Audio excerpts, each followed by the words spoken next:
Hey there. My name's Stuart Rice. I'm the owner of Level Up Sales and Management Coaching, and welcome to the first ever I've ever been to, and probably the first ever you've ever been to, virtual book signing. And I've been asked probably about a bazillion times thus far, what is a virtual book signing? And it's basically desperation. Uh, Releasing a book, especially a book like this, which is really a very social book, is it's hard when you're stuck in your house. So I had to bring people together online, and hopefully you enjoy what you're seeing. What I am going to be doing, and I see that I've already got a guest lined up, which is really great. What I am going to be doing is all throughout the day, if you buy the book, all you have to do is comment on either Facebook or YouTube. It'll show up on here, and I will write a quick dedication and mail you the page with the signature on it. Not bad, right? And if you don't have a book and you're not really prepared to buy one, I'm even going to give you a book. You just have to sign up for the newsletter. All right. Well, I'm actually really excited about this first person I'm going to have on. Steve Wallette is someone who I know through my podcast, sketch comedy podcast show. And he was a guest. And I thought I was going to have him on to be an expert on tabletop gaming. And he was a hell of a lot more than that. So without any further ado, hey, Steve, how are you? Good. How are you today? Oh, I'm doing so good. Except my camera just went out of focus. Whoa, way out of focus. That's crazy. Yeah, you look like an alien there. Yeah, it's terrifying. I'm gonna maybe it's the green screen. I don't know. I'll figure out the camera thing here. Oh, there we go. Steve, who are you and what do you do? What is it that you do? I am a writer, a producer of film and television, and I also design games. Yeah, you're a very busy guy. You also own a store, if I'm not mistaken, right? That is correct. I own a natural food store. It's one of the biggest herb shops in the country. Yeah, that's amazing. And we're going to talk about a couple of different things here. So let's talk a little bit about the directing, the producing. You do a lot of production. And here's the thing. As someone who's run an Indiegogo for a creative project, I had some backers and they were really great and kind and gave me like a little bit of money. You, on the other hand, when you jump on Kickstarter, like you are no joke. The last time I think I contributed to your last film, what's the last film that you had up on Kickstarter? I don't remember. It's terrible. But how does sales apply to that? Like, how do you go out and ask for that money? What is it that you do? Okay. So the first thing is a lot of people, when they run a Kickstarter, they have an idea, they want money, but they don't tend to think about the long process. Like, how much money is Kickstarter going to take? How much is it going to cost for shipping? How much is it going to be for this, that, and the other? And they often go for far less than they actually need to really make a successful project. And that is the reason why a lot of Kickstarters fail. When I do a Kickstarter, what I do is I try to project out what the worst case scenario cost is. And that's the goal that I go for. And the reason that I do that is I believe that you should have a finished project before you start asking for money. Now, when I say a finished project, I don't mean that something that I can put in a box and send out today. I mean something that is, if I had the money, I can give to a manufacturer and just go right then and there. And that's the way I tend to run my Kickstarters. Okay, so the movie is done by the time you put it out there. Right. At the point that I'm asking for money, it's more to help me pay for film festival costs and to recoup some of the funds that I've spent on actors, equipment, locations, etc. Okay. And you have some really unique films. Yes. Where would somebody go to see like a good like catalog of all of your films? IMDb would be your best bet. And most of the films that I've worked on, it has been in a minor capacity. I'm not the main guy, except in a couple of them. But when I get onto something, when I latch on like a bear. I do not let go. I make it work. Yeah. And your films they're of a certain genre. They're not you're not doing romantic comedies that I know of. I've been involved in a couple romantic comedies, but for the Have most part, you? it's I didn't horror. know that. Yeah, Okay. yeah, That's awesome. yeah, yeah. Um, I think there's actually two of them up on Amazon Prime. I'm trying to recall if they are there or not. But if you look up AJ Matoli, you can see that was the director, and she put everything together. And they're romantic. They're actually gay romantic comedies. okay. All right. Cool. And you're also an author. You've written a Yes. couple of really intriguing books. The last one sadly I bought, I have not yet read, but it sounded so interesting, like the way you described it. Do you want to tell us about some of the books that you've written too? Okay, so I've written my first book was Blasphemous Cocktails. It was cocktail recipes based on horror stories. That's Not a by gay far my romance most story, popular. right? It Yeah, is not a gay romance story. Okay. no, no, definitely not.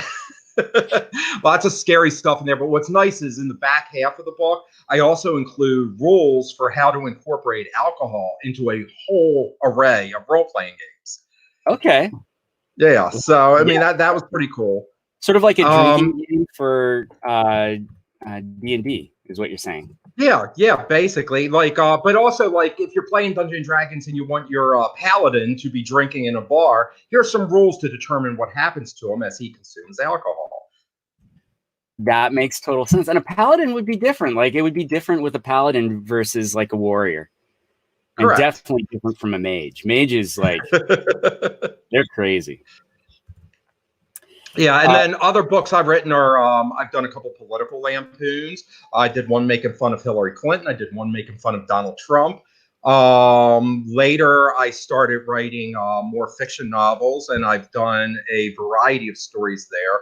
My most recent one, which is about to come out, is God's Assassin, which is about a priest that kills for the Pope. really? Yeah. You know, that was sort of like wasn't that Dan Brown's novel had like a kind of like a one of the most interesting characters in that movie that in that book was the like albino like that guy. Yes, Uh, yes, and this guy is very similar to that man, oh, very except cool. he's the hero and the villain. He's a little of both. But what he does is he hunts down cult members that are trying to summon up demons to bring about either some apocalyptic event. You know, so he goes from town to town, war to war, and he finds the cause. That's amazing. I can't. Well, Yeah. that see, you write books that I want to read. Like those are the types of things I want to read. Those are the movies I want to watch. Just fun and you know, if they're terrifying, awesome. If they're not, they're probably just action oriented and very fun. I love that entire your entire. You almost have like your own genre, basically. Is what it boils down to. Yeah, It's well, great. I like a little bit of everything, but I'm a nerd. Ultimately, I'm a nerd, you know. So everything I write comes from that perspective. Which is probably why we got along so well. As far as game stuff, you're putting together, are they these tabletop games? Are they video games? What kind of games are you doing? I've done a game for your iPhone called Nerd Rage Uprising. I did that as a simple game. It's a side scroller, very similar to Mario Brothers. But I designed that for my granddaughter just because I could, you know. I'm right now working on a board game based on The Wizard of Oz, which is looking at if you. Everybody knows The Wizard of Oz, but they don't realize that it's a whole boatload of stories. So what I've done is I've taken all of those stories and compiled them into a board game where you're vying for control of Oz. Sort of like a Risk Kind for of. yeah, probably a little bit Yeah. more involved. Yeah. Yeah, a little more involved than Risk, but yeah, Risk would be a great example. It is a strategy game, and it is a game about warfare, but it's warfare where you have flying monkeys on one side and teacup people on the other. Well, and like really, I think that's how war should be fought, in my It would opinion. be fun. It would be so much more fun. I think we need to make war more fun. Yes, well, I agree with you. At least make it more cinematic. Exactly. Now, Steve, where besides IMDb, where are other places that people could find you? Where they could go? Now, I know you have it's an award-winning documentary on Amazon Prime. And Yes, it's that is Word from a Gamer, and that's a documentary about gaming and tabletop gaming specifically. yeah, and if you're not into tabletop gaming, if you're not into gaming at all, it's definitely worth checking out because you're missing out. Like people get into it, and it's kind of cool to see people get into something like that. And it was really so cool to watch people showing off that passion for this thing, and it's incredible. I would love to play more of those games. The rule books are so thick and intimidating. Yeah, well, not all of them are like that. And honestly, with this lockdown right now, now's the time. Jump on Amazon, buy games, get them sent to your house, and learn them. I mean, you're home doing what? Why not? It's a good point. What's the game right now that you think everybody should be playing? If you haven't played any real board games in recent years, Wacky Races. Remember the cartoon Wacky Races? Yes. Yeah. So it's a really simple game. You can learn the rules in 5 minutes. And in the game, you're playing the various characters from the cartoon, and you have a new racetrack every time. The game takes 20 minutes to play, and you have a winner. Well, that sounds amazing. All right. Well, I'll put that up so people can see that and make the decision to. It looks cool, man. That was like one of my favorite cartoons growing up. And I quote. And there's a deluxe edition of it where all the pieces are hand painted. Get the deluxe edition if you can afford it. Oh, okay. Yeah, that's definitely something you should do. I'll put up links for both of those up on the. Okay, very cool. But now you were asking where people can find me. So Nerd Rage News is my blog. And if you go to stevewallet.com, you see how to spell my name right there on the screen. That is my shoe company because now I'm designing shoes. What? Yeah. That's amazing. How did you get into shoes? I was at a convention and I was checking out this young lady that walked past me, and she had something on her shoes. And I was like, what is that?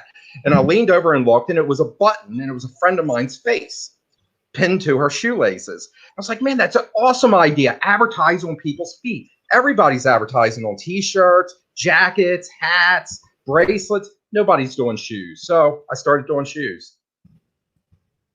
Yes. Well, we will be checking those out for sure. I'm curious. Who was the person that was on her foot? Can I ask? His name is Merle. He is the creator of a game called Top Secret, which used to be made by TSR. It was a spy game that came out in the 1980s. Super cool. That is so cool. Well, very cool. Well, Steve, thank you so much for joining. Always a delight. And do you mind if I talk about the podcast that we did that people can, because seriously, one of the most fascinating episodes of my show, which my show is pretty fascinating often, but specifically fascinating with Steve, because Steve has a backstory which is not what you would expect. Let's just say he's not allowed into any of your local branches of banks. Like, probably not allowed inside the bank. Probably true. Yeah. But Steve is delightful. Go check out his shoes.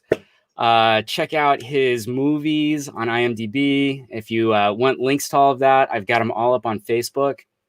So you can go there and do that. And Steve, thank you so much. Any parting words? Yes, this coming Christmas, a movie is coming out called Christmas Slasher. You want to see it? I play Santa Claus. Is that why you have the beard? Because you didn't have the beard Yes, I last grew time. I grew the beard for the movie, I'm not and gonna we're lie, still I like filming. the beard, man. I don't know if your wife Yeah. likes the beard, but I like it. I think it looks. I think my wife was a little indifferent to it, if you know what I'm She's like, take it or leave it. you got soup on your face for a week. Right. That's so good. Yeah, eating is difficult. Yeah. Yes. Yeah. Yeah. All right. Well, thank you so much, Steve. That was so great. I appreciate it. Yeah, no problem. Thanks for having me. Nice seeing You you bet. again. It's good seeing All you right. too. I'll talk to you later. All right. Bye-bye. Bye. All right. Well, that was Steve Wallette. I love Steve, and his story on the podcast is just it's not what you expect. I'll put a link up to his show on Facebook as well. And if you want all these updates, go to facebook.com/levelupyoursales, and you'll go right to the page. Go ahead and like it. Why not? It's free to like. Most of the stuff I'm talking about are free today. I'm giving stuff away because we're all stuck at home. We have nothing better to do. So why not talk about, I don't know, whatever we're doing. You like that? Look at it. Look at how salesman-y I'm being. I am not being much of a salesperson right now. I just wrote a quick note. If you do want to comment, go to facebook.com/levelupyoursales. It's pinned to the top. You can comment right there on Facebook. It'll show up here. I can answer questions for you if you'd like. I'd love to do that. I actually really enjoy answering questions. One of the things I really do enjoy, and I do talk about it in the book, is I do have a collection, and that collection is objections. I love collecting objections. And objections are those things that customers come up with so that they don't have to make a decision today. And objections can sometimes be valid. They can sometimes be, there's really three types of objections. There's a price objection where they have a problem with how much you're actually asking. So for instance, let's talk about a paperback book that might retail for $49.99, but it's worth like $5,000 to the right person. But let's say you have a book for $49.99 and someone says, that is more than I can spend. It's nice to be able to turn around and say, I understand $49.99 is a lot to ask for a beautiful paperback book, which for some reason I forgot to grab. It is it is a really worthwhile book, but $49.99 might be too much. I understand. How about if we gave you got you a digital version for $9.99? Now all of a sudden, that price objection's gone away and they still get the content. And that's kind of how you handle a price objection. You just go to that next level down. I'm simplifying this. It's much more involved than that, but that's what you would do. Let's say you've got a customer with a value objection, which is the second type of objection you're going to run into. And a value objection is basically like $49.99. Well, I can get my car painted for that. Well, thank you, 1973 old person, but you can't anymore, number one. Number two, what you're saying, what I hear when someone's saying that is, I don't understand why I'd spend $49.99 on this. And here's the thing, they shouldn't, because they don't understand why they should buy it anyway. So let's talk about it with them. Oh, okay. Well, what is it about it that doesn't seem to appeal to you? Well, $49.99 for paperback. I want it in hardbound. Well, let me tell you why not a hardbound. It's because it's harder to write in. And this is a book you'll be writing in. You'll be writing pretty violently and fast and lots of notes.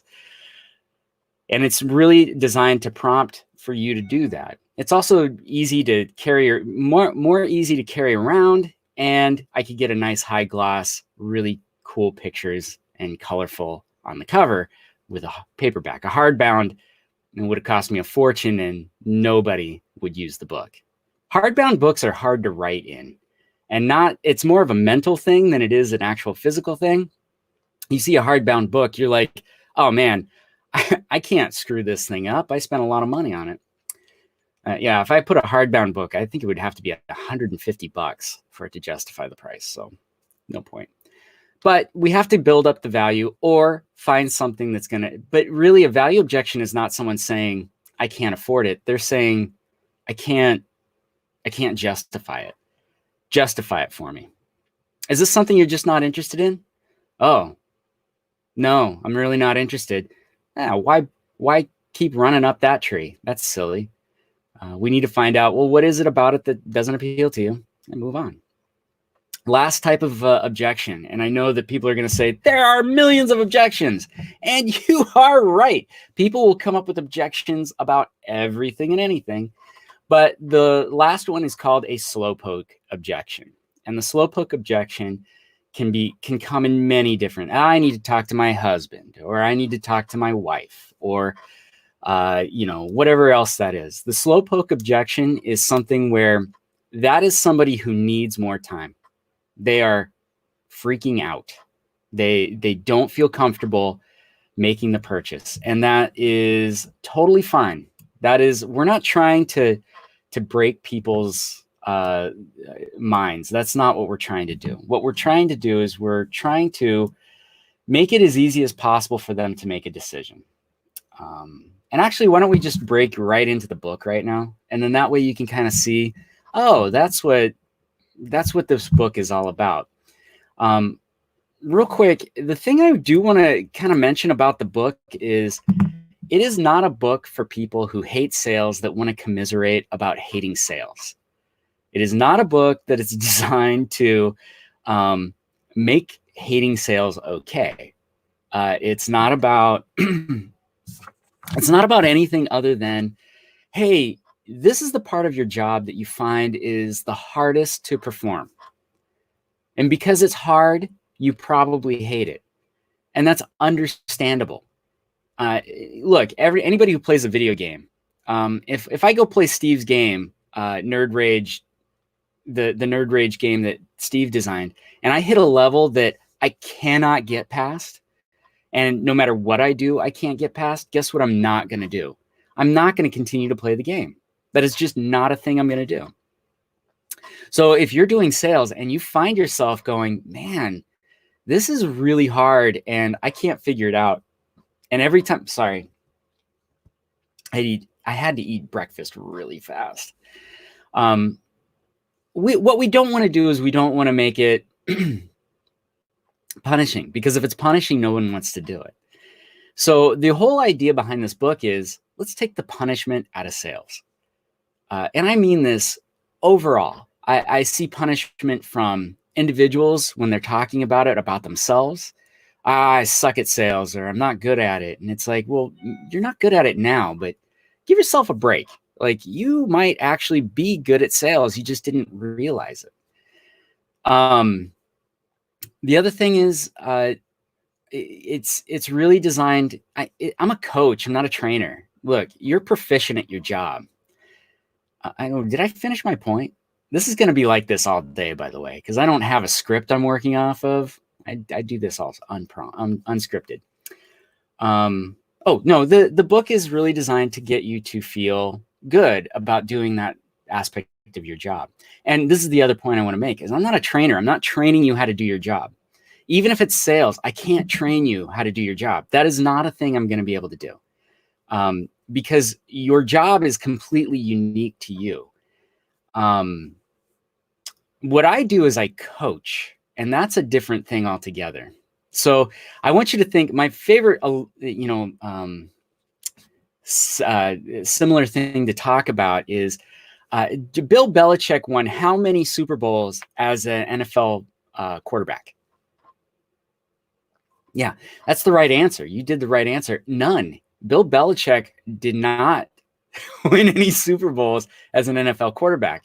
However, Tom Brady refers to him as coach. And the reason is because Bill Belichick is really good at setting people up for success. And he's not going out there and telling Tom, like, hey, Tom, this is how you throw a football. He's going out there and saying, Tom, looking at the lay of the land, looking at my experience, looking at what I know about football and how I can read other coaches' signals, like sometimes literally, I can help you use your talent to its maximum potential. That is what a coach is. I'm not training you, I'm coaching you, because that's what I want to do. I want to take you to your next level. And just imagine what your next level looks like. I bet you anything that you have a dream of where you can go in the position you're in right now. Maybe not specifically in your position. What I mean by that is whatever you're doing right now for an income, whatever you're doing right now as a consideration of, oh, this is what my career is right now. You have another step where if you could take that giant leap into that next thing, you would totally do it. What's probably preventing you from doing that is money, always money. But I can tell you that right now, money is not the obstacle you believe it is. It can be time. Time can definitely be that obstacle. But sometimes is the obstacle that we can find a way to overcome. It is a thing you can overcome. And right now, if you're not doing anything to help better your career, if you're not doing something to increase your abilities, you are really, really wasting your time. This is the time to be doing that. We're all stuck at home. Unemployment benefits are going through the roof. People are getting laid off left and right, furloughed. And if you're not doing something to change that for yourself, you are really putting yourself in a very bad position outside of this, because all of the other people you know are doing skills improvement to get better at something, including myself. I'm doing skills improvement in order to get better at doing this. So just be aware, you have time right now. This is why I'm doing this webcast, is because I want you to stop wasting your time. Look, I've got a copy of Animal Crossing too, and I am loving the hell out of that game, but I can't do it 24/7. I could do it 24/7. My house is cool. I love all the decorations. I'm working on building a maze in Animal Crossing. Please come visit me if you'd like. But don't just sit back and go, hey, right now I can't do anything. Nobody wants to listen. And look, I get it. Try cutting through the ridiculous situation that is this virus right now with any sort of anything. Everybody's just paying attention to the virus stuff, and I get it. We need to pay attention to it because we need to do that. But get your news in the morning, set down, let it set within you, and then move on with your day and do something else. Dwelling on the virus it's not helping anybody. We are all bound to our houses right now. We can't go out. We can't go do the things we're going to do. Stop talking about it. Stop dwelling on it. Stop having that be the topic of conversation all the time, and talk about something else. Let's talk about sales. Let's talk about this book, because that's kind of what I'm talking about right now. All right. So obviously dedication page, my mom and my dad, of course, they're great. I do want to thank all of the people here. These are the people that actually contributed money. Mary Sabia is a little bit more than just donating to the cause here. She's also my partner. I've got my friend Paul Friday. He is not my partner, but he's my brother. Melinda Taylor, fantastic. Your copy of the book is going to be in the mail to you very, very shortly. My son, Catcher Rice, actually did some proofreading on the book and pointed out a whole bunch of things that really helped me out and also got him grounded. Lori Stallman, who was very kind by supporting me with money. Aaron Beggs, who has not just supported me with money, but has also done a phenomenal job of helping me share the book. She's also purchased the book twice now. She's wonderful. Jennifer, Lisa, Jim Hathaway, who also did a phenomenal job of, when I was feeling down, he could tell and would come over and say, I am so excited about this book. I think you're going to do great. I can't wait to hear the audiobook. That really helped me out. Rebecca, who has also been very uplifting. Mike, who I think complained about not being able to find the book or download the book, or maybe that was somebody else. Oh no, it was Peter. But Clarence, Gail Bernhardt, who actually bought the ebook and the audiobook, but when she saw the paperback, even though it's $50 and it was $48 more than she was willing to spend originally, she said, hey, can I just upgrade to that? Because that book's awesome. So that is real life. That is somebody who actually said, hey, that book's so cool, I would like to pay more for it. That doesn't happen very often, but it did happen with her. Abby, my friend Peter, who did have an issue with the PDF and then I think got frustrated and didn't read it again. Oh, well. And then Sonia, thank you so much to all of those people for financially contributing and in a lot of cases also mentally contributing and giving me encouragement. Your book is in the mail. Literally, I think I already sent it. The ebook anyway. And then last but not least, later on, Erica Laws will be joining me on this broadcast. And Erica is a friend of mine, but also is so dynamic. She is one of the best people connectors I have ever met. She knows how to connect people like no other. And a year and a half ago, we sat down at lunch and we happened to talk and she said, hey, why don't you come and help me out with this thing that I'm doing? And we did. And unfortunately, some things outside of our control happened and not everything went perfect with that. But she is a big influence on this book. And actually the SELL, which we'll talk about in a little bit, is really a product of Erica's. I stole it from her. Straight up stole it from her. She said I could. So I guess it's not really stealing. I mean, I'm just borrowing permanently. But I got to go to my second coffee. You get first coffee, you get second coffee. I got third and fourth down here too. I had to break out my French press. Can't Keurig a bunch of coffee at the same time. Anyway, so Erica developed a lot of the basic outline of the outline of the SELL. I basically just took her program and blew it up and added my own spin, which is the Eastern philosophy that's built into the book and the curriculum, and understanding what it is that others need. And we'll go over the core principles that she really sticks to. Oh, excuse me. That's breakfast. That might happen again. Just FYI. Try and just keep it up this way, not down the other way. But so anyway, Erica developed this thing as fantastic. And I absolutely loved it and basically just expanded on it with some psychology, some science, a lot of like I said, Eastern philosophy, my own experience, and it's pretty great. And the best part is, she told me she wasn't going to be writing this book, so I could. Dee-dee. I don't know what that was, but that was that. Hey, there's that stuff. And then this is the table of contents for the book, and you can see we'll be talking about the core concepts, but there's different sections. So we'll get into all this, but I just thought I'd show you, like, it's not a small book.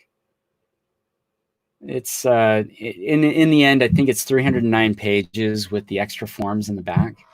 And if you bought the book, if you bought the ebook, the audio book, or if you bought the regular book and you would just like to get the forms, you get a printed copy of the forms in the paperback book, not in the ebook. It doesn't make any sense. But in the paperback book, you do get all of the forms that you can photocopy. That's fine.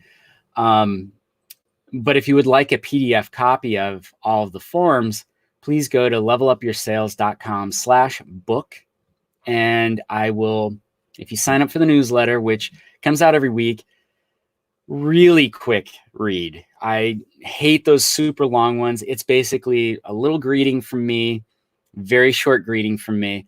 The podcast, not even a link to the podcast, just you can listen to it right then and there. Like, click, listen. You'll be able to subscribe to it. It's not published on iTunes or Stitcher or any of that stuff yet, because I have this rule with podcasts where you got to get to number 4 before you decide to do anything big. Because once you get to episode 4, you're like, oh, I did that wrong. And already there have been 2 big changes that I've made to the podcast after releasing the very first one. So if you tried the podcast, which I know you didn't because only 2 people did, but if you try the podcast and you don't like it, this is a great time to hit me up and tell me, hey, I would rather see this, or hey, I could use that in the podcast instead. But it's got the worksheet, and then down below, a little link to buy the book or sign up for coaching or whatever it is that you want to do. The thing I will say about the newsletter is it's really a newsletter for you. So if you love it, if you get it just to get the forms, great. That's totally fine. And then if you get the email and you're like, this sucks, unsubscribe. Done. You don't have to worry about it again. You won't have to see it again unless you need something else from me, and then you can subscribe again and then unsubscribe afterwards. But I think for a quick read, it's not bad. It's going to be once a week. It's on a Thursday. Who gets the things on Thursday? No one. Thursday is my slowest email day. That's why I was like, you know what? I think I'm going to do that. Also, real quick, if you do sign up for the free book today, and honestly, like I'm doing the free book for a long time, but I'd love to do it today, because what I'd love to do is I'd love to sign these empty pages, which I realize I need to print some more out because I only had a couple. So I will print some of those out, and I see that there's a couple people that have already bought the books or got the book for free. I will be emailing all of those out later. I unfortunately, doing it right now is difficult because as much as this looks like a professional setup, it is not. I am in a closet right now, and I'm not coming out. I don't think I just admitted something. I didn't. Okay. Oh, but I'm in my closet right now. I transformed my closet into my studio, and it looks pretty cool. It does look pretty good, and it sounds great, I think. I mean, what do you guys think? Nobody there. Anyway, let's move on with the book, because anyway, go to the website, levelupyoursales.com/book, and you can get the PDFs for free. You can also get the book for free. Pretty good. Here's an introduction, because every book needs an introduction. And this is my little quote. Book introductions might be the most pointless thing. Who reads these things? The answer, I don't think anybody does. The only thing I really want people to read in this is this. This is the best sales book for you because it's written for you, by you. That wasn't verbatim. Actually, I screwed that up, but you get what I'm saying. This book is designed for you. You get to fill in the prompts. All I'm doing is prompting you and using what I know about increasing somebody's performance that already has. It's not about like, I need to teach you. That's silly nonsense. I don't need to teach you how to do your job. You know how to do your job.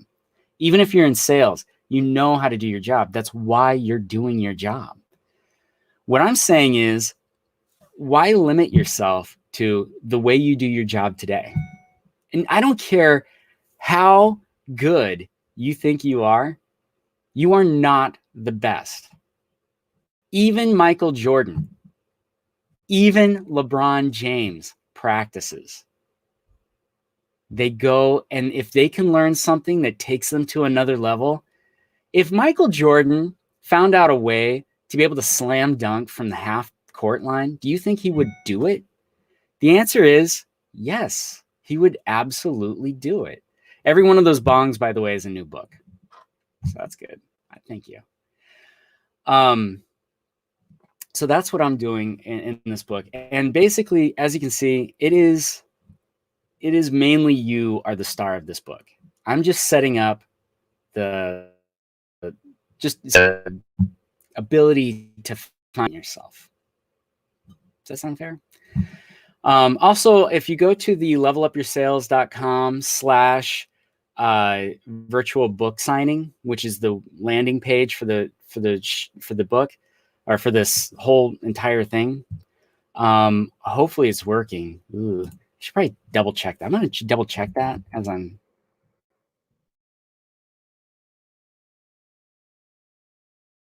the book signing part. You should see a donation thing. Let's see if I'm seeing myself. Hopefully, if you keep scrolling down, you'll see donations. So I'm not saying you have to do donations. I'm not even really asking for them. But someone might see what I'm doing and get some value out of it. And that's really, if you're seeing value out of it and you're getting a book for free, instead of spending the 10 books on Amazon, if you have the extra money, I really could use it. I have been unhired from a job recently, and this is my own, and I'm not. They're trying times for everybody. Even though I had the cool background before, here I can put that cool background back up too. I mean, look at that. I'm living the palatial life. That is not my background. Watch, let me rip reality out of the way for you. Like, look at that. Oh, it's like magic, isn't it? Ooh. Ooh. All right, let's get into about the author. No one cares about this. The only reason you look at this is because why would you read a book by somebody that, why would you read a book by anybody, especially someone who publishes on Amazon?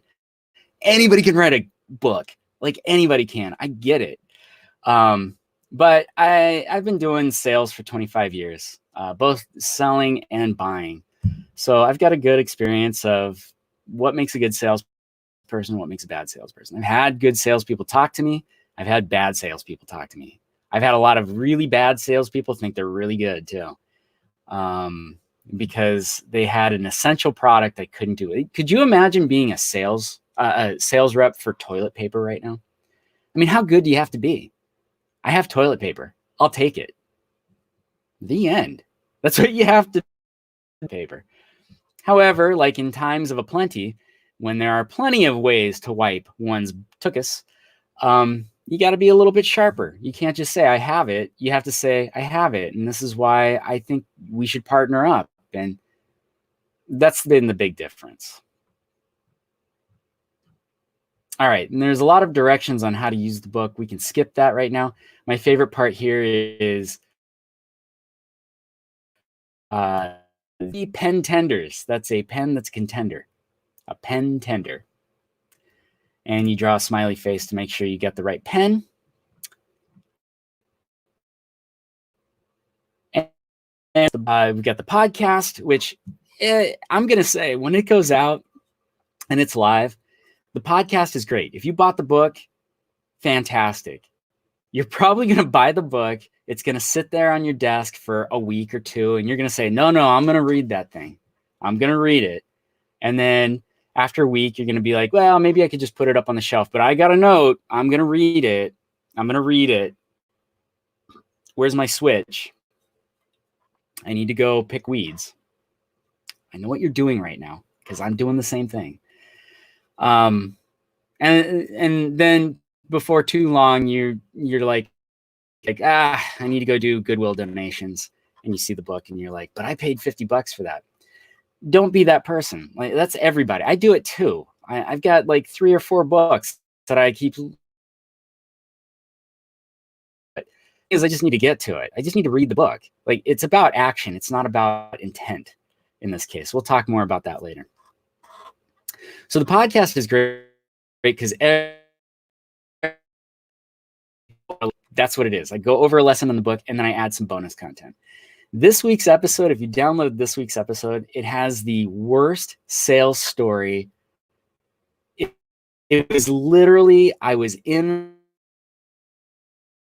helping in a mattress sale, and this poor customer gets tortured, literally tortured, like one step short of. It is an awful story, and I share it on the podcast. It's deplorable. I'm not going to mention who the salesperson is because I don't think that's fair to the salesperson. Anyway, every week you get a lesson as well as some other bonus material. I wrote an essay about COVID-19. Short, sweet. I've got a great reading voice. I sometimes listen to myself. It's true. Actually, really funny story. I was recording the audiobook, and I wanted to make sure that it sounds good in the places that people are going to be listening to it. So I was in my car listening to my audiobook that I read to myself. The book I wrote with my voice reading it to me in my car, and I pulled up to a gas station, didn't think, rolled down the window, and I swear to God, the person looked at me and was like, "Oh, we are full of ourselves now, aren't we?" Yeah. I'm not proud of that moment, but kind of proud of that moment. Anyway, you don't hear any mouth noises. And because of the recording environment that I set up, it sounds good. And plus I add a little extra bass to my voice and it sounds so good.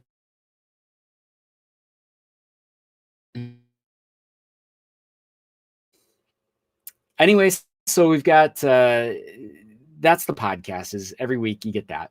The audiobook is, again, it's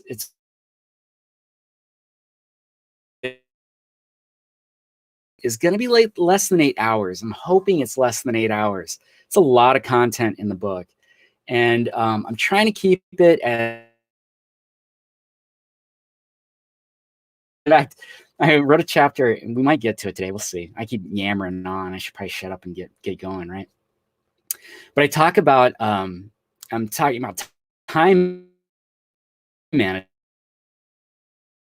And I'm apart late at night because I was so slow and sleepy sounding. I had to re-record the entire chapter. Not a short chapter either. And then coming up very shortly, by the end of the month, or sooner rather, I really want to get this done, is the online coaching, which is, we're going to do basically what I'm doing here is I'm going to go through the book. What I'm going to do is do the book with you, virtually with you, where we just go item by item, and I do every once in a while, but that way you get to see kind of what the prompts are all about, and that's going to be a much faster way than going through the book by yourself, not reading. And I am going to use anecdotes from my life and those types of things to really highlight all.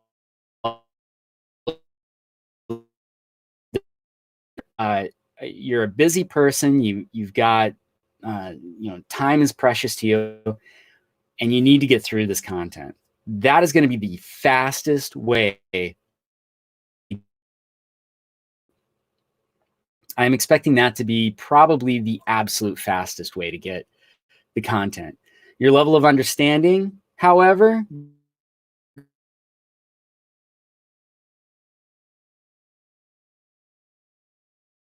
I don't like that. I want to keep the group coaching to about 10 people, and I'm willing to probably a total of 4 classes per month. So a total of 40 people would be able to do the group coaching at any given time. And that is scheduled 2 weeks for 2 weeks, 2 hours a day during the week, starting on a Tuesday, ending on a Monday. And the reason I do that is because Mondays are always crazy, and you have time to get ready and prepped for your week. to be gone for those 2 hours. You have to be gone for those 2 hours. Shut off the phone, all of that.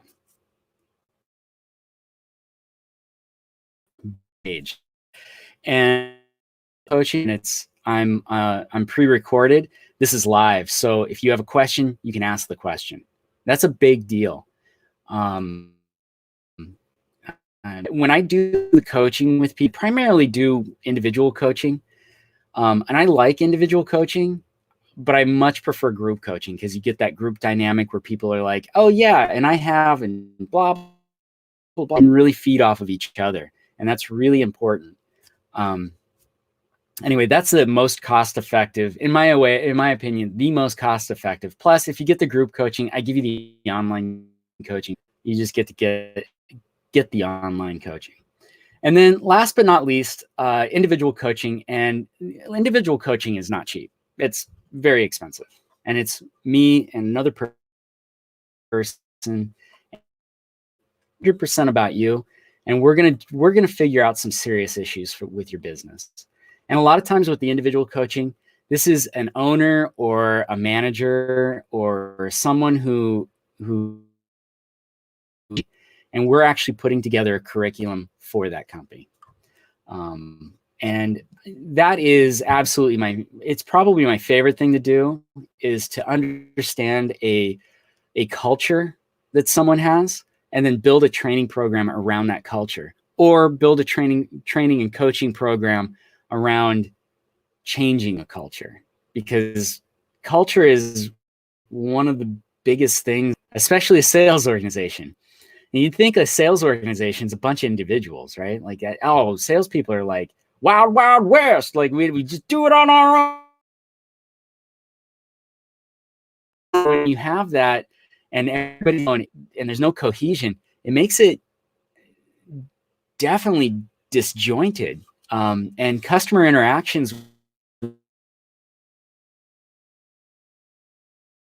time they step into your store or they talk to somebody or whatever it is, it's awful.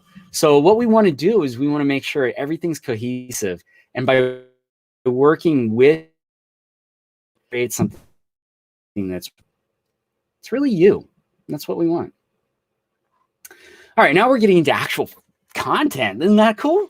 And of course, I've got a guest coming in just a minute, which is going to be great. I'm looking forward to catching up with this person. I do love this person. I don't think I've seen this person in 3 years, but it'll be fun to chat. Hopefully it'll be fun to chat. I don't know.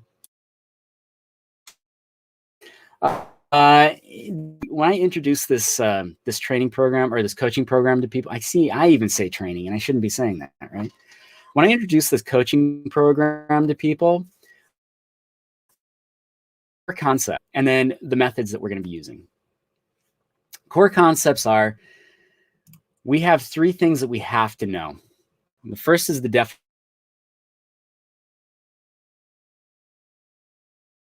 And just real quick, who is a salesperson? Is anybody here a salesperson? If you're watching right now, if you happen to be seeing, and just type in like, I'm not a salesperson. A salesperson, just type in, I am not a, and I bet you anything, I can change your mind. Everybody is a salesperson. If you're not selling something, you're being sold to. That is 100% true. It is the oldest profession.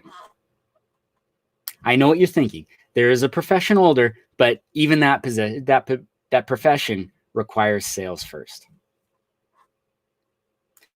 So anyway, we need to define our job. The second is the platinum rule. And this is a replacement for the golden rule. We'll talk about that. And the next thing is, the customer always comes first. And this is something that really, when I say, oh, Aaron, you're not a great salesperson. I would even argue salesperson so rarely happens. They do 100% of the things 100% of the time. It's so rare that it happens. The thing is sales requires, well, it requires this book. number one. Number two, the thing it really requires is it is the most selfless profession, non-volunteer, like as far as this is being in sales means that you are into giving. And one thing I know, Aaron, you are definitely a giver. And so that is something people are being witty. Does it help? Maybe it helps. But in general, the best salespeople I've ever met were the ones that were selfless. And you are and I think you are absolutely a great salesperson. We just need to get you the right tools and you'll be killing it. All right. So the customer always comes first. Things I hear, it's fun to talk about when we get to the section. All right. And then once we get those concepts down, and if I keep going at this pace, we're not going to get this far. My guest today, though. It's pretty exciting. I got another one. Like I said, 11 o'clock, one of the guests. The next thing is the no friction six-step sales process. Now, I have been coaching people. Really, that was my profession for the last 15 years. And for the last 15 years, every time I talked to somebody, I would say, hey, what's your sales process? And they would say, well, when they come in the door, I say hi to them. And I'm like, no, but what's your process? I'm like, oh, well, I ask them questions. I'm like, that's cool. Like, what kind of questions? Whatever. And stuff out of them. What are you doing? How long have you been doing sales? I've been doing sales for 25 years. I'm one of the top salespeople. And it's like on accident. And they're a top salesperson. I can turn them into an amazing salesperson if they're willing to listen. Because just talking biggest things is that people don't realize they need a sales process. And if you go type in sales process, open up another tab and type in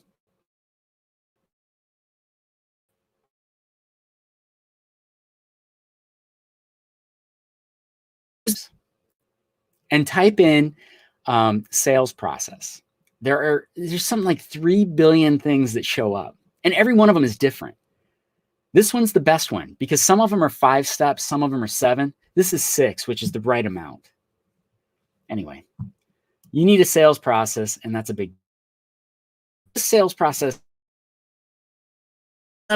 Is this the thing I really have to, more than anything, I have to thank Erica Laws for.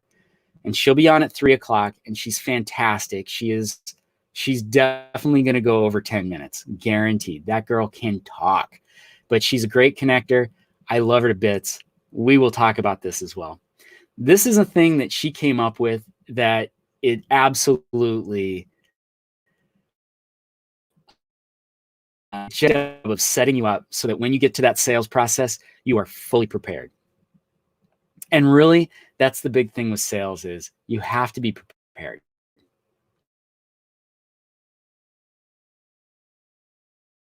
Of sales. We'll get right into this. Oh, no, we are not. We're going to take a break. Look at the timing. Oh my God, that's amazing. All right. So coming up right now is a guest. Is she, her good pronouns these days? Anyways, she used to be my sketch comedy podcast show. She probably doesn't like that I'm bringing that up, but the other more important thing is she is the co-host of popular true crime podcast. You make a true crime podcast. That's what you do. No, I'm just kidding. But she agrees.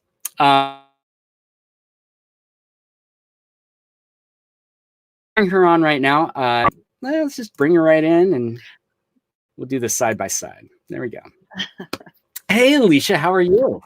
Hello there. I am All well. right. You keep cutting out a little bit, so if there's a delay, it's mostly that. Yeah, well, you know, everybody's streaming Netflix right now, so it really kind of does wreak havoc with the it's not doing too bad. It's holding up pretty okay, it looks like. So Yeah. That's quite the setup you have for your quarantine there. yeah, you really like it? Look at this. It's pretty good. Watch, let me break reality for you though, real quick. Look at that. Yeah, Oh my God. I know. Whoa!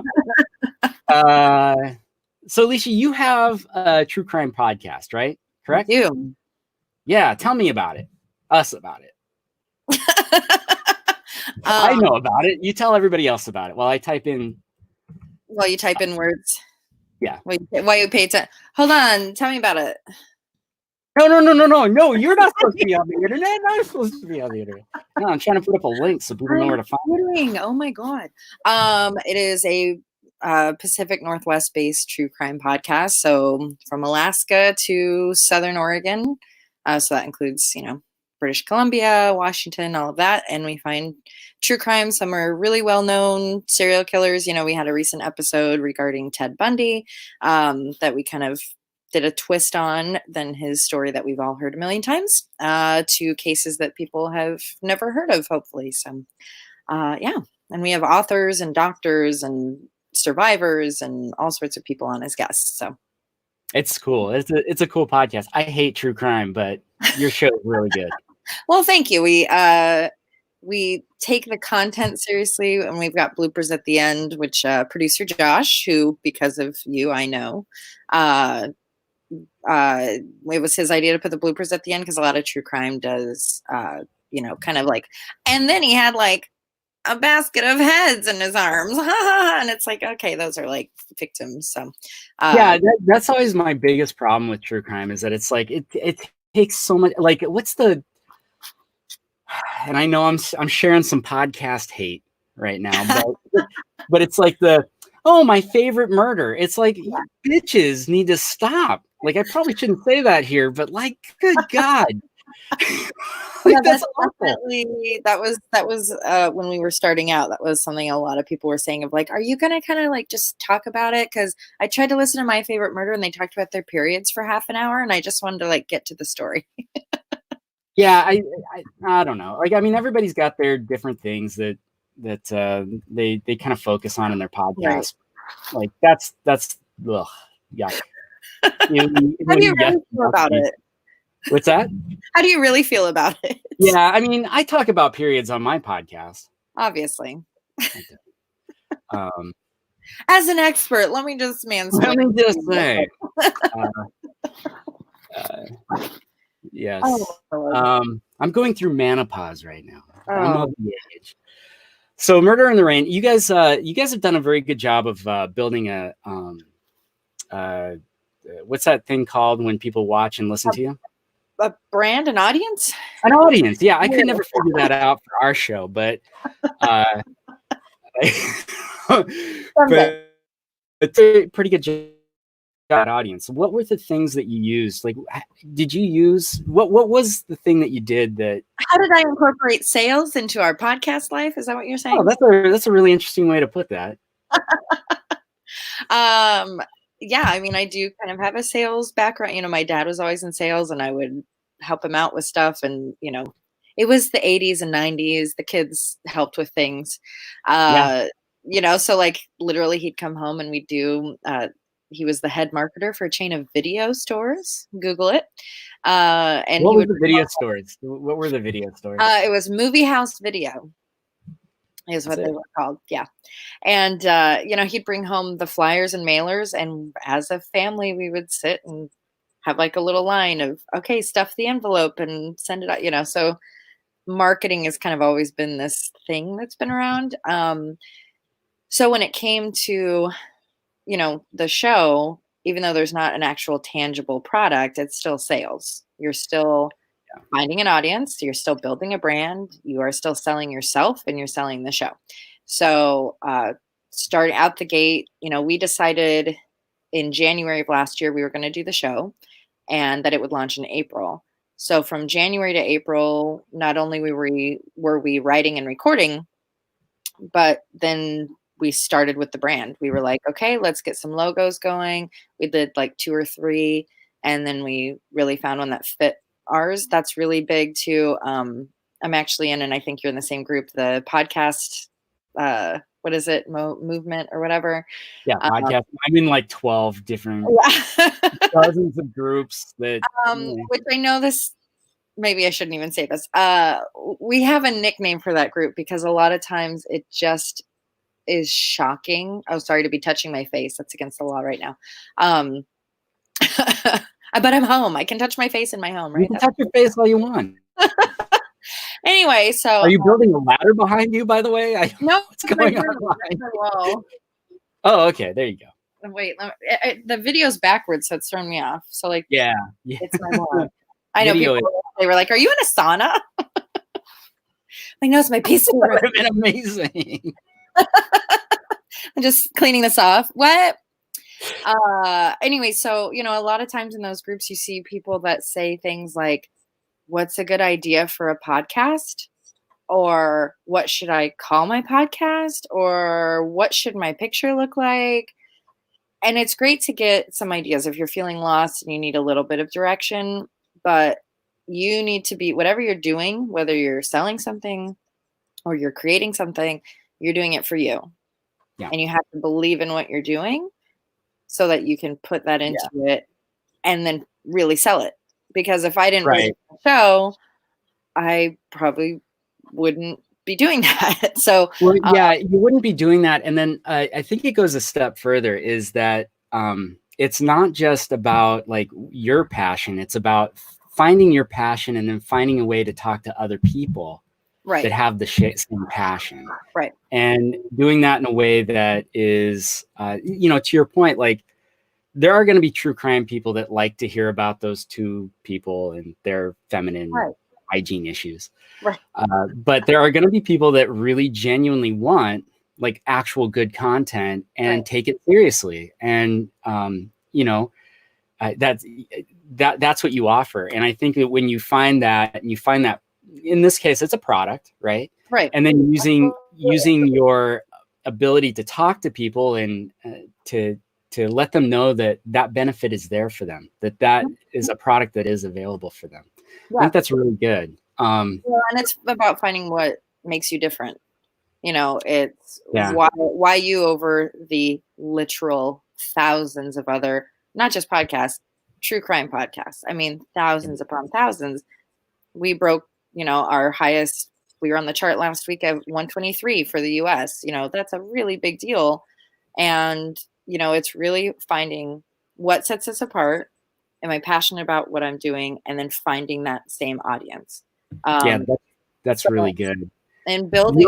The only other category I can say that is more crowded than true crime right now is probably comedy. Yeah. I was 40 in the US. Were you? Wait, Sketch Cop was? Are you serious? Damn. That's a big deal. It's pretty good. In comedy. That's amazing. Hold it down, but for a short period of time. I've been on hiatus for a little bit, so I've lost it. You've been on what? I've been on a little bit of a hiatus. No, that's a really big deal. And I think category is more important because people look at like, all of it. And it's like, well, you know what? You hit upon a point that I like to point out with, I'm just joking. I'm not taking anything away from you. So your show is doing incredibly well. No, that's, no, I think that genre is more important to me. I mean, to me, because it's like, that's great to have all of that. But again, I'm looking at the people that are interested in what I'm doing. I'm not competing. I'm not competing with Sketchcom. Like, no, not at all. You. And actually, I'm not competing with the other true crime. I think that's been a really interesting thing. I'll get back to sales. But it's like starting out, it did kind of have this feeling of like competitiveness because I'm very competitive, which is fun because it's like, we want to pass that one because they're also kind of doing our same thing. But it really didn't take long at all. And you can kind of see it within different shows that it's not competitive at all. Like you're looking, back when people commuted to offices back in those days, you're looking at 8 hours a day, maybe 9 or 10 hours, depending on their commute every day for 5 days a week. That's a lot of hours. And some people only listen to podcasts. that's not competitive. That's adding to fill their day, you know? So just really looking at that perspective of not because we're going against them. It's, hey, let's build you up. Let's do promos back and forth. Let's Right, recognize that absolutely. we share an audience. Let's recognize, like, hey, what are some tips you've had for building? You know, it's like we're all just trying to make a career out of this very bizarre thing. How do we help each other? And you can really sense the people that are in it that way and the people that are in it of like a cutthroat, get away from me. And all that leads to is that then the other people in this same world don't want to work with you. Yeah, it's like Yeah. you're Um, not here to share or play nice. Like, okay. yeah, I think one of the things that we need to, and this is a good time to talk about it, is competition. Right. Um, and competition, it's something that's in the book.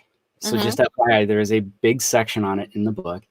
And I think one of the big things is understanding that niche. Like you have a niche and you do something that the other people do not. Mhm. They do something that you do not. You Right. cannot do it all. Maybe you can. Maybe you're Amazon and you can do it all. That's a possibility. But Not too much. they're now offering coaching, sales coaching. Go figure. Yeah. Um, but uh, but I think it's really important to find your niche and really speak to that. Like Mhm. there are a lot of people that like I belong to the Gresham Chamber of Commerce, All right. and within the Chamber of Commerce, it's like week in, week out, we have different coaches that show up. Right? Mhm. I'm a life coach. I'm a sales coach. I'm Right. a business coach. And every time I come in, I'm like, hey, can we chat? And they're like, I'm not trying to compete. And I'm like, no, it's fine if you are, but like, let's talk about what it is that you do. And Right. at no point have I run into anybody who's like, yeah, I wrote a book specifically about Eastern philosophy and psychology and 25 years of knowledge, exactly like you did, but Right. mine's better. Like no one's ever done that. Right. So there is room for everybody. Yeah. And you're right. Like John F. Kennedy said, a rising tide raises all ships. Mhm. So not a lot of people know John F. Kennedy said that quote. Oh. There you go. Now you have a source. I'll put it in my bibliography. Yeah, it's that. What's that whole master of what is it? Master of trades, and you can't do anything. You know what I'm saying? Yeah, because jack of all trades, master of none. There it is. Do you miss this? That's my middle. It's my middle name. Do you miss trying to translate me? What was the one thing that you came back with? We based an entire episode off of. What was it? It was something about Hillary Clinton going clear with John Travolta or some bullshit. It was so weird. I think that was a dream I had, or something. I don't know. It was so crazy. Yeah, but no, there definitely is that. You should be competitive, but not like maliciously against the other people. It should be, Oh, no. oh, I It should really be like how friendly. good, and that goes to sales where I look and see like maybe you're just on the floor and you look and see how somebody's doing it. That can be your inspiration to like rev it up and go, okay, I'm going to try to pass that guy's numbers or whatever it is. And that can fuel the fire a little bit. But Absolutely. I mean, and it just literally so my best friend went to Oprah's speaking engagement in Denver back when people would gather at things. And I remember those days. yeah, all 3 weeks ago. And she said that Oprah's thing, like at the end, was pick your word for the year. I mean, we didn't know that this would be our year, but I picked the word, she told me that and I was like, okay, I'm going to pick a word. My word's going to be hustle. Because that's all this is. I mean, it is a hustle. It's the first thing I do when I wake up. It's been really nice being off because now I can really focus on it and write. I mean, I still have my work day, but it's obviously flexible. Right. And it is a hustle. It is finding those little tricks. It is, waking up, checking Instagram, finding a page of a show that is similar to ours, listen to it, see if it kind of fits what we're looking at, find all their followers and start following them and hope some of them follow you back. And then you go through and you tag people in this and you look up hashtags and I mean, on and on and on. And okay, then you get to the actual product because that's the whole thing too is, people have been asking because we do biweekly. And people are, oh, why don't you once a week? We want it every week. We want more and more and more. That's great. We love that you want more, but it's quality over quantity. big time. And we put a lot of quality into our work. We research for hours, we write for hours, we record for hours, and then we edit for hours. Well, Josh edits for hours. And if that pressure was changed to be weekly, I mean, we'd be throwing crap out because we'd be like, oh my God, we got to get a show out.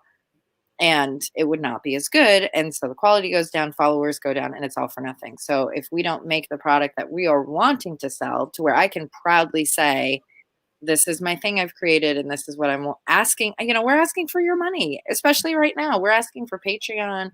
We're asking for, you know, we've got ads that we have for companies, and it's like that's your time and money, and that means a lot. And I'm not going to ask for that with crap. So I'm not going to sell you something that is bad.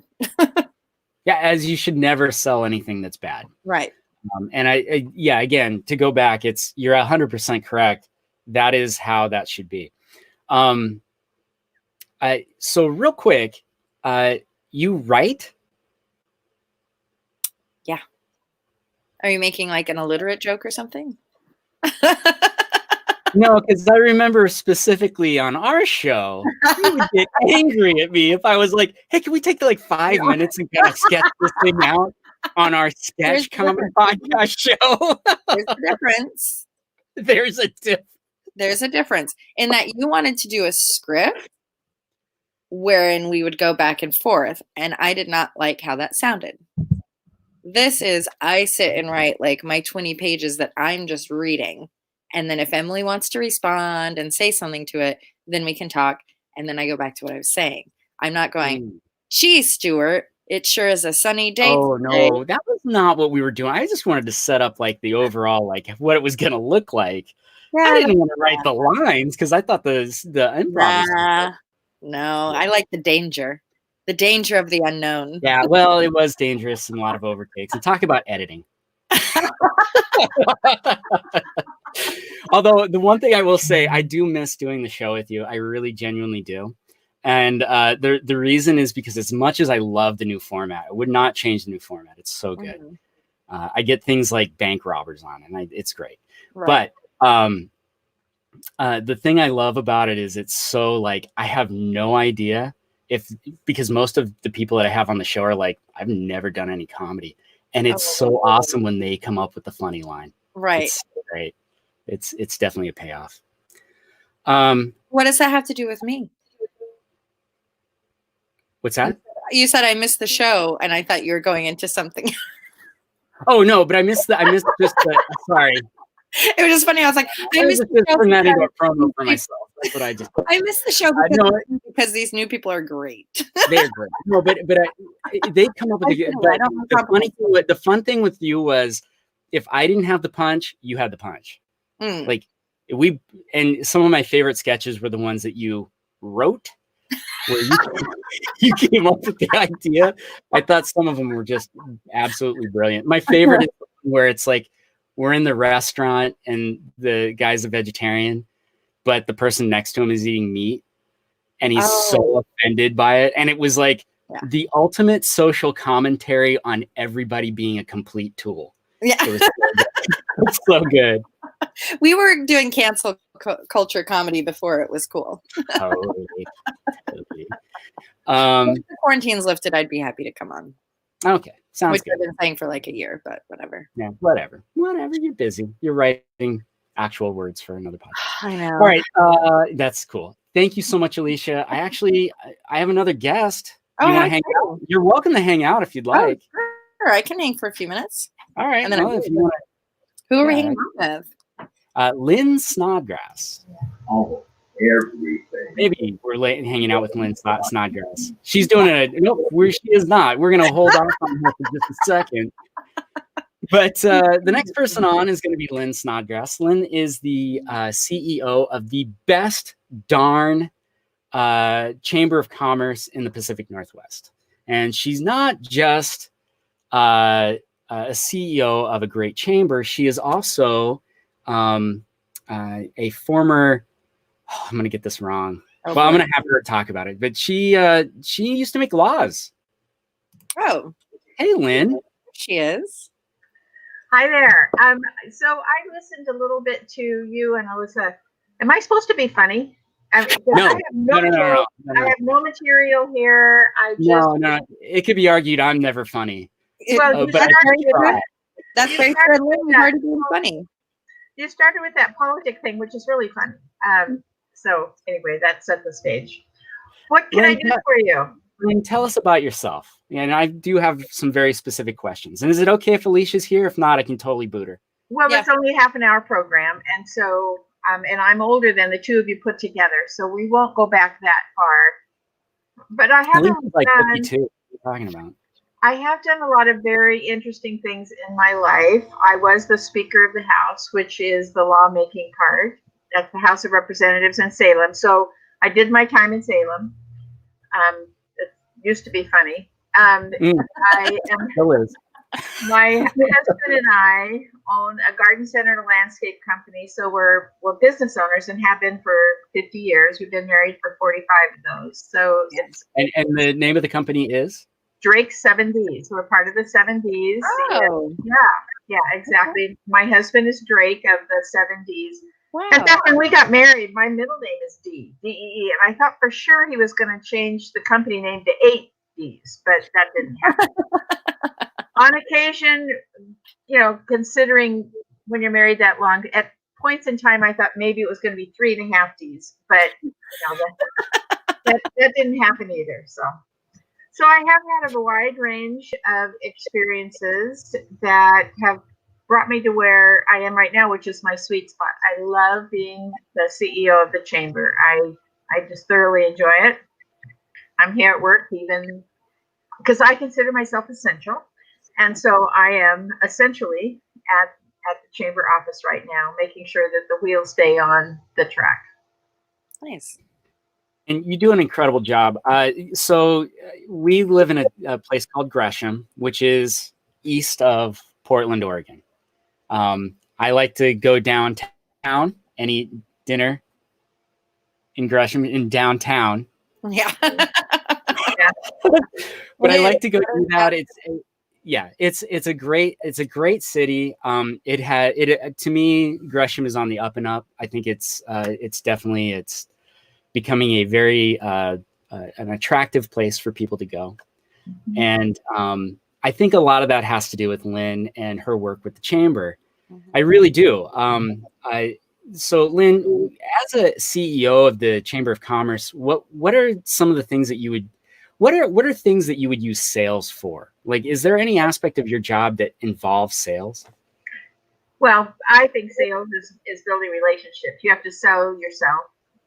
So that in terms of sales, that is one of them. But there's a lot of facets about my job that are sales related. The tourism aspect, bringing people into Gresham on a tourist basis. And I'm not talking about people that are traveling from Texas or Turkey. I'm talking about people in Portland and having them travel to Gresham. So you've got to sell that. That's a tourism thing. But economic development, and that's really what my job is all about, is economic development. And you've got to sell to the public authorities that your program. You've got to sell it to the businesses. You've got to sell it to the school district. So there is sales involved, and that's not funny, but that is truly what is necessary. You've got to have a product. It's got to be worthy to promote and to sell. And I think Gresham has a great product to sell. I agree. And it is, it's getting better all the time. I think in the last year, I've noticed so many improvements, especially like we have a section of town called Rockwood, which has notorious, but it's definitely going through a big change. It can be seen as a good thing or a not so good thing, but I think it's good to see the change in the the overall improvement in the area for the people in the area. It's being designed for the people that live there, which I think is spectacular. I'm very excited about that. Yeah, a lot of communities, a lot of towns, especially our size town, have areas in their town that are less desirable to be in or less desirable to live in for whatever the reason. It could be climate, it could be close to manufacturing, it could be high density. I mean, there's a whole lot of reasons why a particular part of any town could have the label that it has. And it takes a long time for that label to come. It takes a long time for that label to go away. And fortunately, Stuart, as you brought up, we're on the upturn of that long time. It took a long time to get to where it was, and now it's on the upturn to get out of what it was. And that's where our garden center was. So we were in the garden center business and had an owned property in the Rockwood area for, again, my entire married life. And so we watched Fred Meyers go out, G.I. Joes go out. We watched the transformation, and we're part of helping with the urban growth renewal to get the community to come back up. But you never know what's going to cause that community to change. And in this case, there were two things that happened to that area, but one of them was light rail. The light rail that went through that area was the very first light rail in the area. And what it did is it divided neighborhoods, went right down a neighborhood, and it immediately divided them. It also changed the zoning from residential zoning to high density. Well, there aren't a lot of people that own a home that want to live next to an apartment. And so that started to expand and fester in the area. So it took a long time for that kind of change to occur. Now you're seeing, as you mentioned, Rockwood Rising, the new development. It's going to look more like the community that lives there now, which is great. It's going to be very diverse. What they're going to offer is very diverse. And now the advantage is it's going to be on light rail. So it went from why it caused it now to the utilization of why it's going to turn around. So if you live long enough, you see the change. No, and you know what? Actually, that brings up a good point. I am gonna refer back to the book because I'm trying to sell them. But so how much are they? Well, the ebook right now, if you go and you sign up for the newsletter, it's free. I'm giving it away for free because I feel like during this period, are there a lot of pictures? Are there a lot of pictures? How a lot of writing? What can I do to help you sell this book? Yeah, there is a lot of writing prompts. It's a workbook. It's not a look book, but But one of the things I do talk about is you gotta within the book is you've got to play within the cards that you're dealt, and you can take, you can't change. Like, let's say you've got a product and the product doesn't fulfill what the customer is looking for. You can't make that product do that, right? You can't make your service do that. What you have to do is you have to find the right service. You have to find the right thing. So it's about adjusting and making adjustments. And that's exactly what the city of Gresham did, was make those adjustments. And it took a long time, but I think that it's the right thing to do. And I am very excited about heading over there whenever we can. Well, and I would give the mayor of Gresham kudos, because there were periods of time when that property that was vacant for so long could have been sold and apartments could have been put there. And it was in an economic time, those decisions he could have made in an economic time that was a huge downturn in the 2008. He could have sold that property because the city owned it for that time and put up more high density, what I call transient kind of residents, people that would come and live for a while and then move on because it wasn't home ownership. I know, I'm one of them. Well, and I'm glad, because that means you're going to move again and be closer to downtown and buy a house and whatever. But the point is that he chose not to do that and held on to that property for a longer period of time. And now it's going to actually get back to the tax base because it's going to be businesses. It's going to have a thriving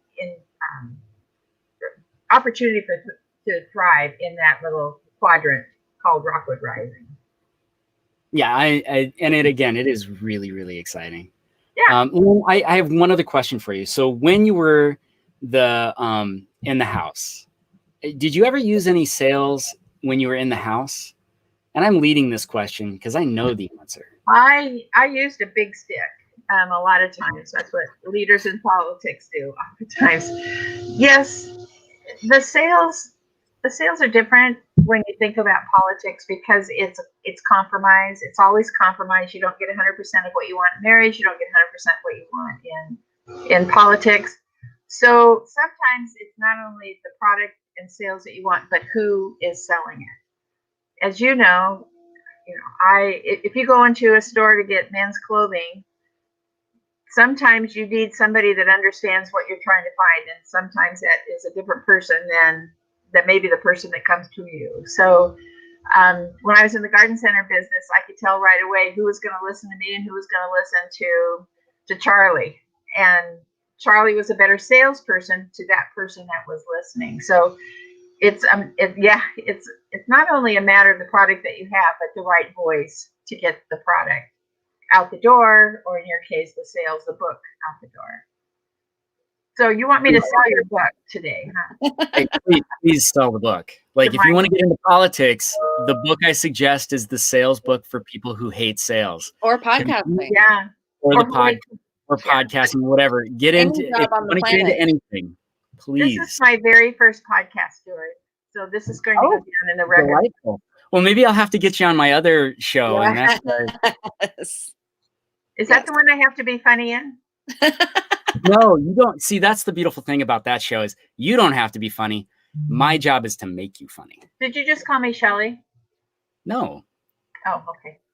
But that's my mom's name. You probably know her. She owned a Happy Hour. Yeah. Oh. So, well, Lynn, I'm sure you are incredibly busy, and I really appreciate your time, and thank you so much. And if people want to find you, is the best way to do it go to greshamchamber.org? That's a perfect and quick way. Yes. That is a perfect way. greshamchamber.org. Absolutely. I got her Snapchat. Okay. Thanks for the opportunity, but I thought you were going to be in your closet. So this is not— I am literally in my closet, Lynn. I've done this gag a couple of times, but I am literally in the closet of my apartment. It's amazing to do with a green sheet and some know-how. I'm impressed. More impressed than you know, Stuart. Thank you. Thanks for including me. No, thank you for joining, and have a good rest of your day. And I'll see you at some point. Yes, you will. Talk to you later. Bye. Bye.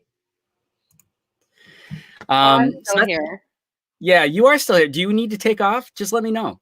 Well, I mean, I don't have to, but I wrote to you on this chat. Did it go to her? See it down here. Oh no! What if I sent it to her? Oh, the private chat. Oh. Totally missed it. No, if you need to take off, let me know. Well, I don't have to take off. I feel bad just leaving you here. Oh, no, it's fine. I got tons of stuff to talk about. So oh, well, I'm like super busy. But if you want to pop in at any time during the day, if you get bored, just pop in. Isn't that the worst though with all of this? Is that because for me, I don't video chat very well. I half an hour is good for me, and then I'm like, oh, that's perfect. Yeah, no. Yeah, but there's no excuses anymore. That's been the worst thing. Oh, I can't go to that thing. Oh, I can't be on that voice chat. Of course, I can be on the voice chat. There's nothing else to do. There is nothing else to do. Well, if you want to hang out, cool. If not, you're welcome to leave anytime you want. I'll stop by later. You're really going to go 8 hours? Where do you have to go to the bathroom? 8 hours, man. Doing it. This is more of like if I can do 8 hours, I can sure as hell do a 90-minute webinar. Oh, yeah. So, and I think I've been somewhat entertaining. People seem to be somewhat liking it. So it's okay. I mean maybe what they really like is the other people. But best of luck. Thanks. If you're watching, buy Stuart's, sign up for his email. Subscribe to the email, and you'll get the ebook for free, which is great because you need something to do. It's so you need that. So here, I'll actually levelupsales.com. Oh, there it is. Levelupyoursales.com. Yeah, perfect. A free copy of the book. Yeah. Thank you so much, Alicia. Hopefully I'll talk to you later. Yeah, for sure. All right. Bye. All right. So that was fun to have so many people on. The secret message that I got sent was boot me off. I was like, oh, well. That was great. Lynn is delightful. She is wonderful. The Gresham Chamber is such a great organization. I love it because every Friday morning they have these get-togethers where it's basically 100 to 150 people that are business owners, that are entrepreneurs, that are those types of people, and they are jumping on and or jumping into this meeting, which we can't do anymore, obviously, right now. But it's just a bunch of people getting together and talking and getting to know each other, and it's a great, just a community, and I just absolutely adore it. Okay, I'm going to really quickly send a message to somebody. So I'm going to let you take a look at that page, and I'm going to take this off so you can see it. Anytime.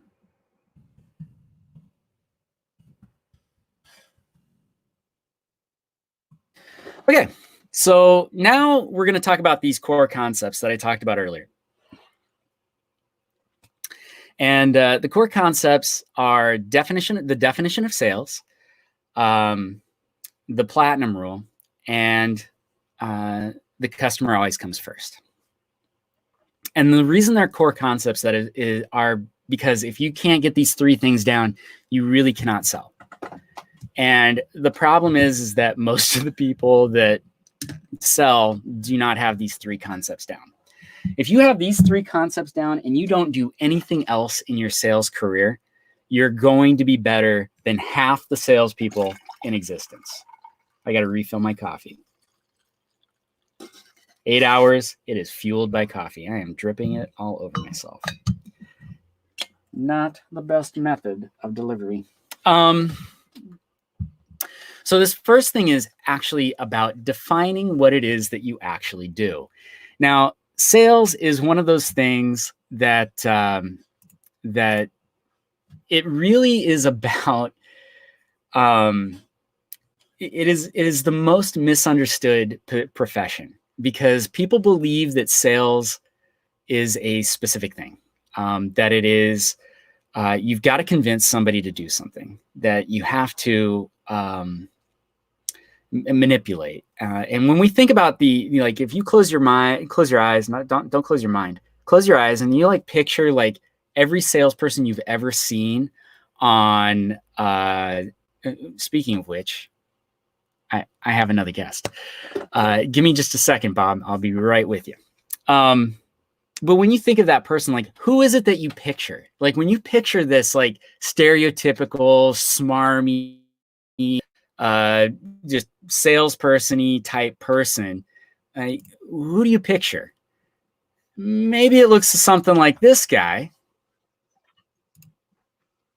My friend Bob Rhodes. Bob, how are you today? I'm doing all right. Now it looks like you're actually working. You're an essential employee, huh? We're an essential employee. Yeah. As long as we follow the CDC guidelines and such, we're allowed to remain open for people that need to keep their cars running in case they need to get to a doctor's appointment, or maybe get some groceries, or maybe they're a first responder. And absolutely. And where do you work? Is that something you can talk about? Well, I mean, you might be able to guess. But I'm an AutoZoner.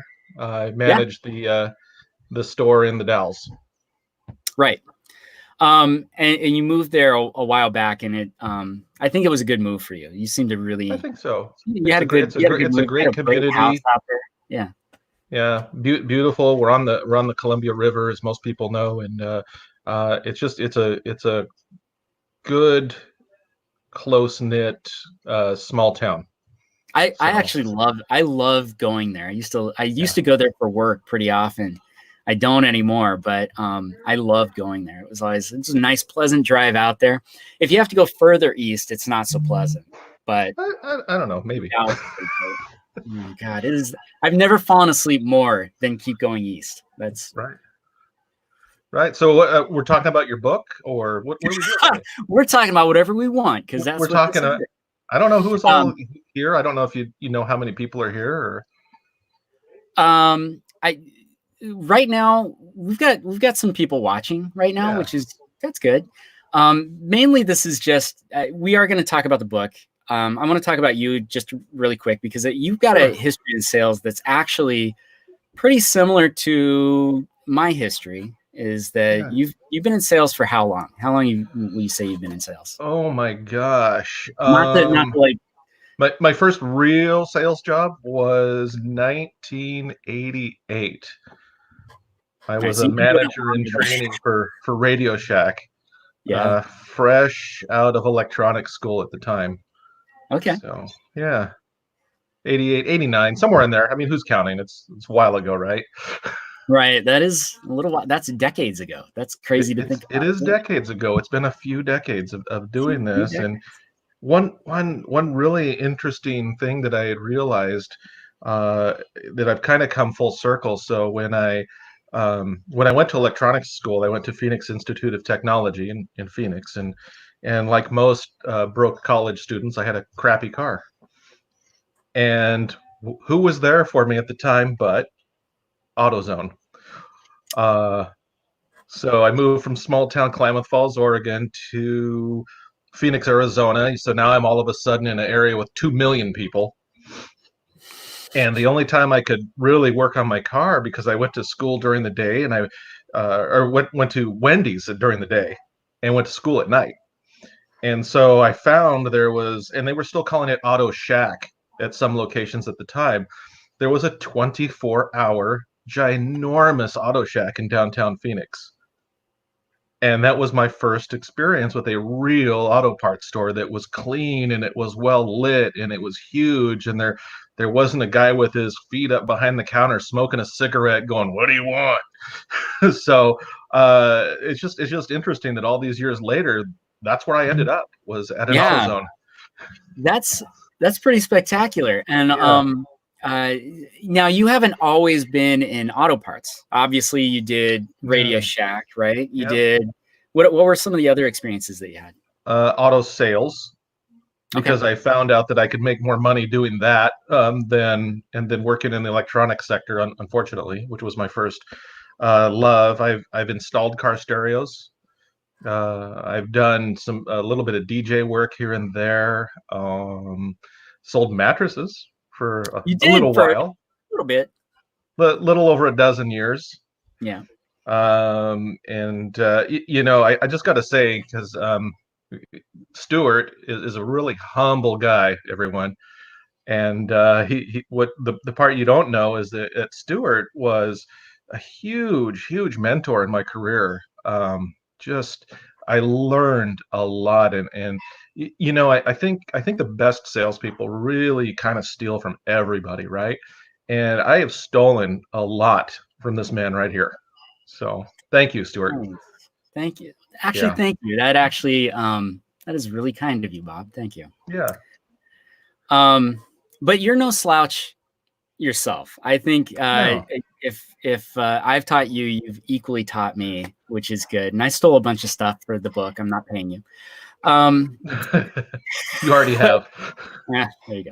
But over your sales career, and I mean, you weren't unsuccessful. Like, you were a successful salesperson. Since I've known you, you've been a successful salesperson, and to the envy of a lot of other people, very successful. What are some things that you think that are, what would be like the skill that you think people should really sharpen when they're doing sales? I mean, a lot of it really just is about listening to the customer. And if you put the customer's needs before your own, then it fulfills your need. That, and just never ever stop learning. I bet you I learned half a dozen things today. And you just never ever stop learning, and you never be complacent. Never think, oh well, I won Salesman of the Year, so I guess I'm good now. Just never get to that point in your life where you think you're not going to keep growing. I will quote Tommy Boy. Actually, this would be Tommy Boy's dad. He said, "You're either growing or you're dying, and there's no third direction." It's so true. So That has always been my mentality with whatever I've been doing. Yeah. Even when I did have like ridiculous success, it was always like, okay, well, we got the ridiculous success today. What do we do to attain the ridiculous success right. tomorrow? And I like that you have a tendency to keep things light, which I really appreciate. You know, we'd find out we were going to go to a sales training, right? Like for Sleep Country Train mattress firm, mattress discounters, whatever name we were using that week. And we got to go to this training. And then we find out, oh, Stuart is given the training. And that was always a good thing. You know, we knew it wasn't going to be boring. We knew we were going to learn something, and we knew we were going to have fun learning. And I think the fun element really goes a long way, both with salespeople and their customers. A customer cannot help but buy from somebody they're having fun with, I would say. Yeah, I think there is a lot to that. And well, actually in the book, there is a chapter based on communication styles. And the communication styles, it's a spectrum. I don't know if I'll get to it today, but it's a spectrum. So people can be into one thing or the other. And that definitely goes with humor too, is that everybody likes to feel listened to. That's the main thing, is if you can make someone feel listened to and definitely put them first. It's one of the core concepts. But if you put them first, then you can find out what way they like to be communicated with. Absolutely. And a lot of this has been trial and error. Like where I thought I was being charming, sometimes I was not. So it's really important to know. But to be affable for somebody, that's when they really want to be a part of whatever you've got to sell. Right. And Bob, you are an incredibly affable person. I don't think I've met anybody that's like, Bob is the worst. And I've tried, man. There's probably a couple out there. I'm just saying. I don't think there are. Cool. Does I don't know if anybody anybody has any questions for Bob, or if you had any questions for anybody else that I had on and I just forgot to ask. Whoops. But if you put it in the comments, it'll pop up and I will make sure I get answers for you. I can probably get everybody back on the line if they need to. But any questions for Bob right now, just type them in the comments and I will ask. Other than that, Bob, like, what is it about your current position? Like, you are a manager, if I'm not mistaken, right? Yes. Yeah. What is the trait that you hope every one of every one of your staff actually has? Just to be driven, never stop learning, be a lifetime learner, and always put the customer first. I mean, it's no secret that I would say 70%, maybe more, of every customer walking through my door has a problem.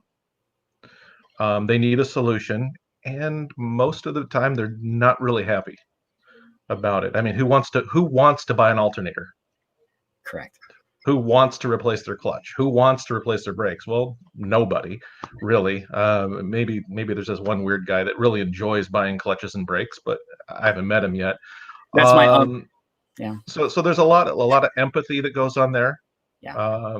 And just knowing when you can be light in the situation, and sometimes you can't. Sometimes somebody's just going to be angry, and you're just going to do your best to try to diffuse the situation and make it as good for the customer as you possibly can. So yeah, there's a chapter in the book on that, as well as what I like to refer to as mirroring. And some people think mirroring is like, you got to mimic whoever's in front of you. And it's like, no, don't do that. Don't mimic. Do you remember the movie Used Cars with Kurt Russell?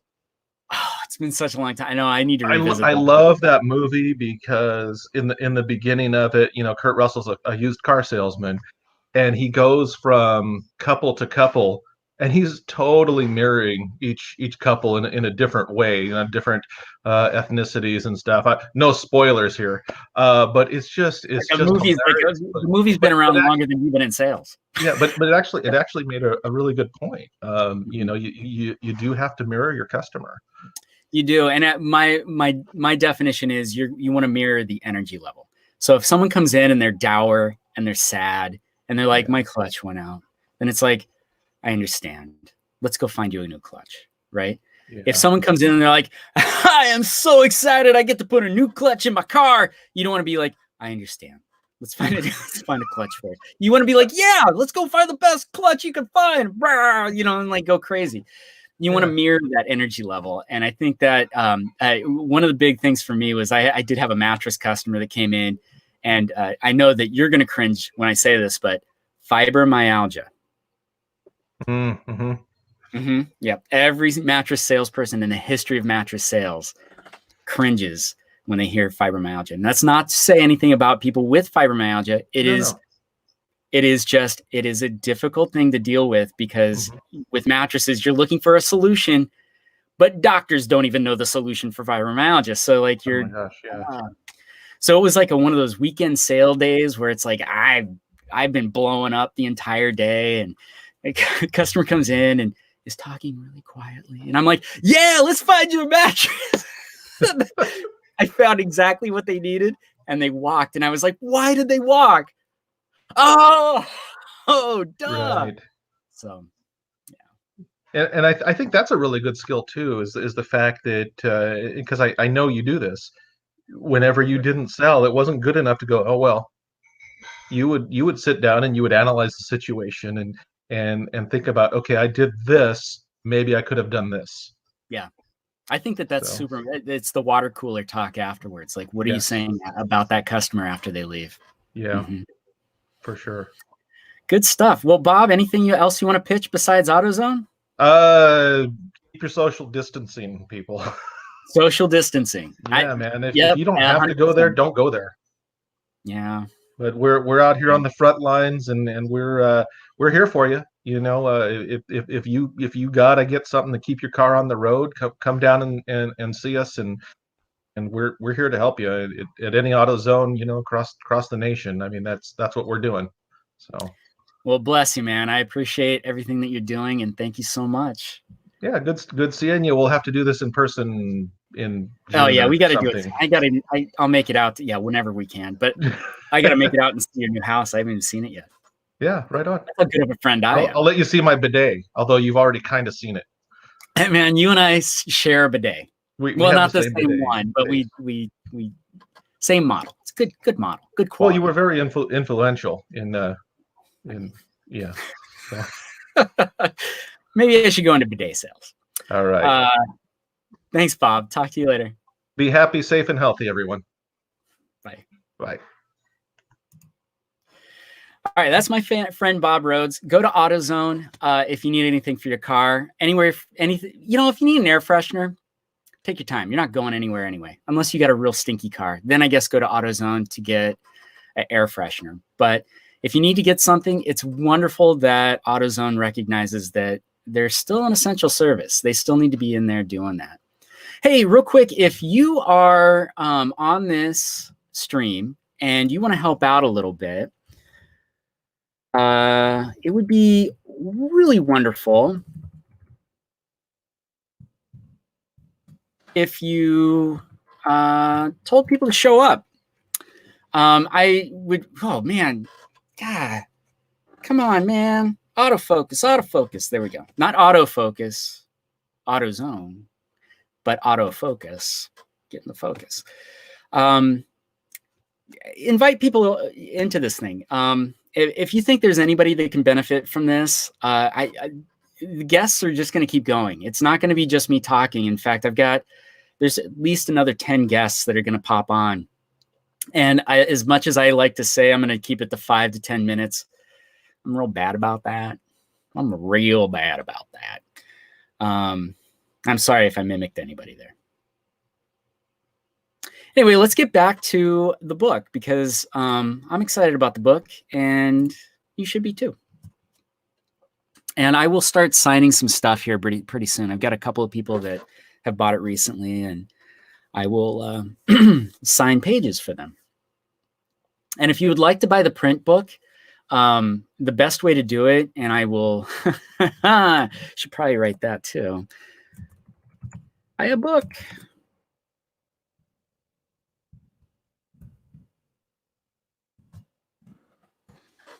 Buy a book. All right. I'm going to leave that one up for a little bit. Also, if you want to donate to the cause here, I'm not making any money off of this. I'm giving away my book for free. So if you're not buying a book, if you're just watching the feed and you're getting anything out of it, literally anything out of it at all, if you're chuckling a little bit, that's great. If you're if you're learning something, fantastic. If you're sharing it on social media and saying, this guy's ridiculous, that's totally cool. Thank you, Mary, for sharing it on Facebook. Who else is sharing it on Facebook? But let's get back into the book. I am excited about talking about the book. It's pretty great.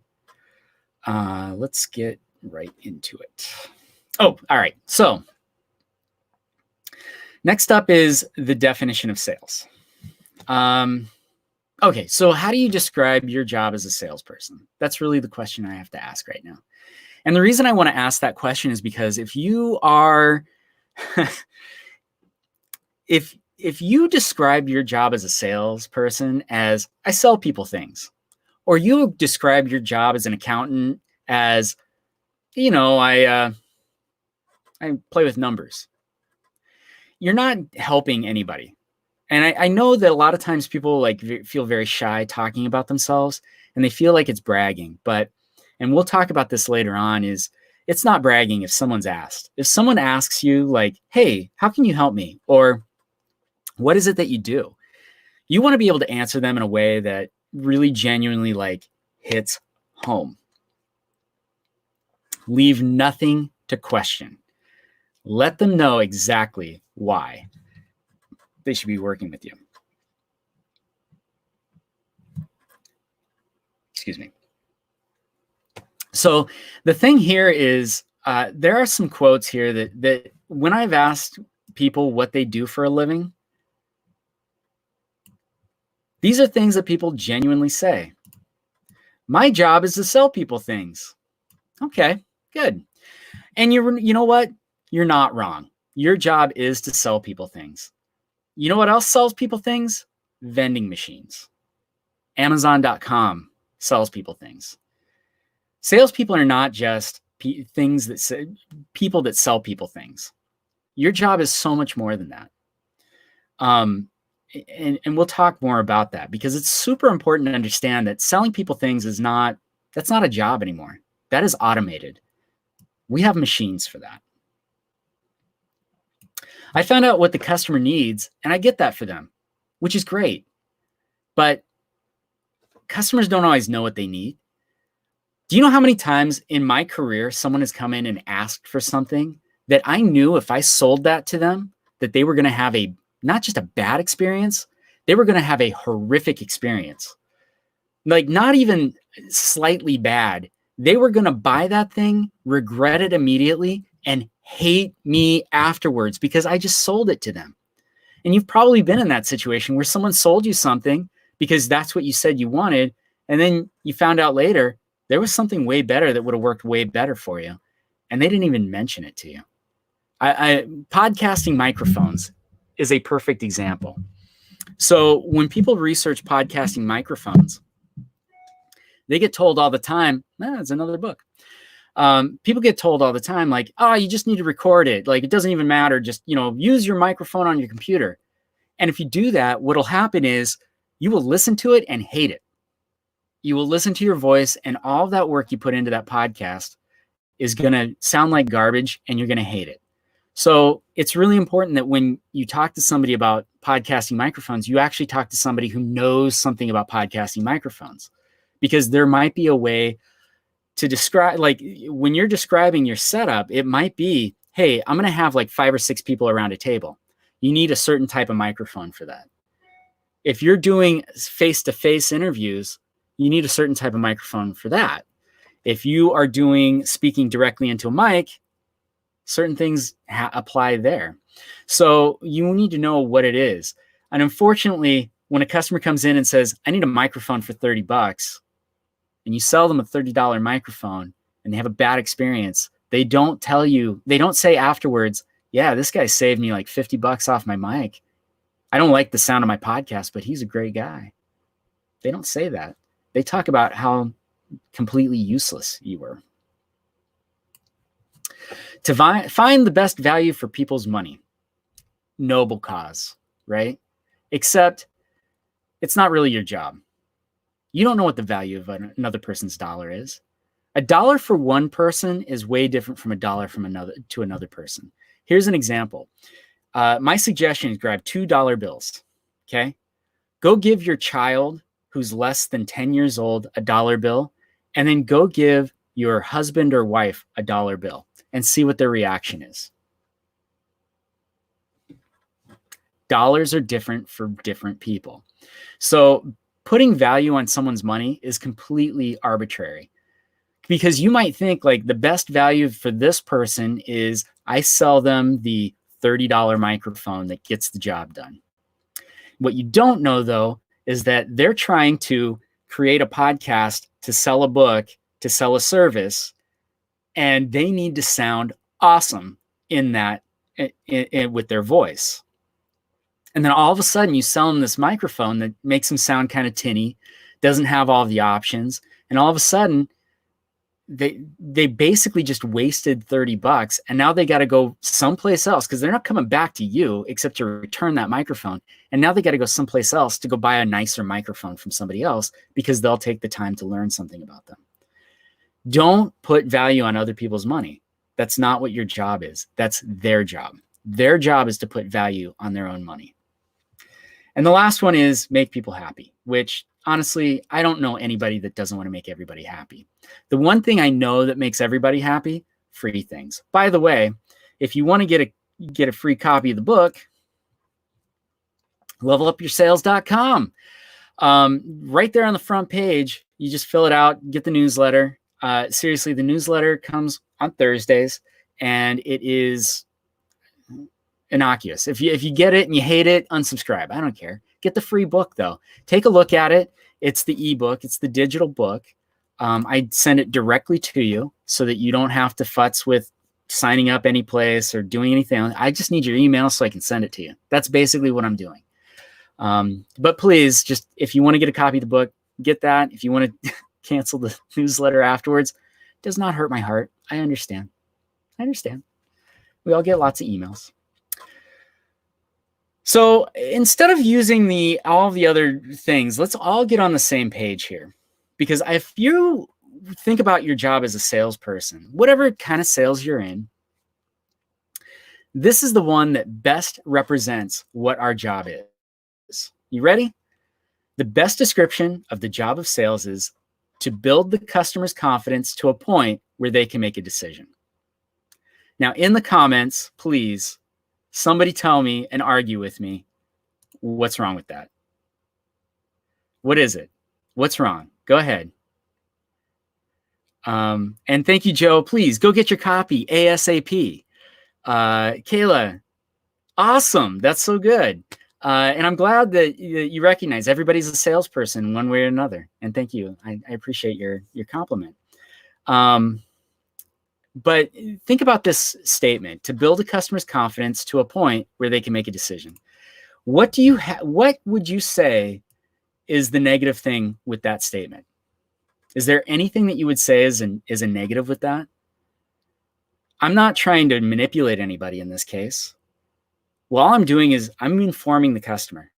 I'm letting them feel good about whatever the decision they're going to be making. And they're going to make a decision. Whether they make a decision with you, or they make a decision with another salesperson, or they make a decision with Amazon.com or eBay, or wherever they make a decision, you want them to feel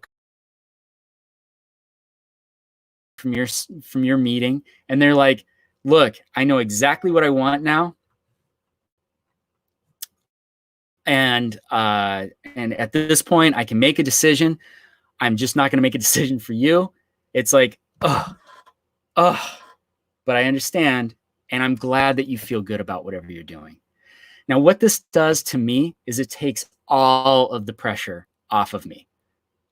I don't have to force somebody into a decision.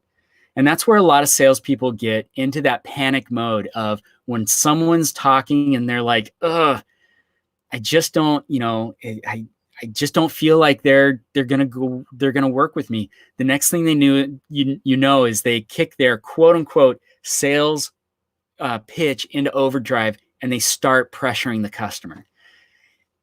It's not a good tactic. Even those customers that decide to work with you, more than likely are going to walk out of that store and tell other people they were pushy. I wouldn't suggest working with them. Now, here's the thing. I very rarely in my career has anybody walked out during a sales pitch of mine. And I hate calling them a sales pitch, but that's what they are. When I'm selling to somebody, it's a sales pitch. But very rarely do people walk out and go, we're going to go look around, because I give them every opportunity to say yes. And even if they did decide to do that, there is a way, and I talk about this in the book towards the end. Even those customers that decide to go work with somebody else, they are still your customer and you still get to keep them. That is a real thing that does exist, and I can show you how to do that in this book. All right, enough about that, but let's talk about this specifically. So your job is to offer the customer the best possible experience and empower them to make the best decision for themselves. And we're going to do that by easing their fear. Fear is the thing that if you've ever watched the movie Donnie Darko, has anybody in the comments, Donnie Darko, has anybody ever watched it? It's a good movie. It's weird, and it's definitely like high school philosophy, but it's still really fun. But has anybody watched Donnie Darko? I don't know. There are two things that drive people. According to the one character in the movie, he's not a good character, but the thing he says is 100% correct. There are two things that drive human behavior. Do you remember what those things are? I'm going to give them a minute to catch up. You don't? It's okay. So in the movie, this character talks about people are driven by two things. One is love. Okay, thanks, Aaron. One is love. The other is fear. That is what drives every decision you ever make. Love and fear. And I know what you're thinking. Life can't be that simple. It is. When you make a decision, you either make a decision based on your love of others, your love of yourself, your love of the idea. Love. Like and love is, and I talk about this in the book too, the difference between conditional and non-conditional love. But love is an unconditional thing in this case. It's what you believe is going to be best for yourself. It's what you believe is going to be best for others. It's based off of love. The other decision you can make is one based off of fear. And that is your fear that you're a failure, the fear of harming others, the fear of going broke. All of those things, every decision you're faced with, love and fear. So knowing that, when people go in to make a purchase, it's very rare they go in with the idea of love, because they are at the disadvantage. They are fearful. Now, the only time I can see this, I am a big retail guy. So when I go into retail, I notice fear all the time.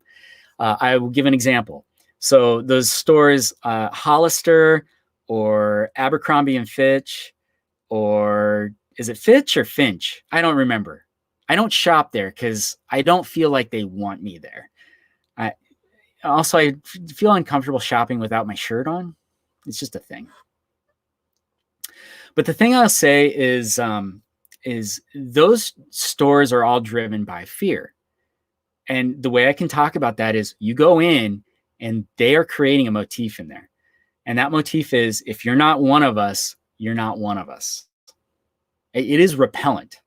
Like when I walk by that store and I smell that scent, it is, I'm not good enough to go shop there. And the only way I'd ever feel good enough to shop there is if I was already wearing their clothing. So it is retail driven by fear. Now, I'm not saying anything bad about Hollister. I'm not saying anything bad about Abercrombie and Fitch. They know their market. And unfortunately, their market is not me. And I am driven by fear to stay away from there. I would also be driven by fear to only go there because that's the only way I could feel accepted. Make sense? The Apple Store is the only place and I talk a lot about Apple because I think Apple does a lot of things right. And I know that people are haters of Apple, and that's fine. Like whatever product you decide to use. I like Android. I like iOS. I think they both do great. But Chris Hardwick, by the way, Kayla, Chris Hardwick has the best statement about Abercrombie and Fitch. I won't say it here because it is an R-rated statement, but look up Chris Hardwick and Abercrombie and laugh your took us off. But where was it? Oh, Apple. So when you go into an Apple store, you may not be able to afford Apple, right? That is, and here's the thing. The employees there don't care if you can afford Apple or not. They're just excited about the products. I went into Apple one time and somebody came up to me and I was like, I literally had $50 in my bank account. Like that was what I had in my bank account. I was not buying anything. I was buying ramen for dinner that night. Not good ramen either. Like at a restaurant, like I was going to buy the, little packets and maybe throw in some spinach leaves to give it some sort of healthy pallor. But when you're thinking about going into the Apple store, if you go into the Apple store and say, I'm not really looking to buy anything today, they don't ignore you. They're like, cool. Do you want to see anything good? I've gone in and just gone like, I don't really know why I'm here. What do you have that's new and you're excited about it? And the spark in their eyes, and they're like, I check this out. And they'll show me something and I'm like, I didn't even know that thing existed. That is so cool. And if I ever have money, I'll come back and buy it. And you know what? When I did have money, guess where I went? Even though I could probably buy it online for cheaper, a lot of times I'll just go back over to the Apple store because I always get good help there. I've never had a bad situation in an Apple store. So that's the difference between love and fear. So now that we know that fear is the thing, most consumers are just going to be drenched in fear. Think about it. Whatever your industry you're in, think about going and buying a car. Do you go into buying a car feeling super confident? No one does. Some people do. And those are the people that probably get the worst deals possible, as if they feel overly confident, unless they're really, really good at buying cars. And a lot of times we give customers a lot more knowledge, a lot more wisdom than they actually have. Like in our heads, they're experts in everything that we're going to talk about. The fact is they're not. Most people are coming in a place of, they're not in a place of dominance. They are feeling very unsure of themselves. And so we need to keep that in mind as we're talking to them. So some of the writing prompts, and we'll go through these really quick. So can you think of a time that someone knew more than you did and use that fact to make you feel not as smart as you were? And in the comments, if you want to type something in, I think that'd be kind of fun. If anybody wants to join in here and answer questions with me, let me know. And I will, I'll send out the link to be able to do this. But yeah, think about this a little bit. Like the time someone knew something more than you did, and then they turned around and made you feel dumb because you didn't know. I'm going to give my voice a break for a second. So this happens pretty often. I mean, anytime I've gone to buy a car, I know bupkis about cars.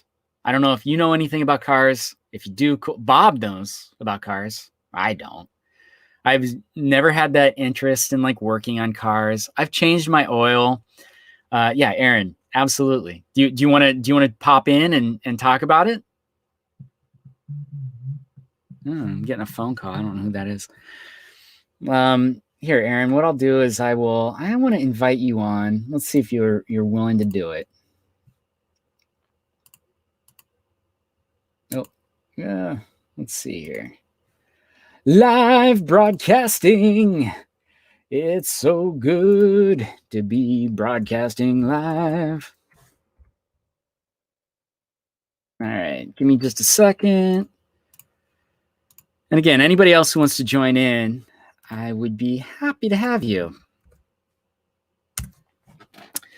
So, yeah, I mean, we've all had that experience where it's like, this person knows why. So like cars are perfect. I've gone car shopping, and every time I've gone car shopping, someone's gone like, yeah, and this one has like a so-and-so and what's a what? PJ mode. Fair enough. Oh, you know what? You can actually just mute the camera and we can just talk if you'd like, Aaron. You don't have to be on the camera. There's other things on the camera, so we don't have to do that. But the thing is when they talk to me like that and they start saying things that I don't know what they are. This one's got a 357. I don't even know if that's a car part. Like if you're watching right now, you're probably cringing at everything I'm saying. But when they say those things, all of a sudden I'm like, oh man, I don't know what that is. Should I know what that is? Terrible. And then I feel like if I say something to them, like, I don't know what you're talking about, which I have done in the past, which is I don't know very much about cars. It's amazing the tonal change that'll happen. I have had salespeople, not anyone I've ever bought from, but I have had salespeople start to treat me differently. Like I was too dumb to buy a car. And it's insulting. What about the last time someone made you feel shame? Someone made you feel less than. And how does that feel? How does it feel to feel less than somebody else? It's not a good feeling. And you probably have an experience like this. This section here is actually, it brings up some emotions for people. In fact, I was running through this with Mary. I hate it when a salesperson tells me about the product and only focuses on the aspects they think a woman would like. Yes. We will talk about that. Yeah, you can totally pull the free. Look, cars, computers, any sort of thing where it's seen as a man's world. It is insulting when I hear that stuff. I used to work with someone and she's wonderful. And I don't know if her name's Brooke. Brooke's very pretty, like a very beautiful woman. And when we would do training together, we would go do coaching and training together. And she was focused on very technical aspects of the product line. And so I would bring her in because she knew so much more about the product than I did. So I would ask her to come in and go to store with me. And so we would go and do a tour of the stores. And then afterwards, I would go do a second tour without her just to see what the feedback was. And the amount of times I got, yeah, Brooke, wow, she like really knows her stuff. And it was always like, why are you surprised by this? She's a professional. Like, of course she knows it. Just because she's pretty and she's a woman does not mean she doesn't know her stuff. It's insulting. And I apologize on behalf of any, and it's not just men, it's men and women will do that to other women too. So it's awful. And I totally agree. I hate that too. I try not to do it myself. So the whole idea is when we're building the confidence of a customer, what we want to do is make them feel good about their decision. And it requires, just enough information. And I equate this to like if you're thirsty. And when you're thirsty, sometimes if you've got a thimble full of water and someone hands you a thimble full of water and you sip it and you're like, oh, but I'm still so parched. I'm still so thirsty, right? But if someone brought you a bucket of water, you'd be like, what am I supposed to do with this bucket of water? Do you have a cup that I can dip it in? And also gross, right? Especially now. I don't want to share water with other people. What's with all this water? And that is often what happens is that people either bring a thimble or, which is to Aaron's point, that's what they do with a lot of women. They're like, you just don't know any, you don't need to know all this stuff. And then on the flip side, for me, they'll bring a bucket and I'm like, I don't know what I'm supposed to do with all this water. Hey, drink it, take a bath. Like, I don't need it. So what we need to do is find the right amount of information, the right amount of everything to give that person. And actually, as I'm talking about this, I am going to bring my friend Justin Kavanaugh onto the pod. It's not a podcast; it's a broadcast. It's a cast. Let's bring him on. Hey, Justin. Hello. Thanks for bringing me onto the cast. Yes, always out of the cast. You don't want to get stuck in the cast. Justin, what do you do? What is it that you do? Well, currently I sit around a lot. I run a testing center at a university. A testing center at a university. Yes. So tell us about what is involved with that. So I work at this university, and for a long time they had wanted to open up a testing center to do entrance exams and placement testing and academic testing and the LSAT and all this stuff. And so finally they decided to create the department, and I was the lucky guy who got to create the department. Yeah, I think it's pretty cool. And you have like people that work for you, right? I do. I have a staff. You have a staff. And I think it's important that people understand why that's so amazing. Yeah. So I think I'm pretty unemployable. And so the fact that I'm in charge of other people is it's surprising. Yeah. Now, Justin, you've been on my podcast, Sketch Comedy Podcast Show. Yes, it was an honor. It was an honor for me. I learned so much. So why don't you go through your unemployable skills? That you have? Okay, so I speak Esperanto, the international language. That's never, when you apply for a job and they say bilingual preferred, it's not an absolute. Do you check that box? Oh, do they yeah. ever have that box? Yeah, I yeah, do. you do. But often when you apply and you do that, it asks you what language, and it's not an option in the list. So I usually pick Estonian because it's right next in the alphabet. It's not. People don't want that. Have you ever looked at that list and seen Klingon as an actual?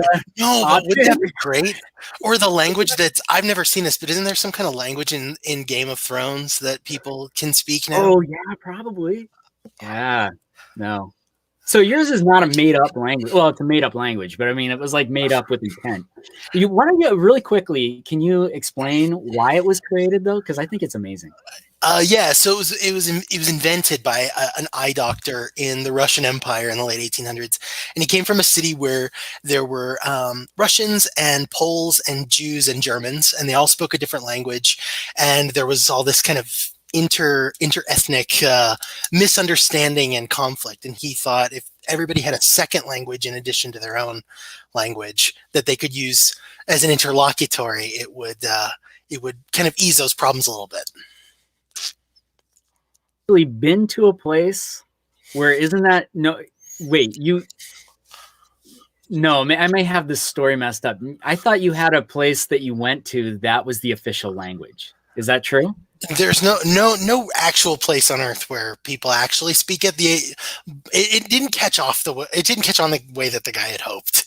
But about 1 million people speak it, and we all chat with each other on the internets, and it's pretty cool. I mean, I when I went to Europe, I used it a lot, and it came in quite handy. Very cool. So that's skill number one. What's the second thing that you've got? Well, this is no longer, I don't consider it unemployable because it's kind of catching on. I study electoral systems, and I think that elections, different ways of running elections. There's one that I studied a lot called the single transferable vote, which is actually being used by a number of states in their Democratic primaries this year, where you, instead of just picking one person, you say, I like this person first, and if that person doesn't get it, I like this person second and third and so on. So you can you can give your first vote to somebody who isn't necessarily super popular, but it doesn't waste your vote. And it's really cool to see, we did it in Nevada for the early voting for our primaries. And it's cool to see it's gaining some traction around, especially now that, people are doing elections by mail and all that stuff. It's cool that we can still participate and be democratic not Democratic Party, but be a democratic country and try some stuff with our elections. It's such a cool concept that, and you're right, it doesn't allow for any wasted votes. So when you decide like, hey, I'm going to throw a vote towards, I had a presidential candidate on my other podcast, Sketch Comedy Podcast Show. I did have a presidential candidate. He might not at all appeal to you on every topic, right? But he might say some things that you're like, that's kind of cool, and I'd like to see him represented a little bit at least. And then all of a sudden, he's now in the running. Also, I think, if I'm not mistaken, Fibbage from You Don't Know Jack uses the single transferable voting system. It's good stuff. And then what's your third skill? Oh God, did I have a third one?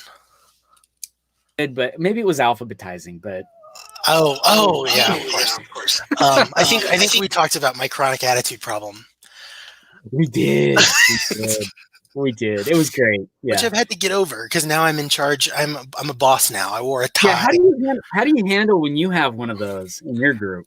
I've really you got to be I'm a lot more patient than I used to be, and I've also worked on my poker face, I guess, because the first thing that happens when I hear something objectionable is I make this face. And that's not, you need to not do that. So I've worked on that. Certainly not. Yeah. You're 100% correct. Like it is, it's a different thing. And you use sales. You have to use sales as a manager. That's something a lot of managers don't understand, is that you're still selling a concept to whomever you're talking to. And can you think of an example of that, or like some time where you had to like, I got to sell them on this concept of. Actually, yeah, I wanted to bring this up because I thought your opinion would be interesting and I'd want to hear it. So I got hired to create a brand new department, and it was a department that a lot of people wanted to have on campus for some time.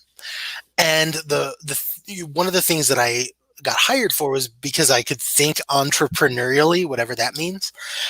But I'm having a situation where the expectation of what I could do and what I can do, there's a gap. So a lot of the people, when I'm trying to build some buy-in and get people interested in using my department, I run into people say things like, well, it's not exactly what I want. Like they have an idea of what they want and what I can do, but it's not what I can do just yet. But instead of hearing that, like they're just like, well, I'm not interested. But I haven't been able to figure out how to get them to be like, well, I can do some stuff for you, but I can't do 100% of everything that you think of right now, but I can still do a little bit. Yeah, so it's a question of how to get people on board for a concept that they may be. Sorry, my sound got all screwed up. Give me just a second.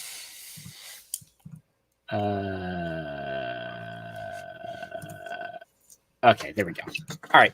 So how to get people on board for something that they maybe don't want to get on board for. So the thing is that people require buy-in, right? So they need to have buy-in. And again, not to pitch the book overly hard, but buy a book. In the book, what I talk about is creating that buy-in, and you can do that with employees as well. And everything sales really is. Management is a 100% sales, and instead, your customer is not your boss above you. Your customer is those people that work for you. And it's the misconception that management's in charge is. Oh, that's so true. I don't understand when people are like, I'm the boss. It's like, you are terrible. I can tell you that right now. If I go interview your people, they all hate you. But when you create, the way to create buy-in is create and I do talk about this, is you have to ask the question of them. What do we do about this situation that we all face?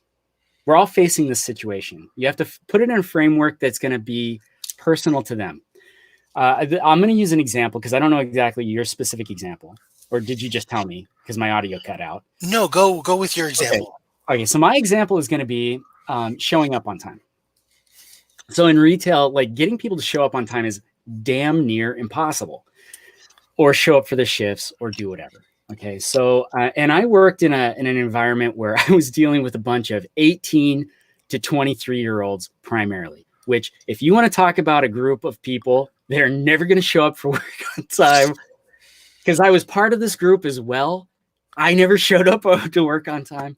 So the thing is you've got to put it into framework for them. So it's what you do is you bring up what is the pain point for everybody. It's, hey, I've noticed that it's getting hard for everybody when nobody shows up, when people are not showing up for their shift on time. And everybody's kind of had that situation, right? Like, what do you guys think? What can we do to make sure that we get people to show up on time? And what happens is the people that are always show up on time and are the victims will sit there and be quiet, because what they've done is they've endured it. And at this point, they don't think anything's actually going to change. My daughter's going through this right now at her work. People don't show up for their shifts. She's alone for like 6 hours. She's like, I can't do anything. You can, like, you can speak up, but it's, in a lot of cases, when you speak up, then all of a sudden you're not cool. You're the tattletale. So people don't speak up. What will happen though, is that everybody in the audience, your small audience of people, will go, oh, that does suck. And I'm not doing that to Justin. I'm doing that to Samantha. I'm doing that to Bill. Like, I am doing this to the other coworkers that I've got, and that's not cool. If it's a behavior with a customer, that's what you talk about is, our customers don't deserve this. They don't get paid to come talk to us. They come to us voluntarily. Like, what do we do to fix this situation? And it's amazing. The person that is the most guilty of doing whatever the bad behavior is, or the most collaborative,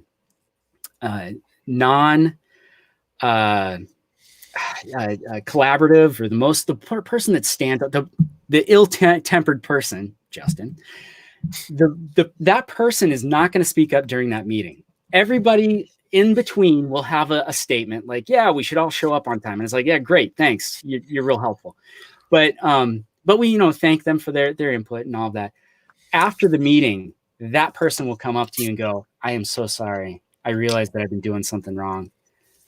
Here's what my suggestion is. And if you implement that suggestion, and even better, if you put them in charge of making sure that system goes into place, it is amazing how people stand up and do better.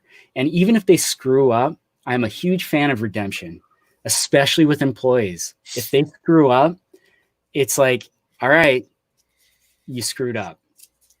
What are we going to do to fix it? And they try double as hard. All you really need to do as a manager is get people to do their best. That's the thing I think a lot of managers do not understand, is have them do their best, not have them do your best, have them do their best. And they will always try. If you do that, what they will do is they will always try to rise to the occasion. The minute you start expecting things from people and demanding things from people, that's when they will turn their back on you and do everything to go against you.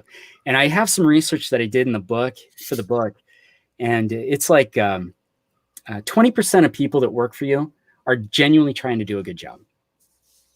60% are genuinely blasé about it. They're basically there to collect a paycheck. They'll do what minimal they have to do to actually get through the day. And then there are 20% of people that you have hired that are actively working against you and are trying to make you fail. That is an actual statistic. And the problem is those 20% cost your business dramatically. And how do you speak to that 20% to get them to turn around? Do you have to worry about the 20% that are going to be loyal? No, they're loyal. There's a reason they're loyal. Hopefully you've been doing the right thing. That's maybe what it is.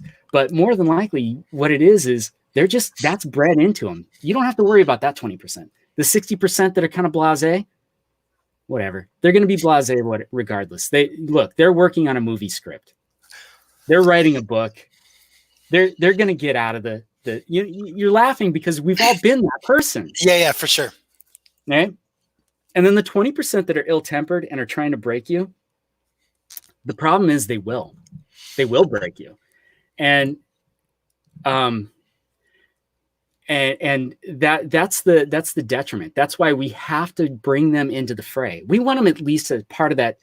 We want to turn that into 80% of blasé, or maybe turn that into 60% blasé, 40%. But I've actually taken that 20% because I was like, look, I understand you've got car problems. I understand. And I'm not using this as a threat, but I can't use you if you have car problems and that's your identity. You don't want your identity to be car problems. You want your identity to be something better. And I trust that you're a smart person. You're a talented person. There's a reason I hired you. Here's what I want you to do. I want you to be in charge of this because I think that you have the wherewithal to make this a solution as opposed to a problem. And it's amazing how I've taken that 20% and turned them into fanatics where they were going around saying, hey, let me tell you what you're doing wrong. So that is my advice as far as that goes. I love it. I'm taking notes. I feel like I'm really, yeah. But I do talk a little bit about that in regards to customers in the book, but empowering people to make decisions for themselves, that's really key. That's when when people feel confident, that's when they make decisions. When people feel fear, that's when they don't. That's when they run away. That's when they come up with every excuse in the book. And that's when they make it your fault as a manager. It's your fault I'm not succeeding. And the problem is they're right. If they're not succeeding and you're their manager, you're the one failing. I've had bosses in the past that genuinely thought that them telling me I had to get better sales was coaching. I know I need better sales. I don't need that. What I need some help. Like, what can you do for me to help me get better at what I need to do? Don't tell me get better at this. Don't tell me do that. Bring me into the fray. Make me part of the conversation. And then let's come up with a solution together. So, well, hey, now that you're on the line, do you mind doing some of these exercises with me? No, let's do it. Okay. Let me pull it up again. Whoop. All right. So I was talking about, being thirsty. And in this case, being thirsty means you need knowledge, but like you don't need a little bit, like teeny tiny bit, like here's a droplet, and you don't need a bucket. What you need is the right amount. Now, Justin, do you know what the right amount of knowledge is that someone needs? No, I think too much. I don't know. The answer is no, I don't know. Yeah, exactly. You don't know. And so that's where it's like, it's really important to understand where to start and where to expand. Let people ask is really, really what it boils down to. Now, Justin, have you ever had a situation where you had to make a decision and didn't feel like you had enough information to do so? Oh, yeah. Okay, give me an example. Like what was it? Well, it was just recently when our campus closed down, and we still have services that we need to give out, but there's really nothing is certain anymore. It's impossible to plan for the fall or for the summer or for tomorrow. I mean, there's a lot of unknown right now, and this is really important. So how do you feel in that situation? I think it makes me kind of paralyzed by indecision. I can kind of look into the future and see I'm overwhelmed by the potential futures that are the course of any action I take. And it makes me hesitant to the point where I can't make a decision. Yeah. And I think that that's true, is that people get into that situation and they're like, I don't know what to do next. I'd rather just not make a decision. And again, later on in the book, I talk about that exact thing and how to overcome it. But the other thing too is, when was the last time you felt rushed, Justin? I mean, it's been recently with kind of getting everything ready into this new online world where we're living. Yeah, just getting everything in place so that we can transition to this, really. Right. So my partner is a music teacher in an elementary school. Okay. Try online school that way. Math, science, the curriculum's there. Mm-hmm. Music, on the other hand, for elementary school kids, where usually she's got them touching stuff, they don't have that stuff in their homes. Oh, wow. Right. So it's like, how do you do that? And she's had to the cheese has moved, and she's felt really rushed, and she's felt panicky. And, I just think about, like, I'm someone, and I talk bad about myself later on in the book, but I am someone who is eccentric in my lateness. I am late to things often. And so every morning when I have to go someplace, I feel rushed. I feel like, oh God, I'm running late and I've got to cram. And that doesn't stop when I leave and I get in my car. That doesn't stop by the time I get to the place I'm supposed to be. That doesn't stop as I walk into wherever I'm going and I'm apologizing for being late. That never leaves me throughout the day. And so when I feel rushed, I don't feel comfortable. I certainly do not feel confident. And so what we want to do is we want to cut down on that for customers, whether they're employees or whether they're actual customers and clients. We want to make them feel ready. So they need to have enough information, enough knowledge that they feel confident in that. And we also do not need to make them feel like they need to make a decision right now, or we're going to shoot this puppy in the head. Like, that is not what we want to do. What we want to do is make them feel so good about this decision, they can't wait to make it. And I know a lot of salespeople don't like this tactic because it's not immediate. And sometimes you get results if you start using the what I like to call the dark side of sales, which is when people start manipulating time by saying like, hey, you're on a shortage of it. Look, we're all on a shortage of time, but they can still buy this iPad anytime they want. If they buy it if they buy it next week and it's $50 more, and that's when they decide to buy it, that's when they decide to buy it. Let them know that right now it's $50 off. But if they decide to wait a week, you just made an extra $50. So I don't know why you're rushing them into whatever, right? Like, it doesn't make any sense to me. Let them know the knowledge. You don't have to create more fear. So really quickly, again, the definition of sales is to build the customer's confidence to a point so that they can make a decision. Justin, to your point, employees, they get to make a decision on whether or not they're going to be a part of whatever you're putting out there, or they're going to be against whatever you're going to put out there. And helping them feel like, hey, this is a decision you get to make. And yeah, it might be a decision where you decide not to do it. And then obviously we're going to have to find a different employment situation for you. And I have helped people find other jobs because I was like, this is not the job for you. Let's find you another job. But I think it's giving them that choice that's when the rubber meets the road for them. And they start to realize, like, I either got to jump on board or I need to jump off.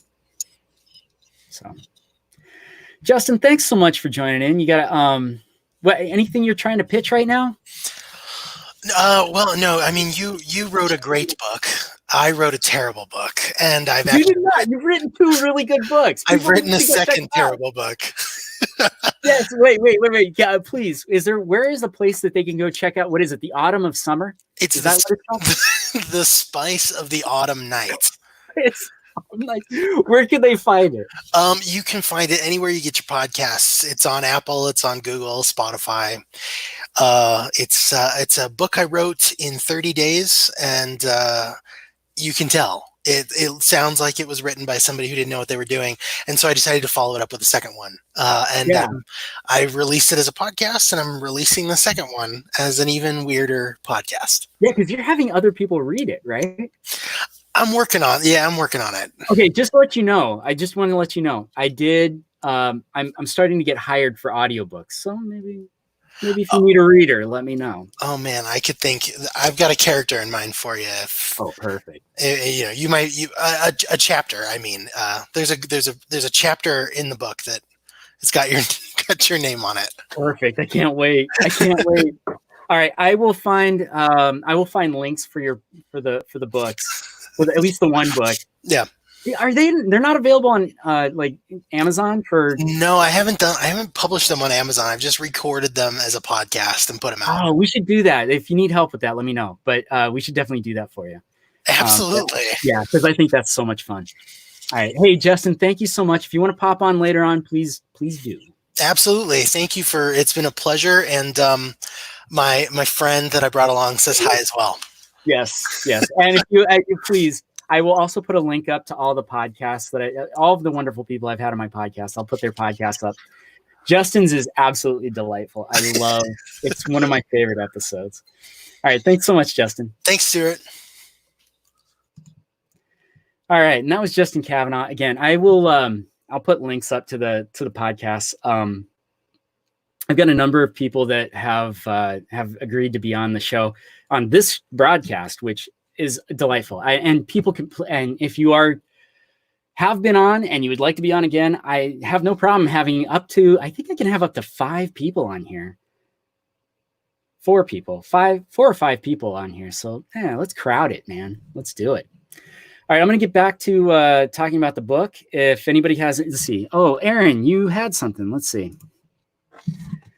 You get it from both sides. However, I think men receive the same treatment, but in an opposite manner. Yeah, you're right. Yes, you're right. My car experience is a perfect example of that. Taking a minute to get to know your customer. And again, later on in the book, and I'm going to put this banner up. Buy the paperback book, by the way, for $50. I know it sounds like a lot of money. It's $49.99. It sounds like a lot of money. It is not. Once you pick up this book, hold on a second. I'm gonna break the fourth wall here, literally. Wow.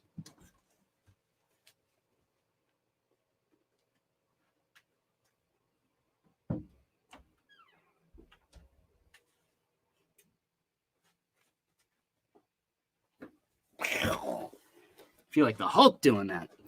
All right. It's mainly just because I don't want you to see how messy my bedroom is. I'm in a closet right now. This is the book, and it's gonna play havoc with the. Let's get in the frame here. The sales book for people who hate sales. Look at it in comparison. This is for scale. This is the book. It's not a small book. It is thick. There are plenty of pages. And here's what I'll say about the book and why it's $50. I could give it away for a lot less. In fact, I could just give it away. I could give it away for free. It's a thing I could do. The problem is if I give it away for free, what ends up happening is people get it and it has zero value to them. And so what they do is they put it down and they never look at it again. You have books like this. Look around your house. You have bought a book or you got one as a gift. You set it down. You didn't think twice about it. This, you have some investment. There is a monetary investment. And I don't know if you've been listening to this stream for a while. One of the things that you'll notice is that anytime anybody says, hey, this is a really good deal. This is a really important thing to remember about sales. This is a tip that I've got. I've also been able to say, yes, there's a chapter about that in the book, because whatever you can think about is in the book. And a lot of times, and one of the other things I will say is, and I lose viewers every time I talk about the book. one of the things I'll say is that I keep getting asked, is this a book for retail sales or is this a book for B2C sales, which is business to company? Or what is, or no, I'm sorry, B2B sales, which is business to business, B2C sales, which is business to consumer. What kind of book is this? And the answer is yes, because all of this stuff is universal. It's all universal. It applies to all of it. I can't write a book specifically for your industry yet because I don't know enough about it. If you invite me to come and do something with your industry, I can absolutely write a book for that. I can write a whole curriculum. I can write a complete training and coaching program for you. I can do all of that stuff. But why $49.99 for this book? And it's because think about the last textbook you had to buy. How much was that textbook? And how often have you gone back and looked at that textbook? Did you even use the textbook? I'll be honest. Most of the textbooks I bought, I had one that I found actually a couple years ago, and it was still in the plastic wrap. I'd spent $50 on this book, on this stupid book that somebody told me I had to buy. We never even cracked it open. This is a book you'll want to crack open because as you start doing the exercises, it becomes addicting and you're like, I can't wait to do the next one. When I do coaching with people, they are very excited to get to that next chapter because they know they get something out of every single chapter. All right. It looks like people are tired of hearing me talk about the book. Hey, what about this? Maybe you could, if you want to donate, you can PayPal. I'm not saying you have to, but it's worth doing if you want to. I'm going to leave that up for a minute just in case that's something you want to do. Okay. Next thing we're going to talk about is something called the Platinum Rule. And who out there, if there's anybody watching, there isn't anybody watching. God, as soon as I start the commercial, gone. That's okay. This is okay. Just trying to help you understand why you want to buy the book. Let's talk about this. What is the golden rule? Who out there knows what the golden rule is? Is anybody still on the feed? I realize now I can pop up comments too, which is kind of cool. Like this one's really good. My friend Joe, look at how handsome that gentleman is. Great way to frame this up. Thank you. I don't remember what we were talking about. Look, someone shared it on Facebook. She's so pretty. But it's my girlfriend.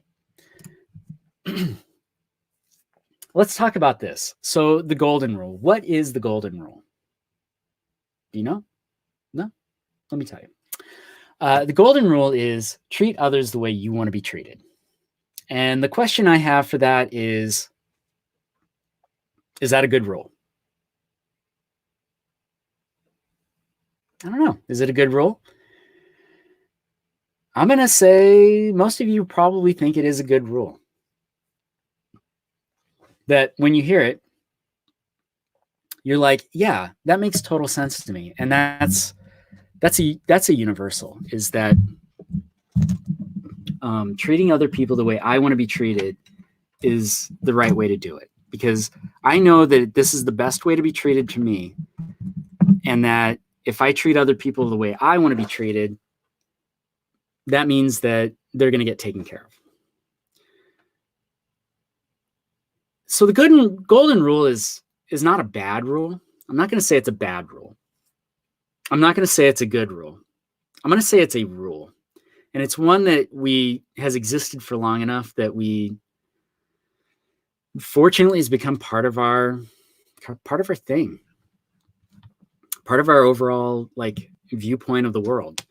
So the golden rule is really great for kids, for little kids. And what I mean by that is it's really good when we need kids to stop hurting other kids. That's really what it boils down to. We're just trying to get them to stop trying to kill each other because they need a Lego piece. And we know that, and kids understand that they don't understand how pain works for other people, but they do understand how pain works for themselves. So they know that if they take their Lego creation and bludgeon the next person, the other person looking for Lego pieces, that they can now get their Lego piece. But as soon as they get hit by something, they understand that that's pain. And so then they can associate, oh, this pain that I'm feeling is now what I'm inflicting on this other person. And if I do that to them, they might turn around and hit me back. I don't want to do that. Ergo, I should probably not hit people. Genuinely what goes through a kid's mind. We're adults, though. We don't need that. That's not the thing we need. So we're going to update this to something called the platinum rule. And the platinum rule is something, it's basically, it's the core of the golden rule, except instead about talking about us, we're talking about other people. So where this goes is we want to treat others the way they want to be treated. This is a different concept. So for instance, and again, I talk about this a great deal in the book later on, where it's about finding out how people want to be spoken to, finding out what's important to that person, finding out what their level of knowledge is, and speaking to that. Nobody cares what your opinion is unless they ask your opinion. This is something good to know for Facebook as well, is that nobody cares about your opinion. They ask for it.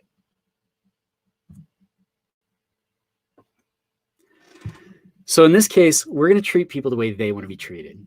We're going to listen to what they're saying. We're going to do all of that and let them tell us what they need. So a couple exercises. And please, if you're watching right now, which is it doesn't look like anybody is. I think it's because people are at lunch. Maybe. Well, you can always review this later if you want. Has anybody spoken to you in a way that didn't feel right and then was told, I'm just kidding, or you're too sensitive? And we'll hold off on that part. But we've all had that situation where someone says something to you, and I unfortunately I invite this for myself. Because I'm kind of a jokester, right? Like I'm funny guy. And so unfortunately what happens is that people tend to be very glib with me. And they tend to say things that they think are funny, but are actually genuinely mean. Like, really mean to me. It's surprising.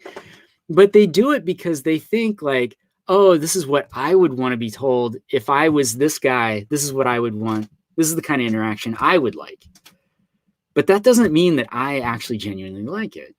As snarky as I seem, I'm actually not a snarky person. I'm actually deep down, one of my biggest idols is Mr. Rogers. Like, I want to be nice to everybody. Genuinely want to be nice. I say mean things in private to my private people and I do it as a joke, but it's only supposed to, in my opinion, it's only supposed to break the characterization that I think I'm trying to portray. But there's a lot of people that have a misconception of what I like and how I like to be treated. And I don't like it. I don't like it when people are especially mean, unless I invite it. You know, it's one of those things you need to ask permission for. So it happens pretty often. And it actually happens most often on Facebook, where people will say mean things about me on Facebook and think it's okay. And it's not. It doesn't feel good. I don't say mean things about other people. Not even people I know it would be okay to say mean things about. I don't think that's an okay thing. But that's because I treat people the way I believe they want to be treated, which is they don't want to have mean things said about them. Do you see what I'm saying? I can say mean things about myself all day, and I do. Self-deprecation is my jam, but I don't do it about other people. I don't think that's nice. Or kind, rather. All right, let's see. I want to put up a quick thing.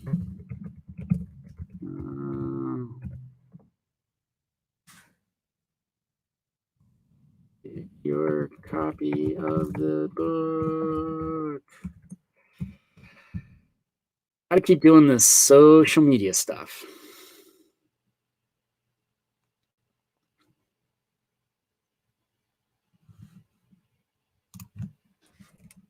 I know this is boring, but I got nobody's watching it right now.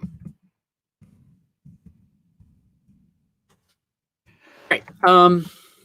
That's enough of that nonsense. Let's get back to this. This nonsense. All right. So anyway, treating other people, treating people the way they want to be treated. So yeah, it's like, oh, I was just kidding, but it's like the damage is already done. So maybe don't do that, right? Maybe treat people the way you think they actually want to be treated, which is with respect and kindness. That's a good default, by the way. And then if people say, hey, I think you should just light me up, then light them up. That's okay. If they've given you permission, different thing altogether. And how does that stuff make you feel? I just told you, it does not make me feel good. When someone writes something mean about me online, it's like, but why? What did I do to you? It doesn't feel good. And we've all done it. We've all treated people because we were like, oh, they can handle it, but we don't know. And we make assumptions. They can handle it because I could handle it. Well, they don't always have the ability to handle it. And I will tell you this, your customers don't always have the ability to handle it. You know, I talked earlier with Bob, and with Bob, he was like, you know, sense of humor is kind of like a universal. You think, but I have talked to customers, and I've been with customers, and I was being my jokey self, and it was a major turnoff. And I had to recognize it immediately, and I apologized, and then I switched gears, and we just went back to very basic, like, this is what we're doing right now. We're going to be very straight and narrow. And what's amazing that happens is that once people start to relax, and instead of fighting what you're doing, they'll jump on. They'll be part of it. And sometimes I had somebody I did work with, and she was notorious for being prickly, is the word I like to use. She was very prickly. She was a business owner. And everybody told me, hey, watch out for this woman because she is this certain way. And I was like, you know what? I'm going to approach it how I'm just going to approach it. And what I did was I realized she was very much about business, but she also understood that sometimes her approach wasn't great. And so when I would go in and do sales training, I would break what she was normally asking for, and I would bring some humor to it, and I would bring some engagement that she normally wouldn't feel comfortable with. And afterwards, sometimes she would tell me, I didn't appreciate that. And I would say, I understand.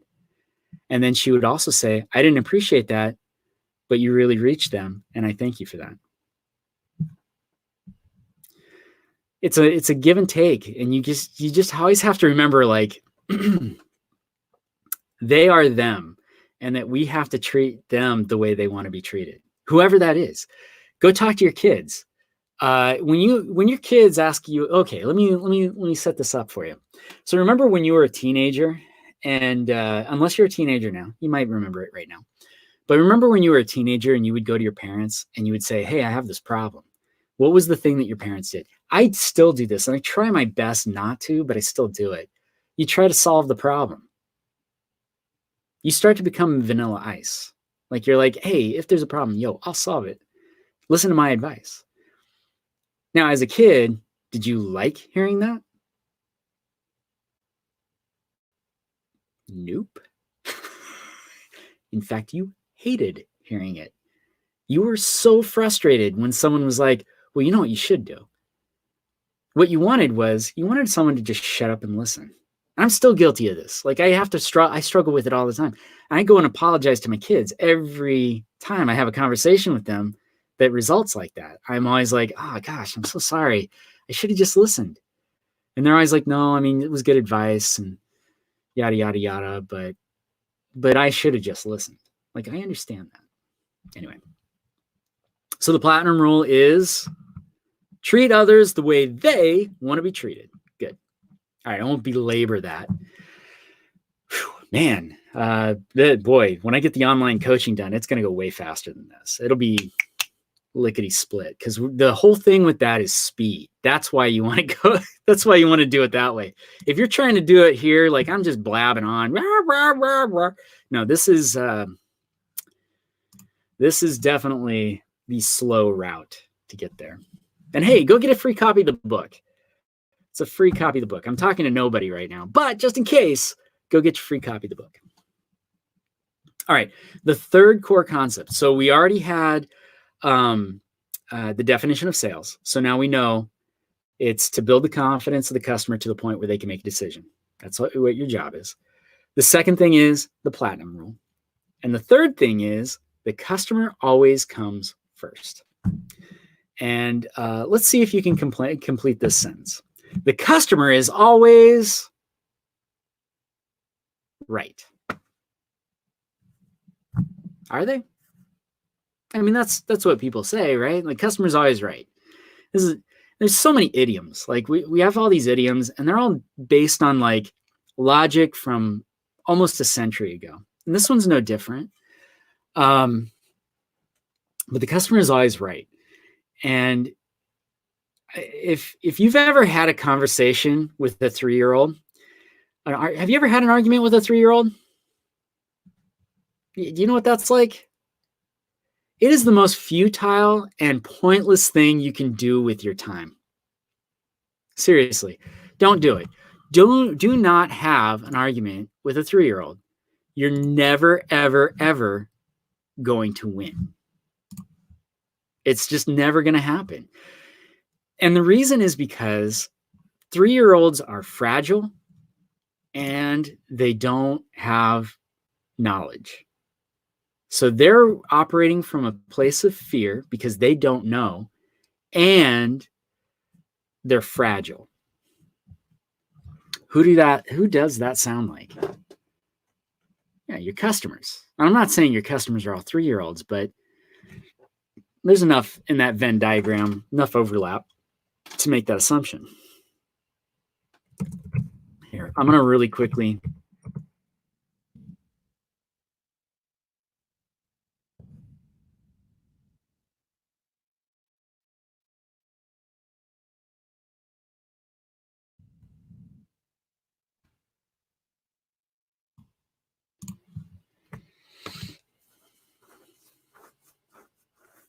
All right. It's tough because I'm doing everything here. I'm doing all the switching too. I'm not doing a bad job. Anyway, so having an argument with a 3-year-old is pointless. It's a bad interaction 100% of the time. I've never won an argument, even though I'm right. And customers, let's face it, are often wrong, like almost all the time. That's why they come and visit you. That's why they're seeking your advice, is that they're wrong. And they know they're wrong. And their assumptions, they feel like they've got good assumptions, but they're assumptions, and assumptions are always wrong. So the upside of that is that them being wrong increases your value. And what I mean by that is,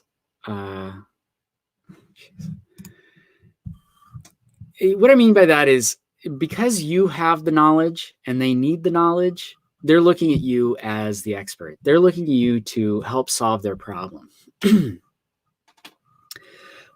But they're always wrong. Let's just assume customers are always wrong.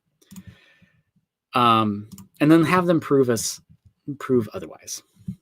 So the problem with adopting the customer is always right mentality is whatever the customer says is true. And that is not the case. Think about this. If the customer comes in and says, hey, it's a buy one, get one free today, and the customer's always right, you got to do it. Like, that is literally what you have to do. And I know that that's like, oh man, that is really taking it to the extreme. Is it? Because that's what you just said, is the customer is always right. And the customer isn't always right. And I've actually seen it where I've had customers tell me the customer is always right. And it's like, ma'am, you bought this thing and it was perfectly assembled. You're bringing it to me now and it's broken. I can't take back a broken thing that you obviously dropped down the stairs. That's not, well, the customer's always right. And I'm like, yeah, no, like you don't get to, it's not magic. Like that is not a magic word. It's not linguardium leviosa. Magic isn't real, and neither is the expectation to be right all the time. So we're not going to live by the customer's always right, because it's silly. It's silly nonsense that was crafted back in the 1800s, back when customers literally had to come up with something. People had to do something to protect consumers because everybody was taking them. Everybody was a snake oil salesman.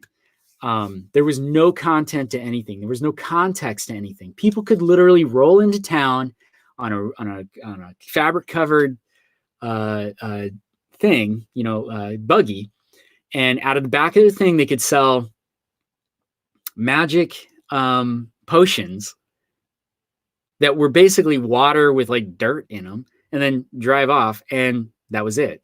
So the customer is always right came from shopkeepers that had so many customers that were so shell-shocked and had so much PTSD based off of having bad interactions with people that they had to do something to quell that fear. And so shopkeepers back in the late 1800s started saying the customer's always right, giving them power. The problem is it gave them too much power. And right around the 1950s, people stopped using this expression. The only people that didn't stop using this expression were consumers, because it was still a protection for them. So I'm not saying that it's completely off. The sentiment, just like everything else, is good. But what we want to do is we want to say that the customer always comes first. The customer's needs, the customer's wants always come first. They come before our needs. They come before our wants. They come before our profits. They come before everything else. That customer is key. Now, that's not to say you need to lose money on customers. You're basically, when I say your customer comes before profit, I mean that your customer's well-being comes before your profit.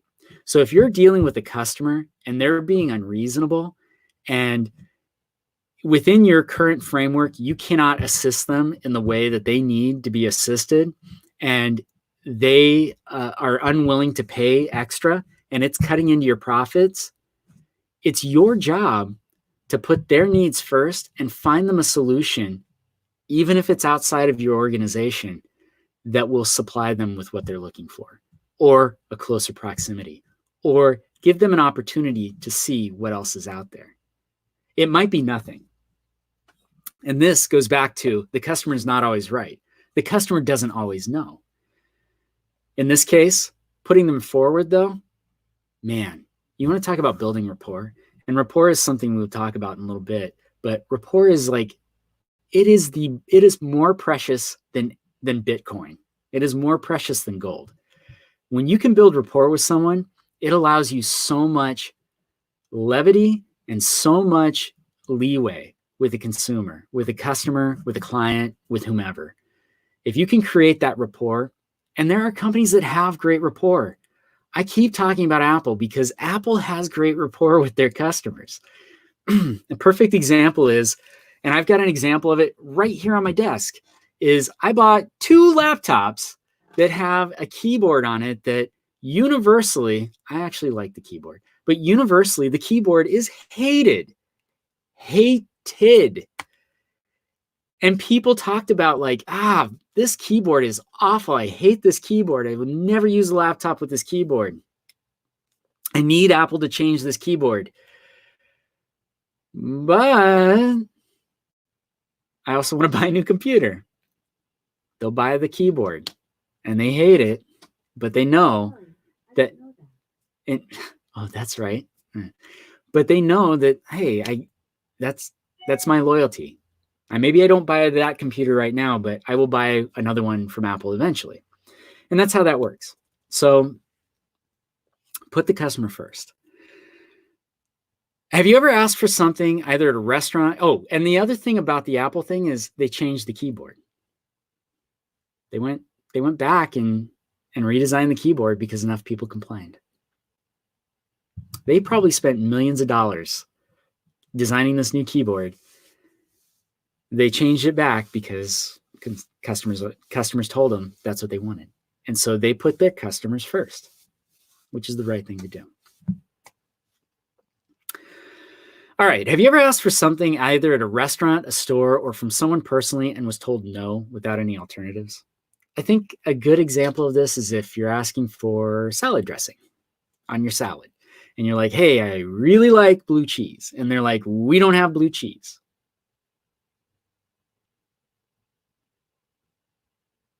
Okay. What's my alternative? A good waiter or waitress will say, we don't have blue cheese. We also have this phenomenal vinaigrette that I will bring a little sample for it. You can try it out and let me know if you want that on your salad.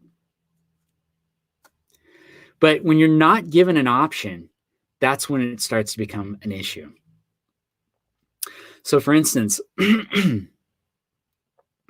I know somebody who bought a car, who was looking for a car, and they went in to look for a specific car, and they were like, hey, I want this color car. And the reaction was, well, we don't have that color car. So, okay, but what are you going to do for me? Well, we can give you this other car.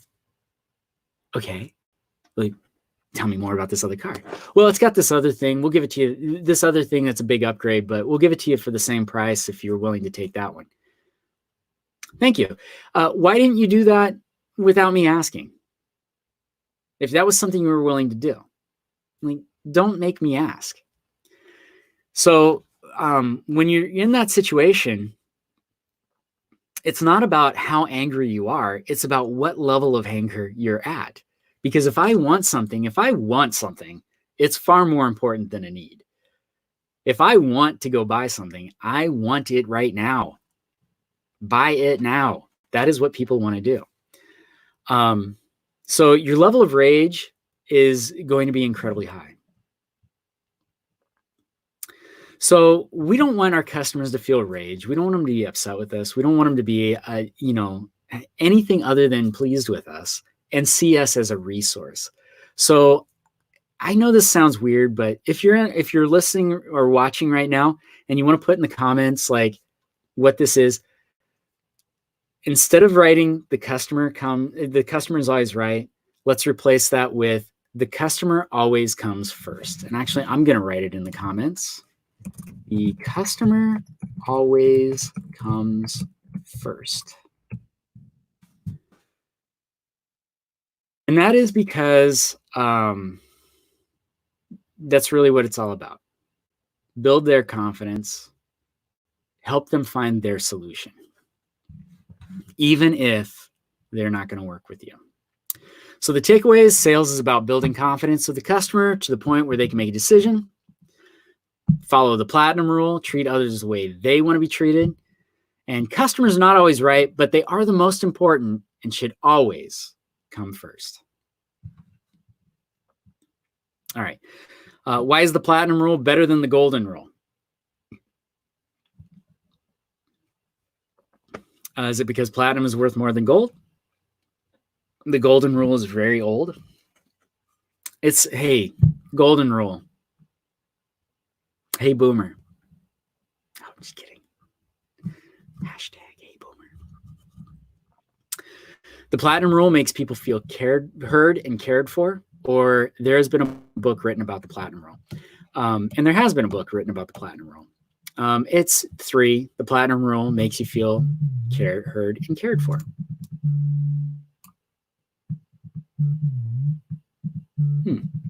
Interesting. I wonder if it's a robocall. I'm getting phone calls, but I have a feeling it's a robocall. Let's see. You want to take a guess? We've been trying to reach you concerning your car's extended warranty. My car doesn't have an extended warranty. About your car. Awful sales tactic, by the way. Does anybody actually fall for that? I'm just curious. That's a thing. Does that put your customer first? It doesn't. It's a lie. I didn't buy an extended warranty on my car. I like to live dangerously. But here's the thing. Does that tactic work? The problem is yes. That tactic does work.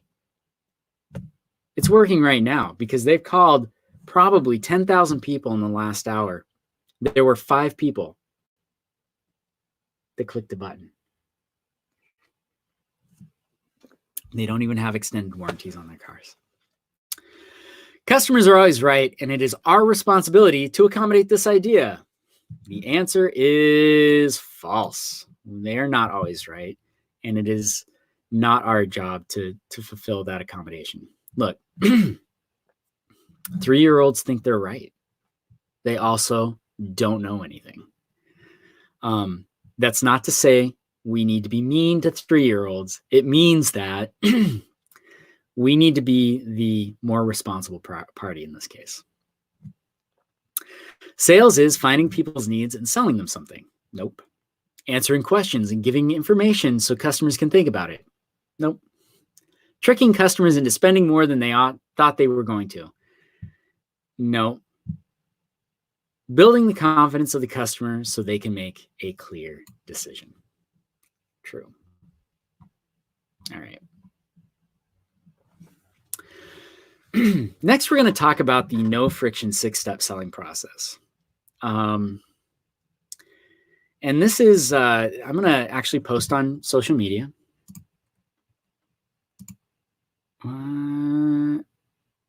Let's see here. Stay with me, person who's watching, please. And if you'd like to join in, please let me know. If you send me a message, or if you just put in the comments that you'd like to join in and go through the no friction 6-step selling process with me, please do it. I would love to have somebody else to talk to. We're getting into deep into hour 4, and I can feel my voice starting to give out. That's not bad. It's not bad. All right, so I'm going to talk about the 6 steps of the sale right now. Please join. I'm going to put up levelupyoursales.com/virtual book signing. And then I got to share it on my my wall too.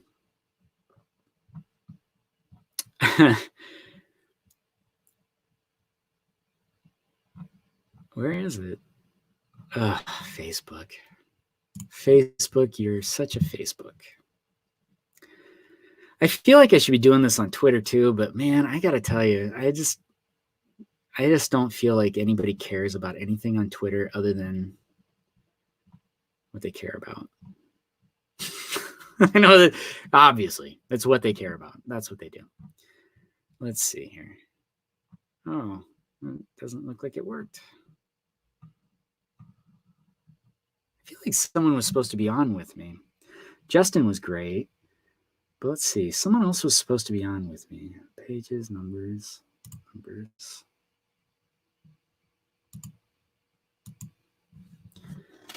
I'm going to try and pull that up real quick.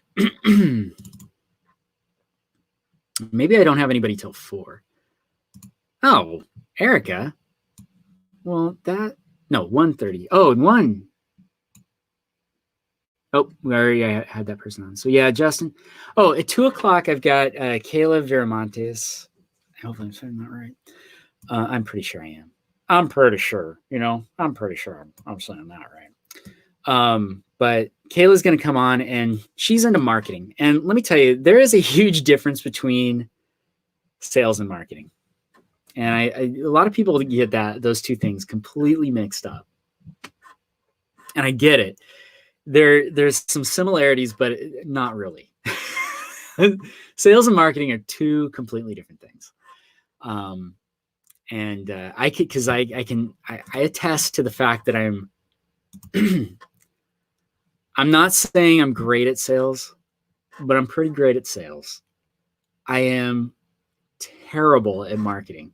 And this is a very good example, is this event. Like, this should be, I was hoping to get at least 100 people at any given time looking at this. Not even close. But that's okay. This is fun. It's kind of a test. And so far it's going well. I'm enjoying my time. I can't wait for the more guests to show up. And I think that's probably why people aren't tuning in, is because they're seeing a talking head right now. All right. So let's talk about the sales process. Now, remember, I talked about how earlier, or in the broadcast, about having a sales process and having it be something that you kind of need. If you don't follow a sales process, you are flying blind. Look, Magellan, Neil Armstrong, like everybody, whatever explorer you like to, Columbus, but whoever you like to follow, on Twitter, any of your explorers that you really, really like to follow on social media. One of the things that I will tell you is Magellan would have used GPS. He would have found something else to explore. And what he would have done is he would have taken the instructions he got from GPS and he would have made those instructions better. He would have improved what was already there. So when you adopt a sales process, it's not like it's overriding anything that you're doing. What it is it's a skeleton that you can build off of and build up. You can level up your sales process, is what I'm saying. And if you don't like this sales process, I looked at thousands of sales processes online. They all basically say the same thing. Some of them are written specifically for an industry. Some of them are written specifically for a type of sales. This one is pretty universal, and you can adapt it and adopt it into any sort of thing that you would like to do. In this case, the reason I do it in 6 steps is because it very distinctly lays out all of the 6 different things that you're going to need to do. It doesn't combine them, and it doesn't break them out into a bunch of different things. You can break each of these steps out if you'd like, but what this allows for is at the end of the book, you're going to build out your 6-step selling process, and it is 6 pages. This entire 300-page book is designed to get you down to 6 pages and just being able to adapt that into any situation you're in. If you know where you're at with a customer, it makes it so much easier to guide them forward. If you don't know where you're at with a customer, you're going to spend most of your brain time thinking about what you're going to do next. It takes you out of the sales process. One of the big things we have to do is stay present. And I'm going to talk about that, I'm sure, right now. But staying present is incredibly hard to do when you got to think about what the next thing you're going to do is. In this case, when you have a sales process, you know that when you're in this situation, you know exactly what you're going to be doing next. There's no question. And after that, you know exactly where you need to go. And you can adapt it, and you can change it, whatever it needs to do, because you don't have to consider, what do I do next? You just get to do it. And that's the beautiful thing. To instill confidence in your customer, you have to have confidence yourself in your proficiency to be able to do whatever. When I would go into stores and I would sell to customers, I was usually visiting the store. And so the selling process for that store, I needed to know what that last final part was. And that was the only time it ever became difficult for me in a sale, was because I could get them all the way up to the very end. And then I would get to, hey, I need to take your money now, and we need to figure out how to get you this thing. I would get to that point. Sometimes I didn't know what to do. I was reliant on other people. And all of a sudden, luckily, I built enough rapport. The customer didn't just go, well, you don't know what you're doing, and walk out. Unfortunately, for a lot of people, they don't build the rapport. They don't know what steps to take at the very beginning. And so they end up losing any rapport that they were going to build. They end up losing it immediately. All right. So there are two things I hate to see in a sale. And that's one, customers thinking, because when customers are thinking, they're not buying. And two, salespeople thinking, because when salespeople think, they're not selling. A good sales process just takes the guesswork out. And what we're trying to do in sales is reduce friction. That's why it's called the no friction 6-step selling process. Friction is the enemy of momentum. Breaks are great examples of friction. Oh, I really ate breakfast way too fast this morning. So when you've got a car and it's speeding out of control, brakes are a great thing. Hit the brakes. You don't want to run into anything. You don't want to careen out of control, right? Like that's what you want. When you're selling something though, what our job is to remove all of the obstacles and give a clear path so that the customer can make a decision. That's what we're trying to do. Build the confidence so that they can make a decision. That's our goal.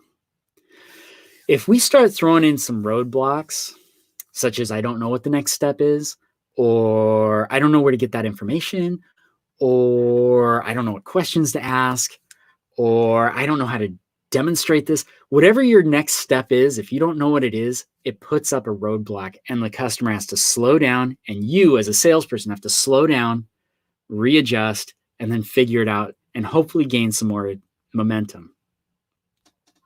The unfortunate thing is the customers don't forget that stuff. They don't. So what we want to do is we want to know very clearly what these 6 steps are. Now, if you're looking at this and you see this for the very first time, these are the 6 steps, and they're very, very easy. One is your introduction. And that is in retail, if someone walks through the door, it's the, hi, how are you? Welcome to Bob's AutoZone. Take a look around. If you have any questions, I'm here. I'd love to help you out in finding whatever you're looking for. It's great introduction, right? If your introduction is you're going to a networking meeting and you're meeting somebody for the first time, your introduction is going to be a little bit more in depth. Hi, my name is Stuart Rice. I own a company called Level Up Sales and Management Training or Coaching. Sales and Management Coaching. And what I do is I help people get to that next level of sales. What does that mean? Oh, let me tell you about it. And then I'll show you later on how to handle those questions. You want to give somebody just enough information so that they can feel like, oh, okay, let's talk about that. The second step is questions. This is where you ask questions to the customer. Now, a lot of times salespeople often say that this is qualifying. And if you've ever heard the term qualifying and you're watching right now, go ahead and write down what you think qualifying is. And one of my favorite statements is, well, I got to qualify the customer. Qualify the customer for what? What are you qualifying the customer for? To be a customer? You know what qualifies a customer? Interest and money. Those are the two things. Interest and money. That's what qualifies a customer. And a means to pay.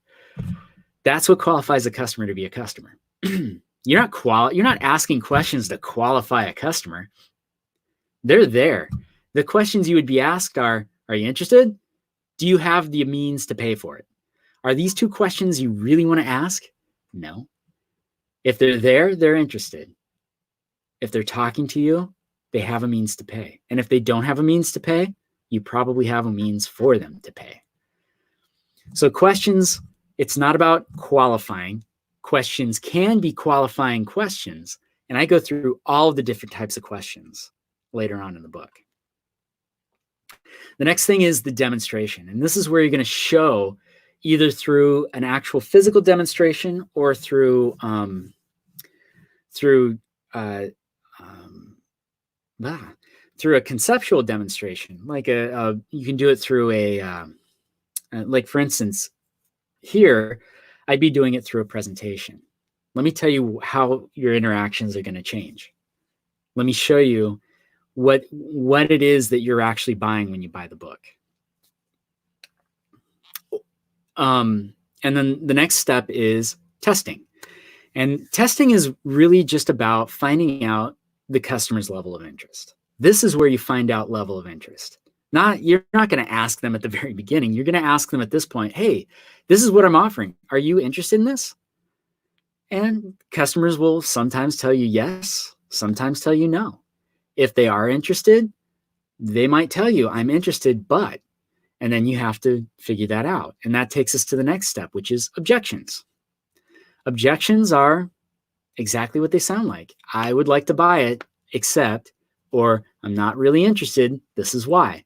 And then your job in that case is to figure out a way to either make it important for the customer or give them a means to find the solution that they are looking for. Sometimes that solution is with you. Sometimes it is with a competitor. For instance, I have someone else that's in the Gresham Chamber is an accounting firm. And the owner, we were sitting down for coffee one day, and she was telling me, like, I don't do taxes. And I was like, wow, that's like a big portion of accounting, isn't it? And she was like, yeah, I just not proficient at it. And so I have a list of people that I send people to for their taxes. And I was like, yeah, I trust her more than I would trust a lot of other people with my accounting, because she recognizes that is not a thing she's good at.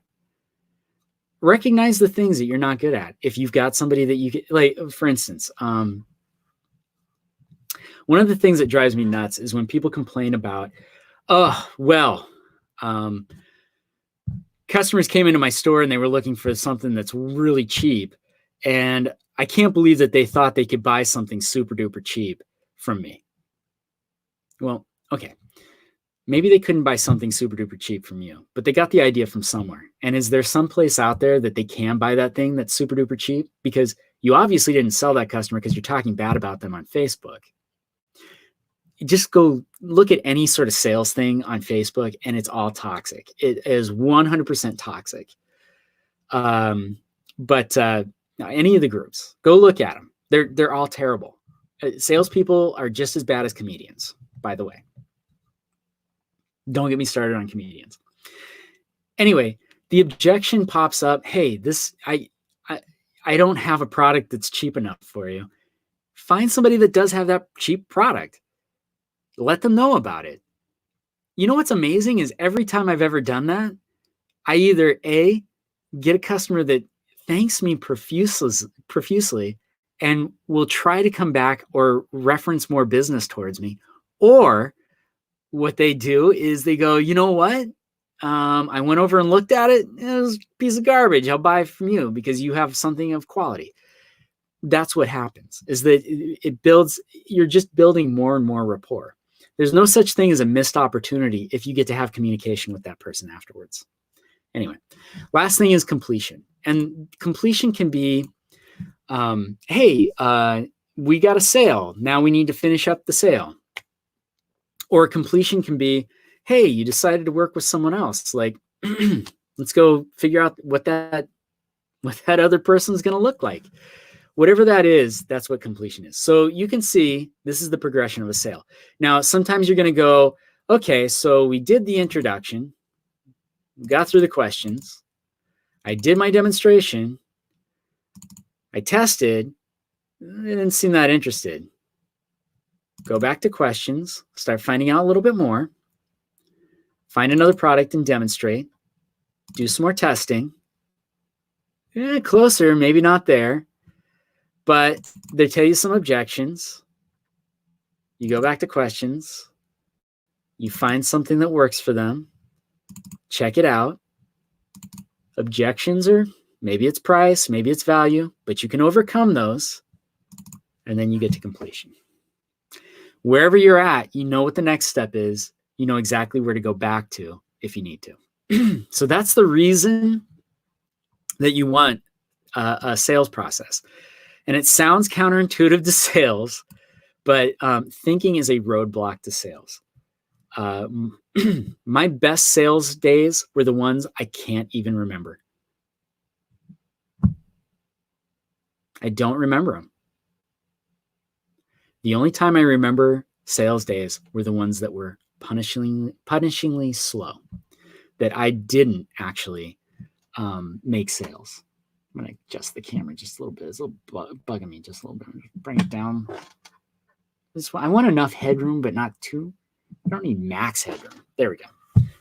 But that's 80s reference for those of you who got it. All right, so we want to stay present. We want to stay present because we don't want customers to think either. If customers start thinking, the thing they're thinking about is not what we're doing. They're not thinking about, should I be buying this? But worse off, they're thinking, should I be buying this? Is this something I should be spending my money on? Is this a wise idea? And they start thinking about it and they're like, I really don't need these shoes from Steve Wallett. But you do. You want them, right? But if I'm over trying to figure out like, what's our inventory status on this? Or I need to go find out if we have it in this color or whatever it is, and I haven't set this up correctly, that's when customers start pulling out their phone. They go to Twitter and that's it. You lost them. If they go to Twitter and they see that someone posted something that they don't like, you've lost them. Because when you come back and you start talking to them, they're like, can you believe so-and-so posted? And then you're done. You're cooked.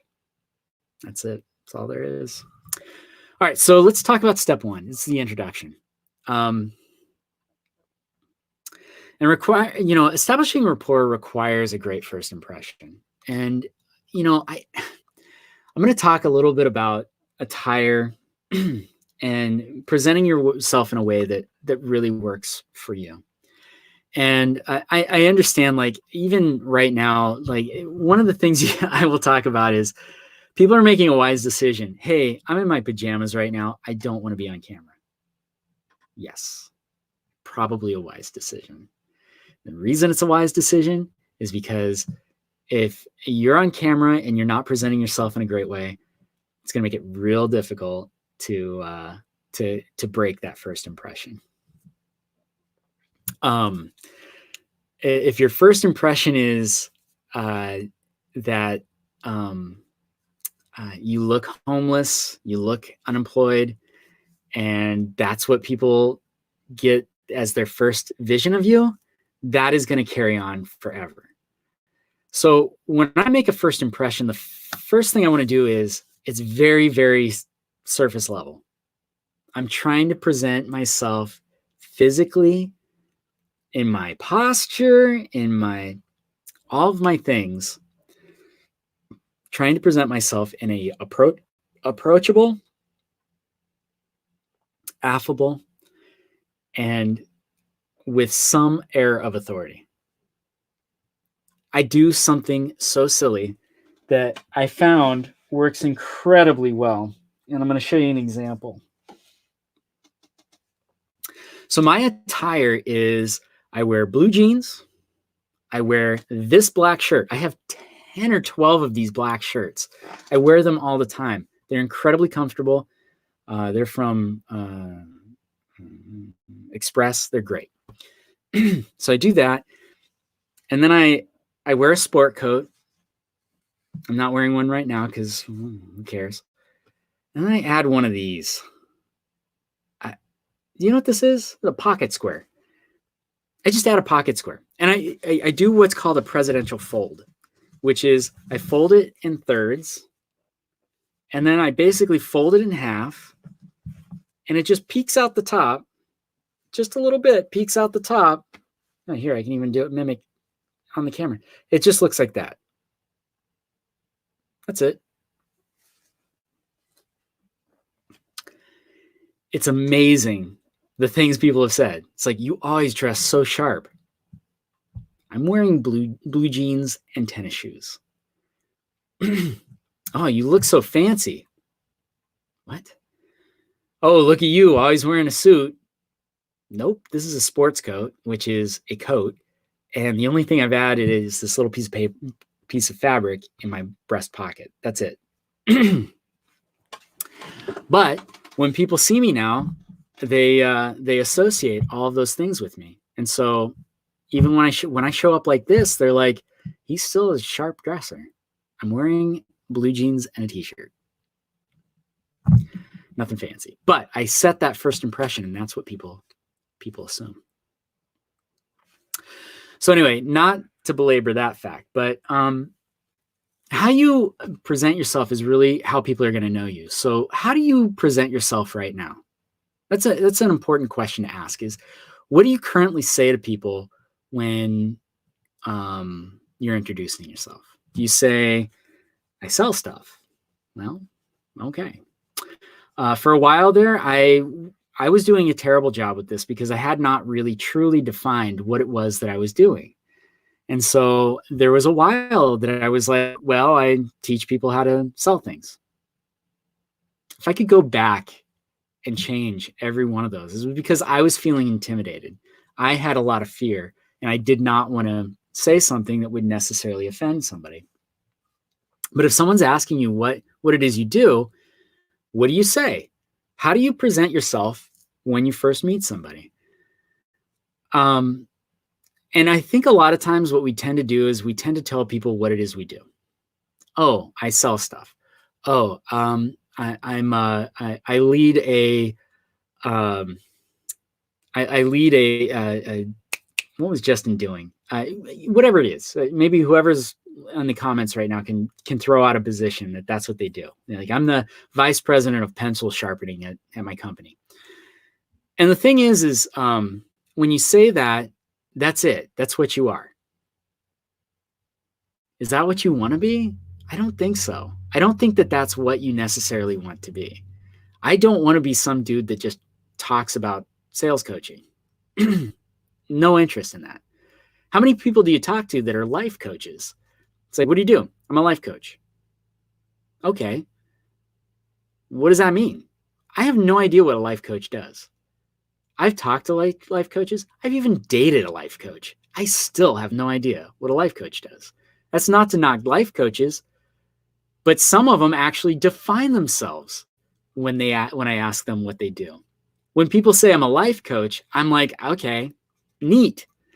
When people say I help people unlock their deepest desires and show them a way that they can attain them. Whoa, that's amazing. That sounds like something I would pay money for. I'm a life coach. I don't give a rat's ass what you are. That doesn't mean anything to me. So you got to give yourself some meaning. So a lot of times when people, and don't lie here, when you have a current introduction, how do you say it? I'm a travel agent. Okay. Aaron, if you were listening, what do you do? I help people get their ultimate dream vacation in Disneyland. Sign me up. All right. So when you get asked that question, hey, introduce yourself. Are you like Johnny on the spot and you're like, yes, this is what I do. I'm so excited about it. Or are you pensive, like, I sell stuff. I'm a travel agent. Oh, he's head up a thing that does the whatever. The thing is we can't just we don't want to. Oh, you're welcome, Aaron. Thanks for watching. That's so great.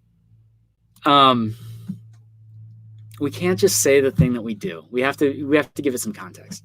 So a great introductory statement will include who you are, the company you represent, and what services your company offers, and an explanation about your job. And what you want, and the other thing is once you've done this, what it's going to do is allow you to separate yourself It does. And this is the thing, by the way, Aaron, this is the thing we all need to get over, is that you hate promoting yourself because you don't feel confident in doing that. Once you get confident in doing it and you start doing it and you see the reaction is not people going, ugh, she's so full of herself. When you start to notice that people are like, oh, she knows what she's talking about, they look at you in a completely different light. And they will not, everybody's got that same fear, is that, oh, I feel so uncomfortable doing that. Hey, my name's Stuart Rice, Level Up Sales and Management Coaching. I'm here to take your career to the next level. What does that mean? Well, I do offer sales and management coaching that will take your current situation and make it better. Think of me as the Bill Belichick to your Tom Brady. Okay, sign me up. So when, now this is the slap shot. Like look, this section right here, this one page, you're not going to be able to write this formula. It's not something you're going to be able to do today and just be like, I'm phenomenal at this. It takes some deep searching. It takes some real self-awareness to be able to write this and write it in a way that is going to feel comfortable for you. This is not something that you get to pull out a cue card and read off to people. If you're reading it off to people, it's not true. You need to make this a true statement about you, but it's worth trying. Like, even if you're just writing on a piece of paper, or if you want to put it in the comments, I think it's great. What would be your introduction at this point? And I'm sure it's better than the first one, without a doubt.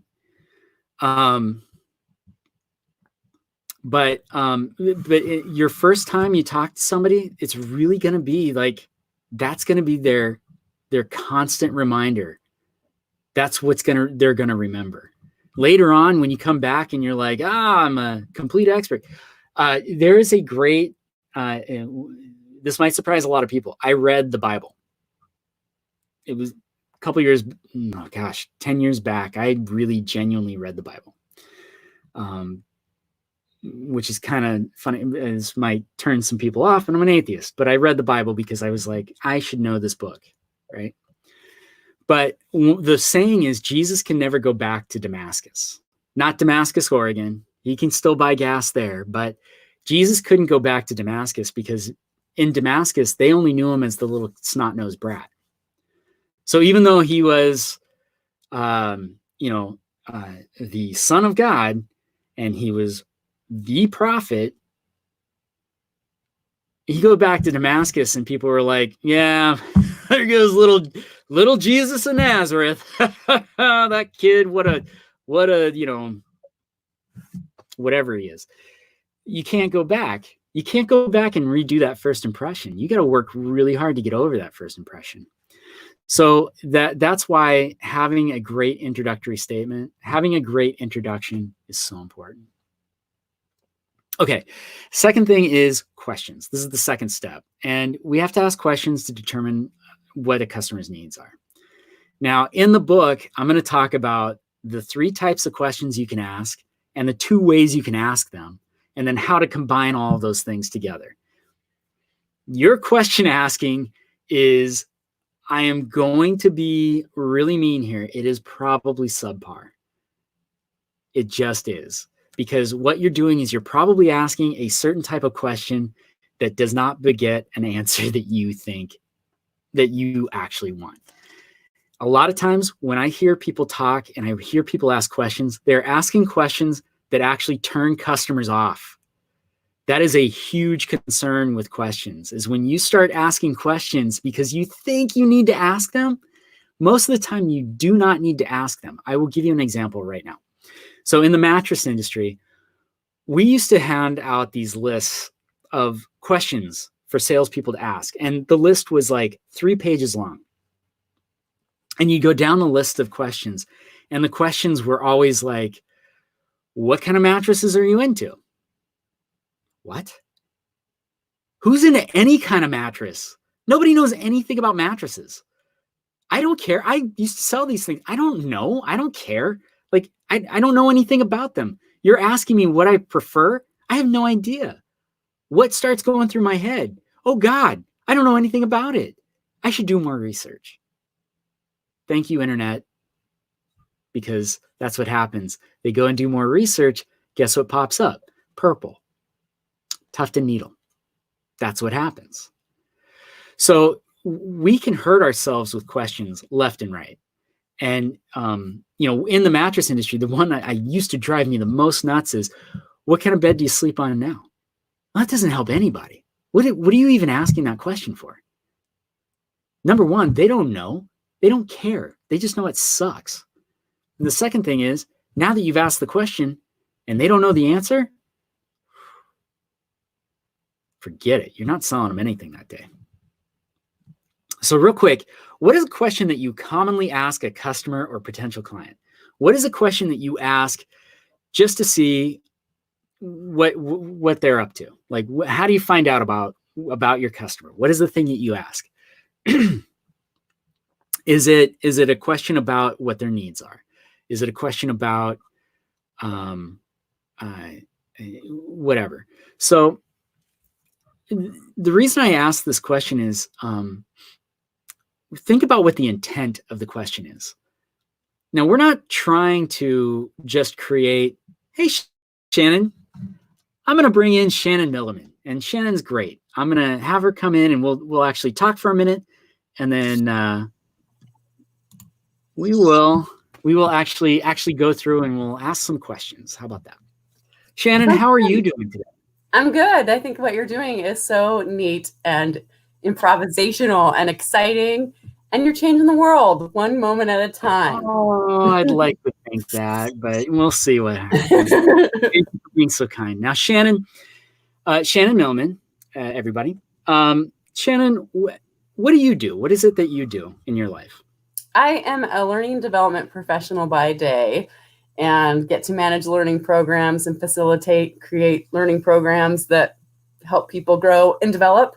And by night, I am slowly developing a consultancy business where I highlight improv skills in the workplace and help people to use those for better resilience and agility and to adapt and to move forward when things aren't perfect. And I like to do creative projects like create and perform plays because it's all kind of similar.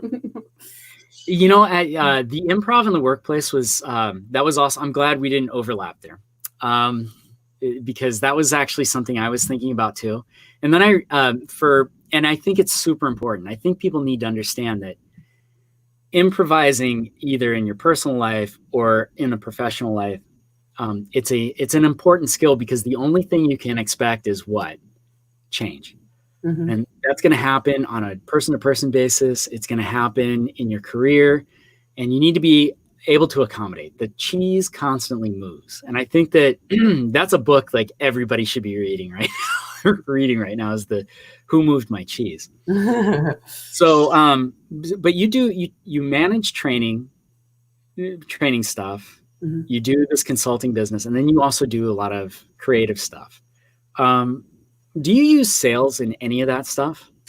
Yeah. And I'd say that's not my dominant skill set. And my interest is piqued knowing that you tailor work towards folks who maybe this isn't their natural skill set, people that don't necessarily love it.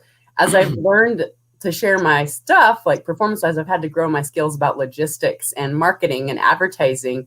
And there comes a point where I have spread and been creative and resourceful to the extent I can within the spheres I know, but getting beyond my knowledge spheres and marketing and selling myself, for lack of a better expression, is an area of improvement and a constant place of how can I get better skills and better ideas? Absolutely. I actually just recently had to spend a lot of money to start learning that stuff. And I'm not saying I think coaching is great. Like you're improvised coaching. And by the way, do you have a link to anything that I can send people to? Sure. I'll give you my. Oh, if you want to put it in the comments in the Facebook, that would be good.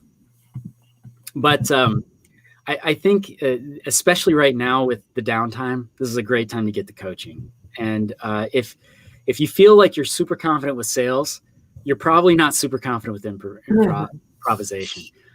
And improv is not something that, it's so funny when you think about improv, you think about like the masters of improv, right? And I'm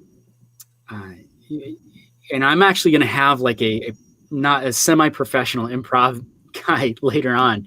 Cool. But the thing is when you think about improv, do you think about preparation? Well, actually you do. I mean, in many ways, you might think you don't, but it is all the practice and the agile movement before of what do you do when, and the planning so that you're more confident to move forward when things aren't perfect. Definitely, yes. I totally agree. So being able to adapt is great, but you don't even know what to adapt to. In fact, I'm going through these 6 steps of the sale, which is where you jumped in. And we can talk about it because someone put up a question that they asked. But when you're in these 6 steps, this is where the improv takes place. After you read the book, after you go through the sales coaching or whatever you want with me or with Shannon, what you'll find is that when you get presented with an issue, you suddenly know what the next step is, and you suddenly know what to do to be, in your case, might be funny, or might be the appropriate response, or might be whatever. People are always amazed because they're like, "Oh man, how are you so funny all the time?" And it's like, I'm funny all the time because I think about it. Well, and also, I think, I don't mean this too sensitive, but you might not be funny all the way, but you're iterating rapidly. And so 8 out of 10 times, people notice you're funny, but they're not acknowledging or considering all the planning and the practice and the attempts that might be considered failure, and you're embracing them. And so then your whole persona and your success rate is heightened just because of that practice. It's true. When you're, and this is true for stand-up comedy, which I hate stand-up comedy, but when you're, when you're telling a joke, when you're doing all of those things, it is not the product of that moment. When you're watching a TV show and someone says something really witty, it is not a product of that moment. It is a product of all of the experiences and all of the situations from before. It just seems like, right? It just I've heard it kind of a parallel, like if you're hiring a consultant, a coach, an expert. Well, I'm only getting 45 minutes of your time, but it's $5,000. Like, well, do recall you're also getting this 45 minutes jam-packed of quality content that will change your life and catapult you into a visionary speaker because of a lifetime of wisdom and training and practice. And that's why we go to masters for things, it helps us along our path. Absolutely. We all have gurus that we go to. And whether it's like, hey, I need a meditation guru. There's somebody that's better at meditation than you. And people are willing to spend money to go to a meditation guru. Like they'll go to those things. Whether it's a sales guru, an improv guru, there are gurus that know something. I get asked all the time, why are you selling this book for $50? Because it's a big ask. And by the way, I'm going to throw up the banner just real quick. And buy a book. Why are you selling this book for $50? And it's like, because honestly, I have 25 years of time that I've spent putting this book together, not to mention the last 6 months of actually crafting the book and editing it and rewriting it and rewriting it and rewriting it. Like all of that stuff came into play. And the thing I don't want to do is I don't want to have people buy the book and then like set it on their table and forget about it. The only way they have any investment is if they have like some monetary investment. Maybe they make a change. So, and to be fair, my one-on-one coaching starts at $5,000 to your point. Like it's because my time is valuable. Your time is valuable. Let's make the most of that time. I'm not going to give you a $5,000 treatment. I'm going to give you a $10,000, you're going to make an extra $10,000 next year because you talked to me and because we were able to set up all this stuff for you. Is it worth 5,000 right now? The answer is yes. Right. And what an impressive gem to consider. You have access to a bulk of that in a book format, and you can study and thoughtfully process that on your own terms and in your own, I don't know, what your challenges and barriers are. And then you put it down for a while, it's percolating, and then you can come back. A book is just a precious treasure. I agree. I think it's so good. And it's a thing that if you can get through it by yourself, awesome. If you need some help, it's there. The help is there. So Shannon, is it okay if I have somebody else join us? Yeah. Shall I? All right. Want me to part out? I'm fine with that too. All right. Well, it's up to you. We've got your website up, so we're good there. Any parting words on sales? Is there anything else that you would like to impart? Any wisdom or improv or whatever you'd like? Take the risk. By the way, Shannon was also on my podcast and had a delightful. It was so fun. I just love, Stuart, I think your energy and your talents give this confidence and approachability, and it makes me think, okay, it makes me feel more capable than I thought I was, and I can only imagine immersing in the content that you know to find its richer way. So do it. Take the risk. The payoff is always more than you expect it will be. I agree. Actually, the people that I have helped coach were doing just fine. They were doing just fine. Good but point. after the coaching, they were like, wow, I can't even, someone actually told me I can't be on this broadcast because I'm too busy. And then I was like, can I hire you as a coach? Right. All right, Shannon, I'll let you get on with your day. Thank you so much. Take care. Bye. All right, coming on now, and we're going to talk for a little bit, and then we're going to go through some questions because one of our fellow friends, Aaron, popped up a question, and I want to talk about it. So I'm going to invite Kayla with the bold orange. Look at that. She's so into marketing. She's going to market on my marketing stream.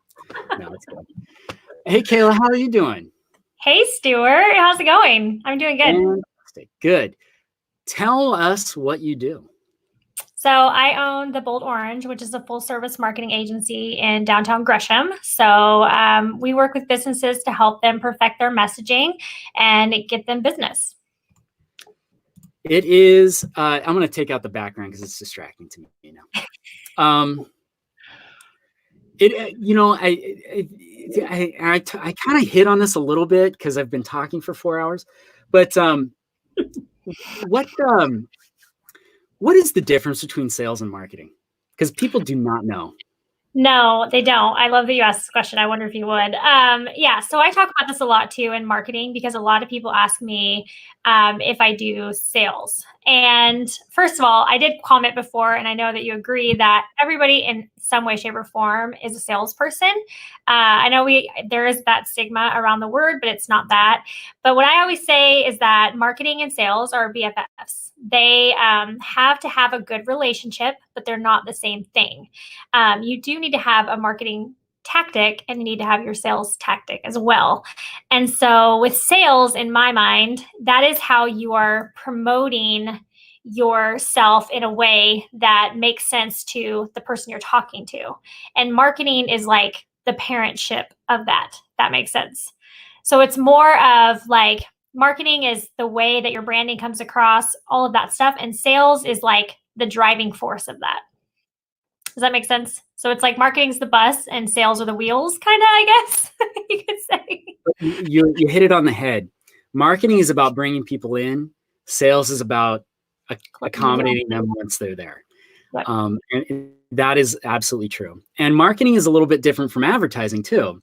Advertising is a completely different thing from marketing. You can do two separate types of things. Marketing is about creating a brand and having people understand who you are. Advertising is about, hey, come in and do this right now. This is the reason you want to do this. So the reason I bring this up is because sometimes people take a marketing class and they're like, I got it. I got sales too. Or they Yeah. take a sales class and they're like, I get it. I got it now too. And it's like, no, you got to do it all. You got to do the full gamut. And you do classes on a weekly basis, do you not? We do. Right now they're virtual, so because everything is crazy. But yeah, we teach a lot on multiple marketing things, as well as like social media, all that kind of stuff. So marketing has a broad spectrum that you need to be doing, and you do need to show up in multiple ways. But selling is what you do when you get there. So yeah. Yeah. Good. Well, I'm glad you're echoing what I'm saying. So Yeah. I like an echo chamber. That's why I hang out on Facebook, or Twitter, or whatever the thing is that I'm doing right now. Right. Can we talk a little bit about questions? And Erin actually gave us a question, and I kind of want to see whether your opinion on questions are the same as mine. So the thing I was saying was that questions need intent. And one of the things I hated is when people say like, oh, I got to qualify the customer. It's like, no, customer's qualified. They have money, they have interest. Right. What are the questions we're asking? And qualifying can be a type of question, but to me, questions have two purposes. It's to eliminate wasted time or educate the buyer. That's what they're designed to do. So with that, and I'm not going to pick on you, Erin Berg, who will not be on this podcast, or won't be on this broadcast because she's in her PJs and refuses to get out of them. But yeah, at least you're honest. That's what we want. So the question is, what types of activities do you enjoy to do? And just to give some background, and I don't think she'd be upset, and I'd be willing to put her link up, or she can put it in by herself on Facebook. What type of, she's a travel agent, right? Specializing in Disney. Okay. So let's take a look at this question that she asks people. What types of activities do you enjoy to do? Now, Kayla, looking at this question, I do not attribute good or bad to questions. Questions are questions. Same thing with news. News is either good or bad. But when you think about this question, like how can you answer it? And this is a question that she's asking a potential traveler? Correct. Well, I'm sure you probably feel the same way, but I feel like it's too open-ended. And also, like, if they're going to, like, most likely someone's going to come to them already in some way. They're not going to say, I don't know where I want to go in the world, so just send me anywhere. Right. So I would be a little bit more pointed about that. But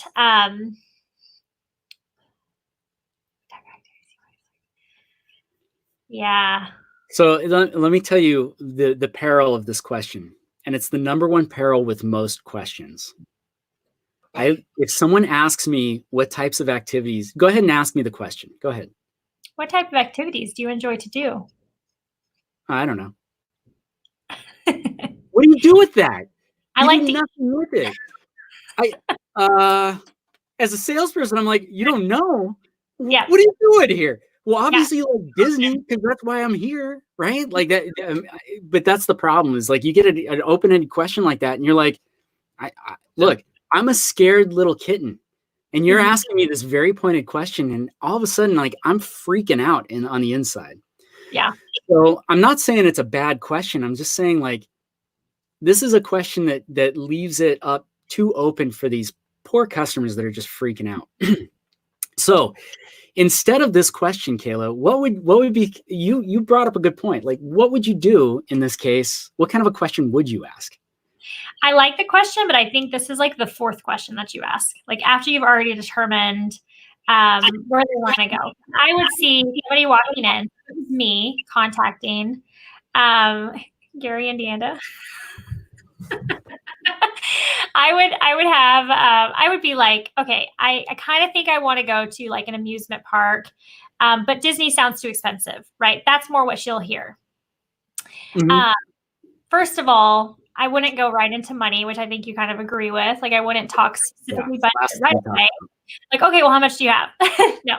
But I think that kind of asking them, okay, well, what is it about the amusement park feel that you're looking to accomplish? Like, is it that you guys love roller coasters? Like, I think multiple choice seems to work a little bit better. Like options like A or B versus, A through Z, because they're already overwhelmed, which is why they're hiring you. They don't know the answer, and they're hoping that you'll kind of lead them down the yellow brick road to what they want. That is correct. I agree with 100% of what you're saying. So, and again, later on in the book, I really kind of, I have to keep talking about the book because that's what I'm trying to do, is sell some books. Later on in the book, I talk about, I talk about the different types of questions you can ask. And in my opinion, in this case, what you want to do is you want to ask a discovery question. And what a discovery question is it's not about what you're going to learn about the customer. It's what the customer is going to learn about what you can offer. In an amusement park, there are certain activities that people are going to be into, right? So for instance, they're either their biggest things are going to be rides, maybe. Not necessarily, because they might be taking grandma and grandma's going to be watching the little kids. So that might be a completely different thing. Some people are going to be into the shows, the parades, like whatever the cantina show is. What is your favorite aspect of Disney right now? Is it Star Wars? So doing the multiple choice is really cool.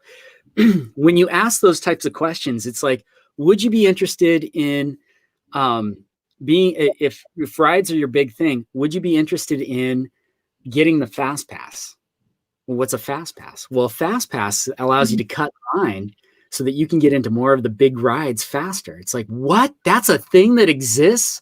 Because the last time I went to Disneyland, nobody told me about fast pass, and I stood in line for 2 hours for Indiana Jones.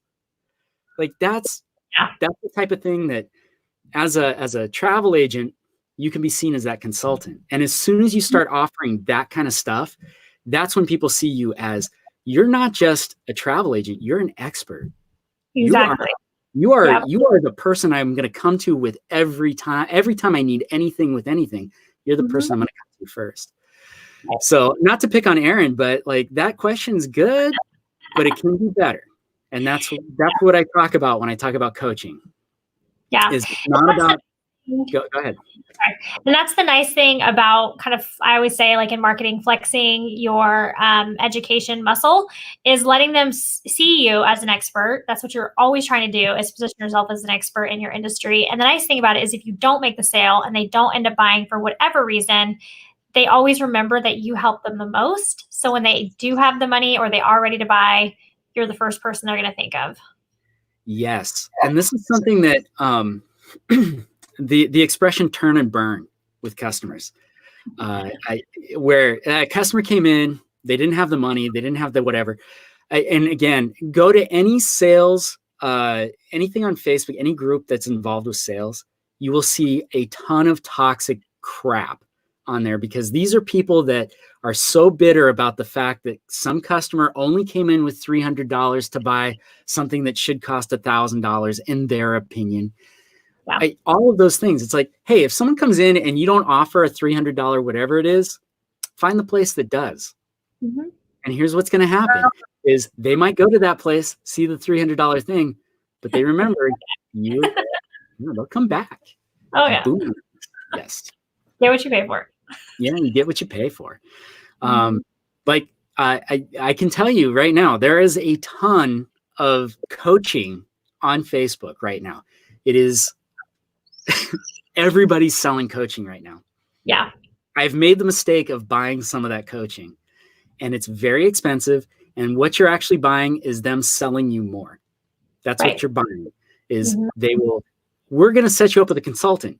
And then the second you're on the phone with them, they are drilling you for more money. That's all they do. They do zero coaching. They just take money from you. Exactly. So it's awful. I hate it. But the thing I'm going to do is I'm not going to try to upsell you. Hey, buy where you're comfortable. If you want to get something more, go for it. Whether you're spending $5,000 with me or you're spending $0 with me, the content's the exact same. It's all the same coaching. It's just how I'm delivering it. You do the same thing. is you do a lot of free content, right? So if people want to learn some stuff, they can go to your, $25 virtual class. Yep. They can hang out. You'll probably post something on on social media about it, but it's what's the depth of learning that you want to do. And I'm happy if anybody wants to take this book for free, I'm giving it away for free right now. I don't know if people know that. They should. They're here. But but the thing is like once you see that, maybe you get enough out of that, and then you just start adopting it in your life, and that's great. I'm happy for you. At some point down the line, though, what's going to happen is you're going to be like, I want to get deeper into this. Yep. You can only take your own stuff so far. You only know what you know. That's true. So true. Yeah, I have a really big issue, which I think you and I've talked about many times, about the online ads that you constantly see for, go to my free webinar and get a $297 package from there, and then on and on and on and on, just like you're saying, is that it sounds really great and it sounds like you're getting this great product, but it's something that's pre-recorded that somebody else is getting. It's not one-on-one advice that you definitely need, because your circumstances are different from anyone else, especially even the people that are in the same industry as you, like your competitors who are within 5 miles of you. Yeah. They're not dealing with the exact same situations. And so hiring someone like Stuart is so much smarter, because you're actually getting him to come in and tell, like, this is what I'm dealing with. This is what my customer needs. And this is what I need to work on. And my team needs to work on, because that's a huge part. Is usually the owners, we got it down as far as our branding goes, but everyone below us isn't quite up to speed. And that can hurt your brand significantly. Yeah, we're going to cut ahead a little bit in the book, because I think this is important. What, if you don't mind, I'm gonna cut ahead. We're gonna get past, the 6 steps of the sale and the sell process, and we're gonna get into.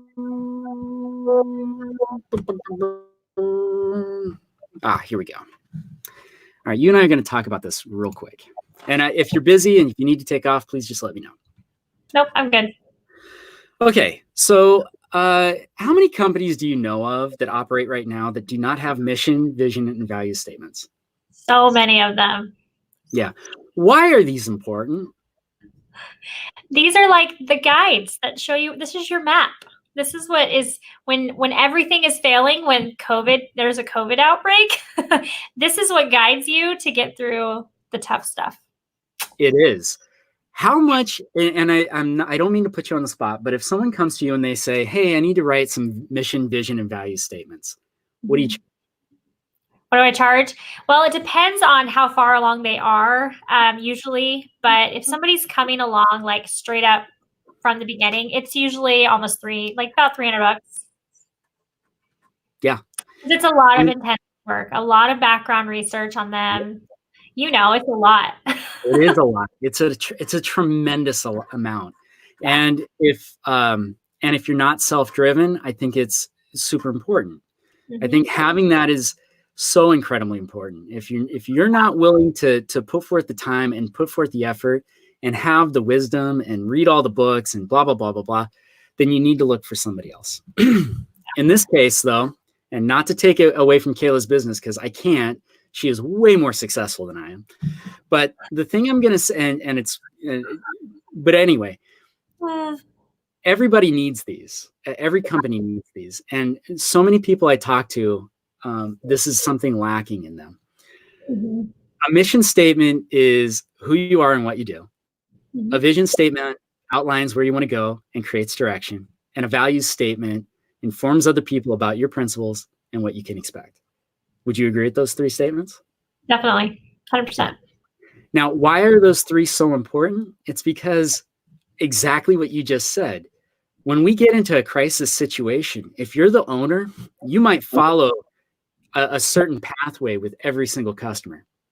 You are that brand. So you definitely want to have these, what these things are.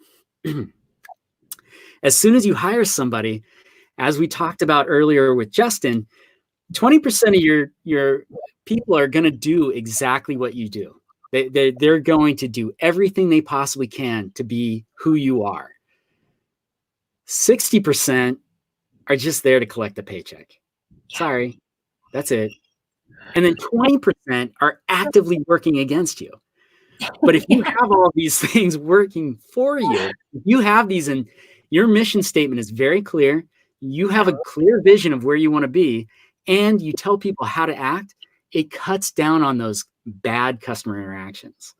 And every owner, Kayla, I don't know if you've ever had like a bad review that you saw from maybe one of your employees, or somebody treated a customer horrifically bad, and then you see a bad review pop up. What is that feeling? Well, I love to say that I haven't had that, but I can only imagine that it would feel horrible. I mean, I think a lot of times, like, I love the way that you just described those percentages, because it's so true. And you see that a lot, like in fast food and things where the company is so large that the lower down you are on the totem pole, no offense, that the less you care, because this stuff that you're talking about right here is not transferred down. And it's so vital as business owners that we make sure that we know these statements inside and out, and that we are showing those to our staff as well, because they are the front lines of your business. Like, they're the ones they're being you, they're being your brand. And it's so detrimental if they're not conveying that. And no matter what happened in a negative review, it's somewhat true, like has to be somewhat true somewhere. And you have to try to nip that stuff in the bud really fast. Absolutely. And a lot of times that comes with a value statement. Everybody talks about the mission statement because that's the most visual for everybody. You're trying to push your mission statement out to everybody.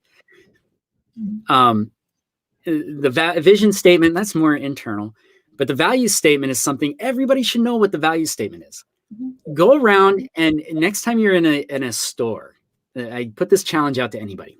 Next time you're in a store, even if you own the store or you're the manager of the store, walk around and ask, what are the value statement? What's our value statement?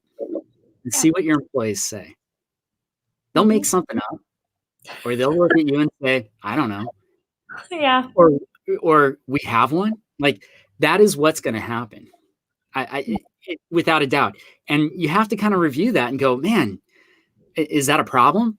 And my answer is, yeah, it's a huge problem. If they don't understand how they should be treating people, it's a big issue. Yeah. So, yeah, I know that you focus on this from a marketing aspect, which for you, the mission statement is absolutely necessary, because it's going to drive every bit of marketing you ever do. And one of the things I'll point out, Kayla gets really hands-on, gets her hands dirty, gets you a great mission, vision, and value statement. The book does a good job of highlighting what it is that you need out of a mission statement and guides you into writing it. It's super awesome. Very in-depth. I love it. Yeah, it's very in-depth, and it's some exercise. Again, this is a workbook. It's not a lookbook. But it's what you have to have. You have to do the work for these foundational pieces. It's so vital. Yeah, and there's no better time to do it than right now, as far as I'm concerned. Like, everybody's down. I think unemployment's up to 37% or some ridiculous number. It's time to build up your skills. And I know that it's expensive, but it'll pay dividends in the end. Absolutely. I mean, this is the time I shouldn't be spending any money, but I'm spending money on coaching because I know I need it in certain spots. Well, it helps you bounce back faster too. You have to invest in your own knowledge and education, or you're going to be successful, but you're never going to fully reach your full potential of success because you're not laying these foundations like you're talking about. And if you don't do it for yourself, you're definitely not going to do it for your team. For sure. Absolutely. Like, we can all agree Tom Brady is the greatest of all time. And if you question that, look at his hands. He doesn't have enough fingers for his rings, I don't think. But he is the quintessential, like, he's the greatest of all time. Now, I'm not going to go tell Tom Brady how to throw a football. Neither is Bill Belichick. Neither is, I think it's Bruce Arians is his new coach in Tampa Bay. When he walks into Tampa Bay, No one's going to teach him how to play quarterback. He is an expert in quarterbacking. But what the coaching is going to do is it's going to allow him to work within the system he has to maximize his potential. Right. And that's the big difference between training and coaching, is that that's what it does. So for Kayla, whatever your marketing plan is right now, if you sat in a kitchen at a kitchen table, which we've all done, and you decide like, this is what I'm going to do for my marketing. I'm not saying it's bad. It's probably fine. You're probably making a living. We want to do more than that, though. We want to get you to that next level. And so that's what Kayla does, is she helps take your marketing to that next level. When you have customers and they start coming in, if they have bad experiences when they get to you, because your employees aren't well coached and you don't really know what you're doing, it's going to cause problems. You'll be able to get by, but you're not going to get the referral business you want. You're not going to get all those things. So it is really important that, especially when things are quiet, let's improve ourselves. Yeah. And yeah, what wisdom do you have? Like, what wisdom do you want to part with? Well, I would say, especially right now, continuing education is huge. Like you're talking about, we all need to be focusing on that. It does no good to focus on the negativity right now. It is scary for all of us. We're all in the same boat, but just moving forward, you just have to do it. If you love your business and the passion is there, just keep going. And I would say too, right now is the best time to be showing up in your sales and marketing. A lot of people I've heard are nervous to be selling right now, and they think that it's not appropriate, and it's very appropriate. Your business deserves to be there tomorrow. And so right now is definitely a great time to be selling, but you want to really think about the sales strategies and contact Stuart. You have to contact Stuart to talk about that, because it's so important. But yeah, just show up on social media, show up to your customers, let them know you're still alive, you're still open, you're still taking orders, and just hang in there. It'll be fine. It will be fine. And that's the big thing, is that we will get past this. I do have a lot of faith in humanity. We will get past this, and it is tough right now, but we'll figure it out and we'll be better afterwards. Yeah. And I think too, for those people who are worried about, I'm just going to say this because like I'm bold. I think this is the time that's going to weed out some of the hacks in all the industries. I really do. I think it's a really good thing. If you're really good at what you do and you love it and you're building something, this is actually a great time for this to happen, because you saw that in 2008 when the real estate market happened, and a lot of realtors that jumped in for the money, not the passion, they got weeded out. So I think I don't know. I'm trying to see the positive in this whole situation. And I think that as a business owner, it is scary, but it's also kind of exhilarating, the potential that's there. It really is. I agree. I totally agree. And I've seen like a lot of people are doubling down on the training and I talked about the love and fear thing, and really playing up the fear. Play up the love. I think it's much more enduring, and don't worry about the fear. Like the fear will go away at a certain point. Yeah. I love that metaphor. I haven't seen Donnie Darko in forever. Yeah, it's so good. It is really good. I hated it. So it's funny because like first time I saw that movie, I was like, oh, how simplistic. And then I like got a little older, watched the movie again. I was like, that seems kind of true. And now I'm like, oh man, that is a good theme to that movie. Yeah, no, for sure. I love the love and fear thing. It is, a lot of people forget that at the end of the sale, like on the other side of a sale, they're just a person. Yes, if it's B2B, it's a company and whatever, but they're still a person. They still have a heartbeat, a soul, and a mind, and all the things. And you have to just remember that they think just like you do in a lot of ways. So, yeah. Yeah, absolutely. And that's the hardest thing for us to remember, is that we're dealing with people. Like even when you're dealing with a corporation, even when you're dealing with a business, even if you're dealing with this amorphous thing like Amazon, there are people behind it, and that showing them kindness, showing them love, it does pay dividends. It helps you out in the long run. It's an incredibly good point. Kayla, I won't take up too much any more of your time unless you want to hang out. You're welcome to hang out because I can have a bunch of people on here if I need to. Yeah, I'll definitely hang out in the comments for sure. Cool, do it. Thank you so much. Anything else you would like to say? No, I'm very excited about your book. I'm so freaking proud of you. I love that I kind of saw it when this was all starting. And so it's been really great to kind of go on this ride with you. And I'm really excited to read it. I know it's going to be bomb, and in a good way, bomb in a good way. Yeah. And yeah, so we're always around. If you need anything. All right. Good stuff. Go to theboldOrange.com, correct? Mm-hmm. Okay. Go to theboldOrange.com. Sign up for some of our virtual classes. They're great. Yeah. All right. Have a good day. Thanks. You too. Bye. Okay. That was great. Kayla is fantastic. She is always, she's very good about making sure she's connected with everything and getting the word out. And I adore her.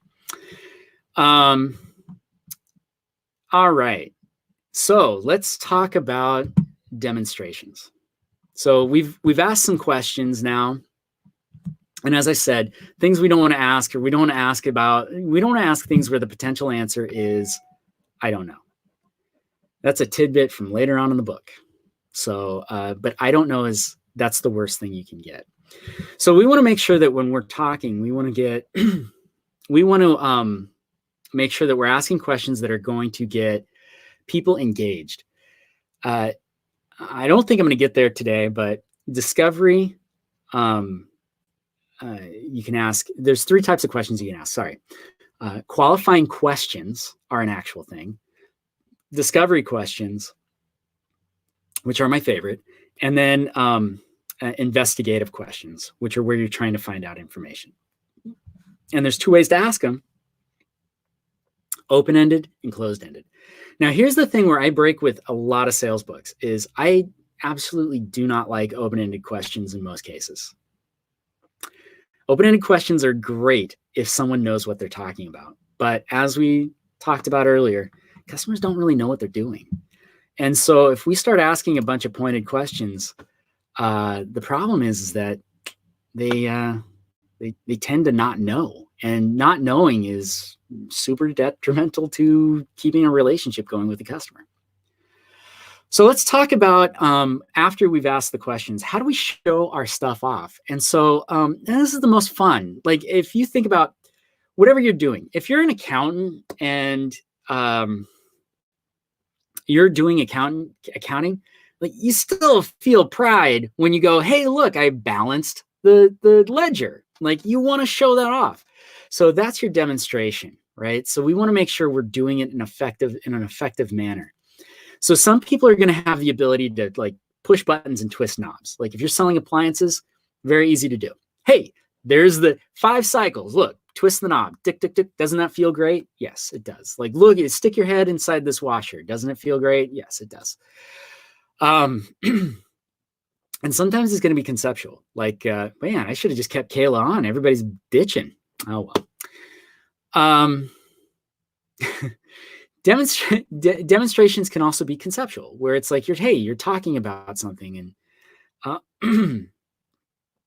and you have to kind of present it in that way. Think about a way that you demonstrate your product now. What is the way that you demonstrate? How do you show people what it is that you do? And again, for physical goods, it's very easy. You can point at them and touch them. That's good.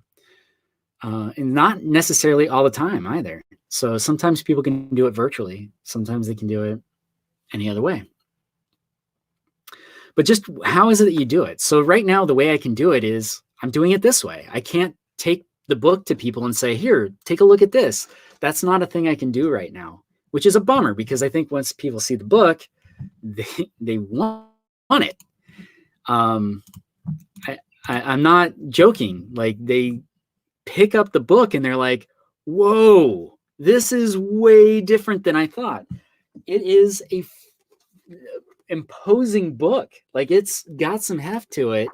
And damn, that guy is so, look at this guy in the back. And he stands behind this UPC. Literally stands behind me. So, anyway, how do you demonstrate your product? And you need to understand, like, what is it that you're trying to do with the product? And again, I go back to the word intent. It's really important to be full of intent, whatever you're doing. And interest first and foremost.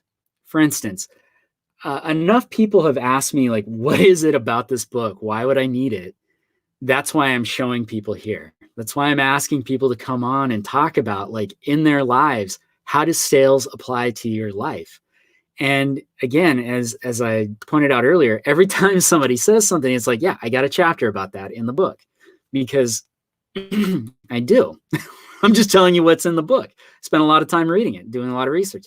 I was towards the end of finishing this book and realized, whoops, I forgot a complete section. I had to go back and rewrite. I wrote an extra 15 pages because I was missing it. I added it. Okay, so when you think about your customer and you think about doing a demonstration, we have to understand, like, we need to keep the customer present. And how do you keep the customer present? Is it like using wild hand motions and like, you can do that. You can be loud. You can be obnoxious. That'll keep customers' attention because they're like, I don't know if he's going to hit me. But the other way you can do it is just make sure you're relating back to their need. Now, you've already asked questions. You found out what their need is. It doesn't make any sense to start demonstrating something that they didn't say they wanted or needed. That doesn't make any sense.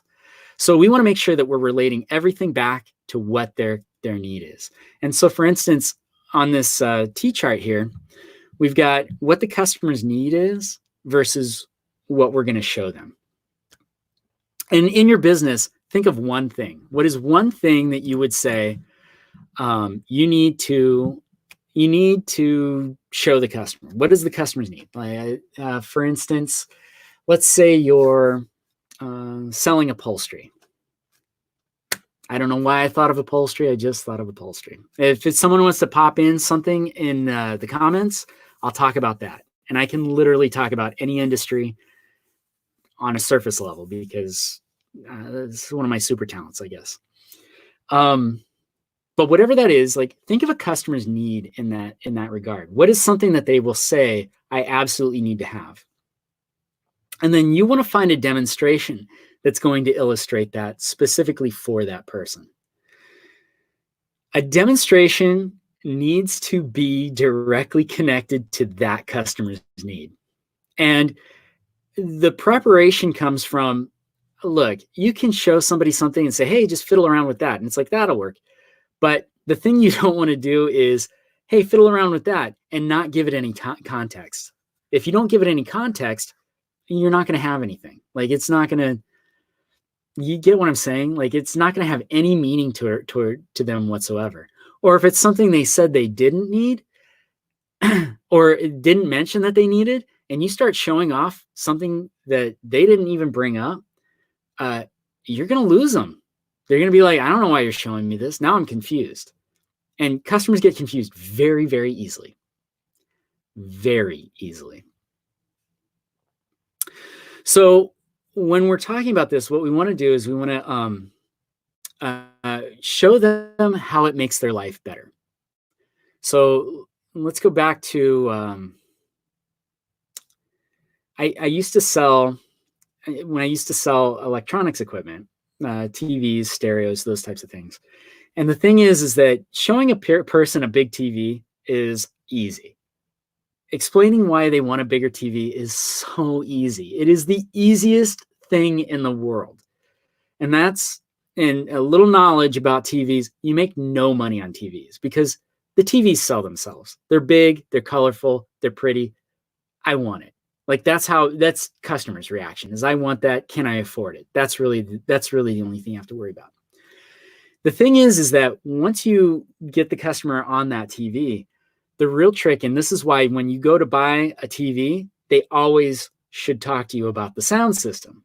Because if you have a TV and it's a beautiful TV and the sound is coming out of the speakers of that TV, you're going to be disappointed because you're going to get that thing home and you're going to you're going to go watch Star Wars, like Rise of Skywalker just came out. And if you missed it in the theaters, you want to have that experience at home. You just spent a bunch of, no, not that much, but you spent some money on this TV. Next thing you know, you turn it on and it's like, and then you're like, oh my God, that's the worst thing I've ever experienced. It makes the picture smaller. It makes the colors grain. Good sound makes everything better. And so when you add that sound, it's amazing. And that's what you want to demonstrate to the customers. Show them like, hey, I know that you've got this TV and I'm so happy for you, but let's talk about the sound system. And I just want to show it to you so you know that it exists. Demonstrate it and let them experience it. And the next thing you know, because customers are not buying a TV because they need another electronic in their house. What they're buying is they're buying the ability to experience something much bigger. Nobody downsizes their TV. They always upgrade their TV.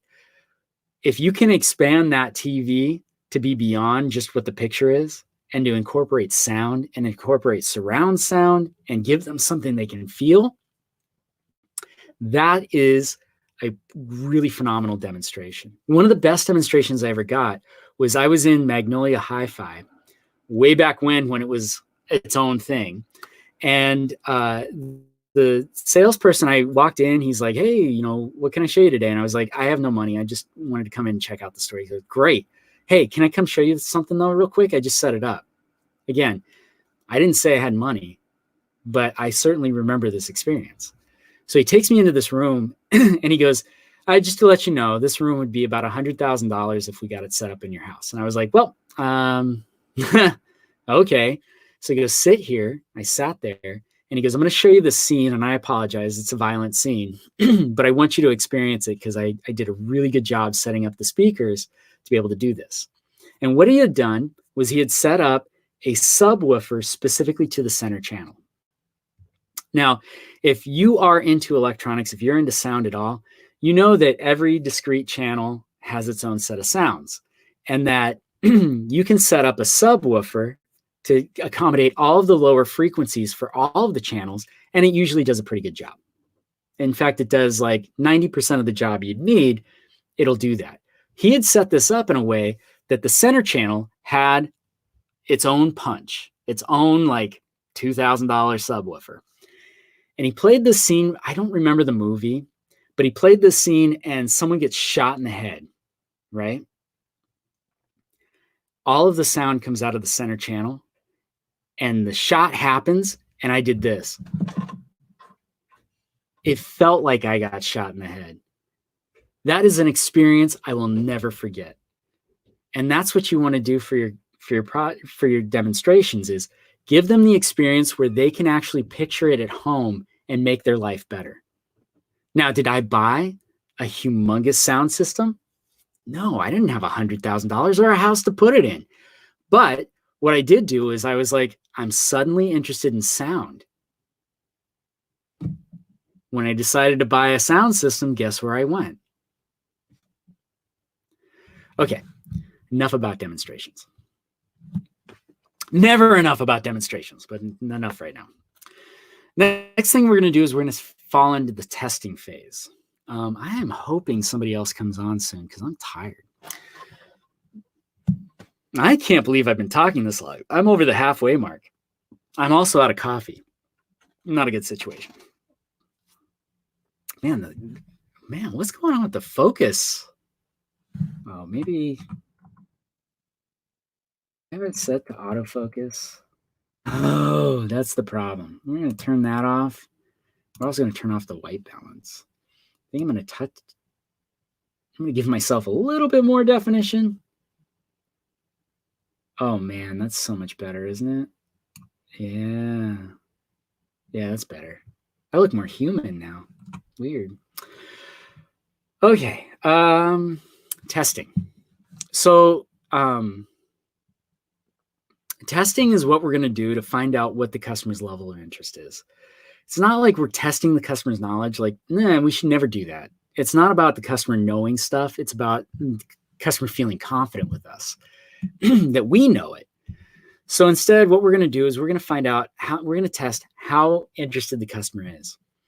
So right now, if you are in the comments or you're watching and you have the ability to write comments, how do you currently find out if your client or customer is interested in what you have or not?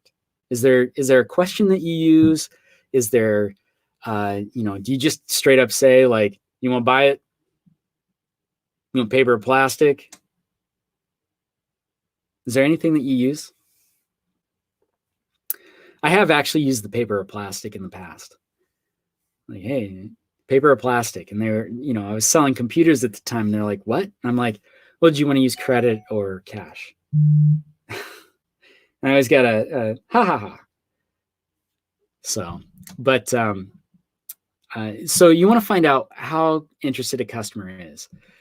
And there's a lot of ways you can ask that question.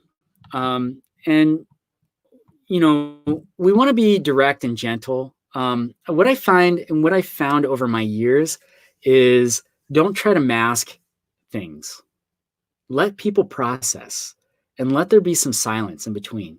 So when you tell the customer like, hey, it sounds like you're really interested in this, this is the price. Now, a lot of salespeople will backtrack and go, but. Let that person process it. Respect them to be able to process it all on their own.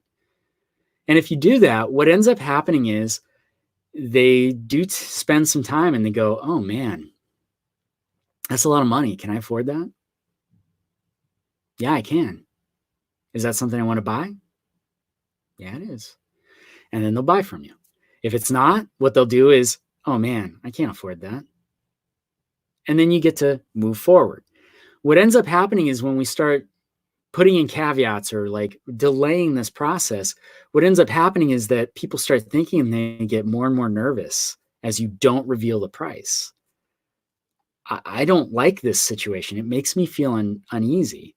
And I know that if I have to ask somebody what the price is, and it's happened to me numerous times, like, what's the price? If they continue to backtrack and not tell me, I am uninterested. I had a situation recently. I was like, okay, that sounds great. What's the price? Let me process it. I'm interested. I'm an interested party. And if I'm asking you for the price, I need to know. So we want to make sure that we're open and gentle and direct with this. And what that means is this is the price. Let them process it. Let them stew in that a little bit. Not stew me, but stew overall. And then have them say, it's more than I was thinking about spending. Is that a bad statement to get back? No. If I'm offering you coaching at $5,000 and you go, there's no way, I'm not going to tell you you have to spend $5,000. What I'm going to offer is I have group coaching and it's only $1,000. It's the exact same coaching, just in a group. Oh, well, that's much closer. Still more money than you were thinking about spending? I understand. How about for $300, I sell you my online course? Oh, that's not bad. We're getting closer. Is that still too much? Totally understand. For $50, get the print book and listen to my podcast for free each week. Oh, wow, that's really doable. Is there a cheaper option? Yeah, there is. Get the digital book. Right now it's free. Here, I'll put up the thing. Right now it's free. But normally it's $9.99. And that's a really good price. And you get all of the same content. Whether you spend $5,000 or $10, you get the exact same content. It's just how quickly and how deeply do you want to understand the knowledge? And then for people that look at that $10 and they're like, look, right now, $10 just going to take me, I can't do it. It's okay. I offer a podcast. It released today, the second episode. It is all of the content for free. It's just speed is going to be an issue because I can't deliver it all in the same time. So it's going to be delivered over 54 weeks. That's how much content I have in this book. 54 weeks worth of content, deep content, good content. more than what you're going to get on the podcast. My suggestion is whatever you decide to do. If you decide to do the book, the digital book, subscribe to the podcast. If you decide to do the coaching, subscribe to the podcast. If you decide to do the one-on-one, subscribe to the podcast, because what that's going to do is trigger your memory. It's going to help you remember all of the things that you learned already. I'm really hoping the next person can get on. Oh, but he's in Australia. Hold on. I want to make sure he's doing okay.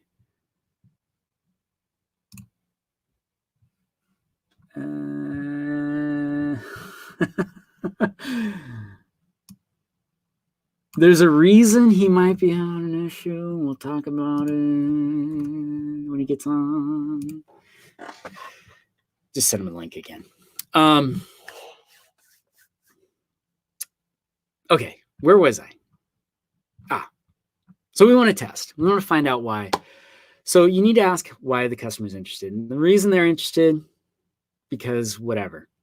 What's holding them back, we don't know. And that's why we need to ask. Then we get into objections. And I told you earlier, if you've been watching for 5 hours, I told you earlier, objections are something I collect. I love objections. I think that objections are really the thing that that really separates salespeople away from clerks.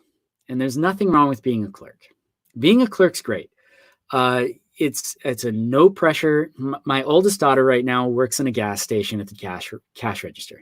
She takes people's money and that's it. Her interaction, she makes them feel good throughout the day because she took an introductory course from me and realized like she's got to be nice to people.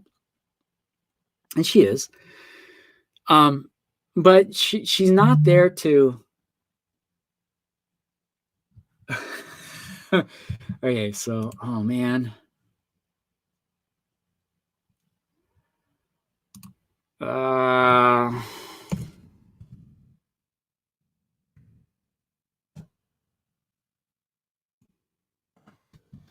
Crap. Well, the person I'm hoping to get on is his name is Go, and he is the world's first blind filmmaker. He lives in Australia. He makes these phenomenal. Gosh, it's a bummer.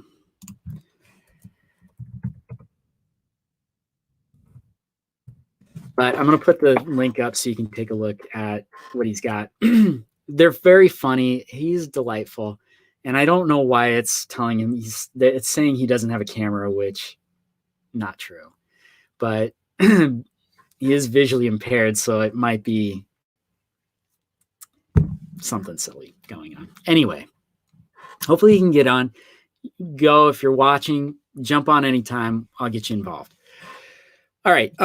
So the thing is with objections, these are the things. This is where you really become a salesperson. Is when a clerk is going to just like, hey, you don't have the type of gas I want. I don't know when that happens, but you don't have the type of gas I want. Great. Go to the gas station down the street.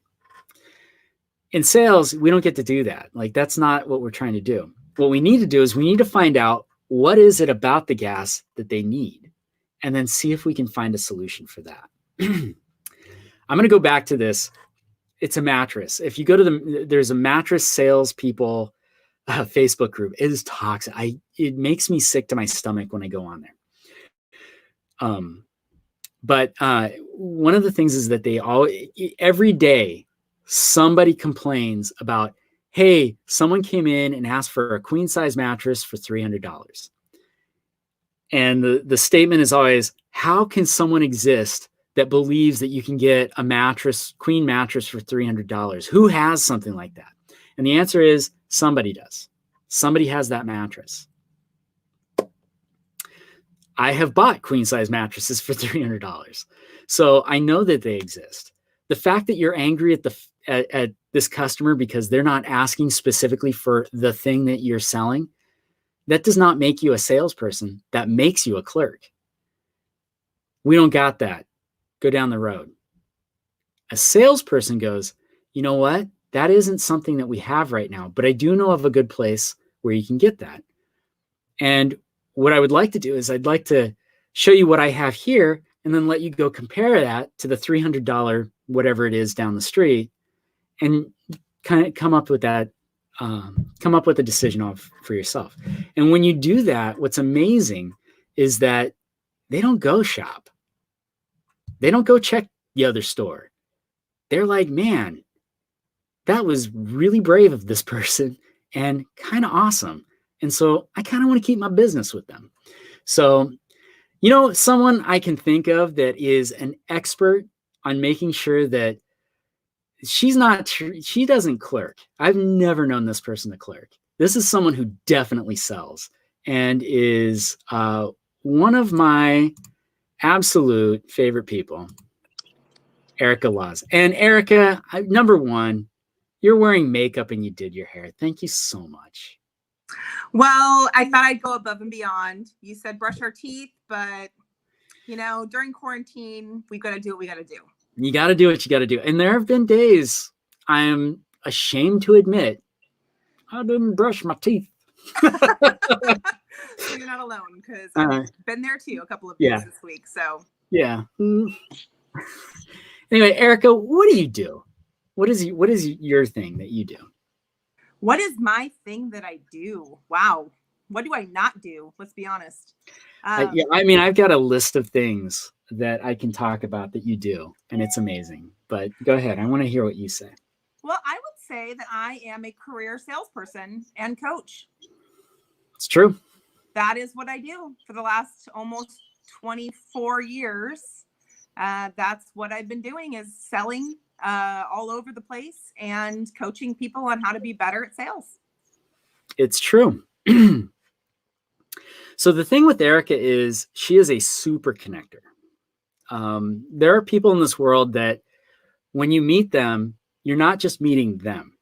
You're meeting everybody that is involved in their lives. And that is who Erica is.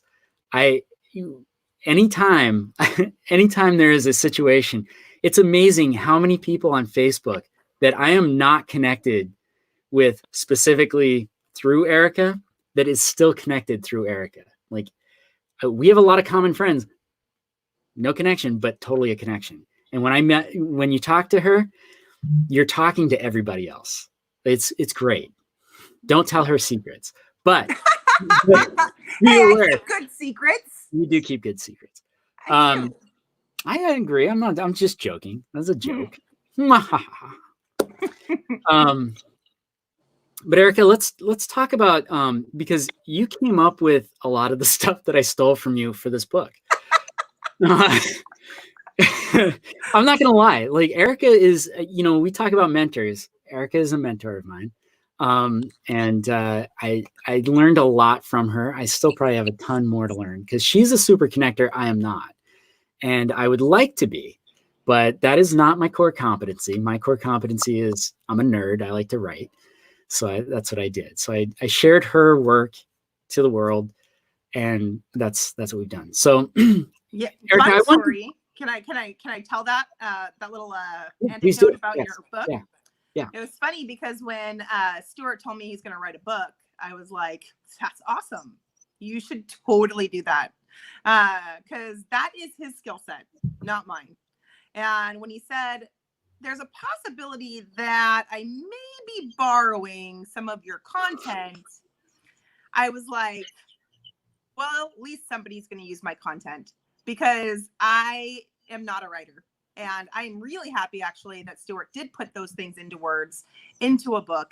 And it's a really good book from what I've read so far. I'm not a reader, but all of the things I've seen, it's amazing. And a lot of the ideas are from experience, both his side and my side. And so it's really awesome that he was able to put those, and you were able to put those things into words, into a usable workbook for people. Well, thank you. And I do want to speak specifically to the to the thing that you really brought to the table. Is that cool? Can we talk about that? Hey, it's your show.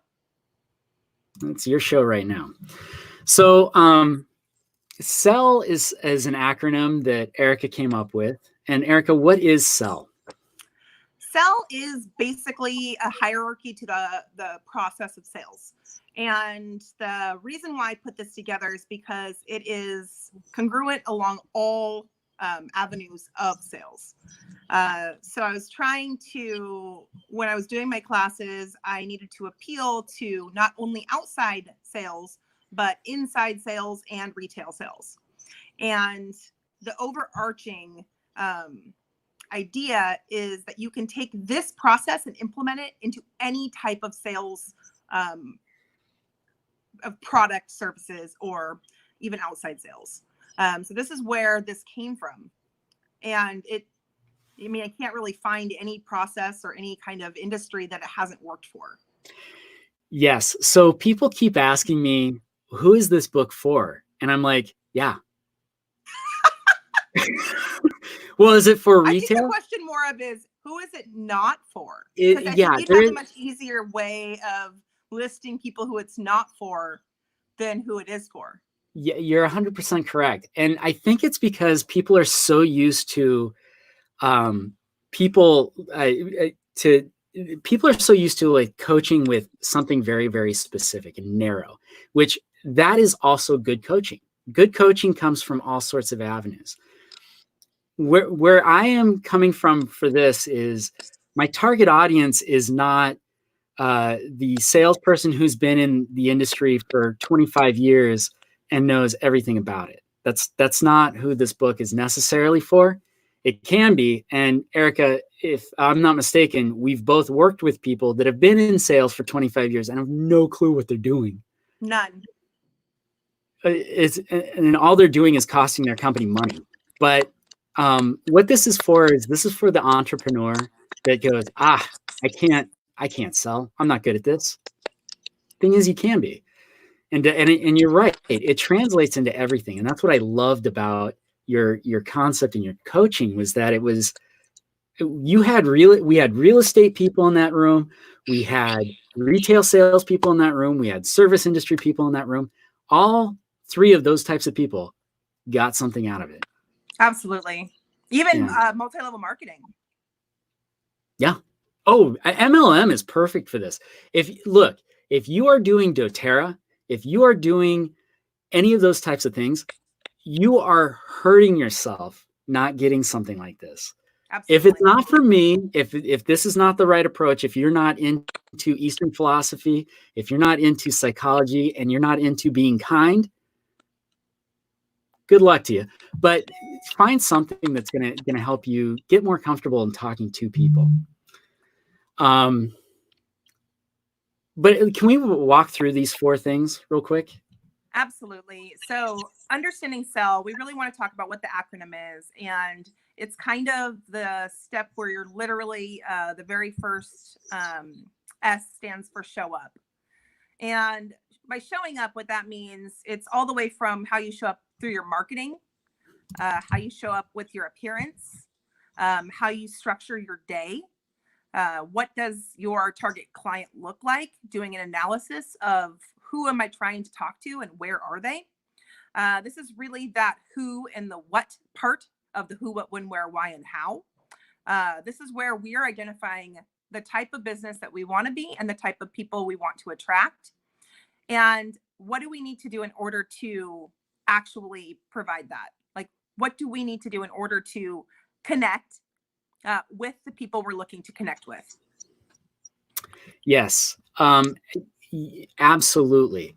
And if you're not set up for all of that stuff before you go in for your meeting or your first interaction with somebody, you're not making it up. There's no such thing as improv on the fly like that. You can't make that stuff up. If you don't have your mission, vision, and value statement, and you go in and someone says, "Who are you?" and you're like, you're not building what we like to call rapport. Yes. So SELL it's about 70% preparation. And that's an arbitrary number, but I thought that was a good number. That is a good number. I like that number. I would even go higher than that. Actually, I'd be like 80, almost 75%. Because really understanding as well who you are and your confidence product, system. You know, it's really the back of everything you do. And if you can set yourself up appropriately in that stage, then the rest of it's just following through. Yes. And let the, I think it was, what's the college football coach? I hate sports analogies, but this guy, Sabian, what's his name? I don't do sports. Carl Sabian. It's not Carl. It's Chris Sabian. Anyway, so he's always saying trust the process, and that's exactly it. You set up the process beforehand, and then you trust the process, and you're amazed at how much easier sales can be. So once you get all this stuff squared away, then you can move on to what? What's the E? Engage. Tell us about engage. Preach. Yeah, engage is really about that active listening process. This is really where you're starting to qualify the people that you're talking to make sure that they are the correct target market. You're going to ask them really good questions that are open-ended, and you're going to actively listen. And I don't mean just canned listening. You know, there's those people that we all know in our lives that will just sit there and be like, yeah, okay. Stuart may have been guilty of that once or twice in his lifetime. But it's really about actively engaging that customer into knowing that you are there for them. And they're not just another number. And I think that that's what's most important in the sales process, is having your customer believe that they are the most important person at that moment. And this is where we get to show them that they are that important to us. Yeah. Why is rapport so important? Well, rapport is what builds trust. Being able to find commonalities without, pretending, like you said, improv in this doesn't make sense. You need to find those commonalities between you and your target client or the person you're talking to. One of the reasons why, going back to being a connector, is I'm really good at this part, is because that's what I'm doing. Is I'm literally, when someone is talking to me, I am running it through my internal database of all of the different ways that I can contribute to the success of the person I'm talking to. And whether that be just an insurance person to help them save money on their insurance, or a wife or a date, or how can I contribute to this person in a positive way? I do this by listening actively and making sure that I'm asking the right questions, because my goal is to be of service at the same time as, respecting my own boundaries. And that's really important in this engage section too, is why you don't want to fake it till you make it, because when you do that, you're not engaging authentically. What you're doing is you're just following the motions. But to really be true to yourself, you've got to make sure that you're asking those right questions and then finding out how you can specifically help that person. I'm sure a lot of us in sales, if you've been in sales for a long time, you've heard the same thing from each client. I want to do this. I want to do this. I want to do this. Most of the time, if you know your target audience, they're going to say something similar. However, the motivation behind why they want to do that is why it's so important for us to understand. Because one person might want to lose weight, for example, and then another person wants to lose weight as well. But the motivating drive behind both of those things could be completely different. And if you don't understand that drive, guess what? You won't sell that person. You mean to tell me that someone who is losing weight because they're on the verge of being diabetic and it's a health issue is much different from the person who wants to lose 5 pounds to look better in their bikini? Crazy how that works. Yeah. It's important to understand people's motivation. I think that is so incredibly key. And that is part of building rapport, is that the person talking to you trusts that you actually understand what they're after. And building that it's delicate and it's important. And that's why you need to do it. And what's the next thing? It's also very important. Why is this next L so important? Well, if you were listening, as I said earlier, actively, this is where we get to have our 2 ears and 1 mouth for a reason.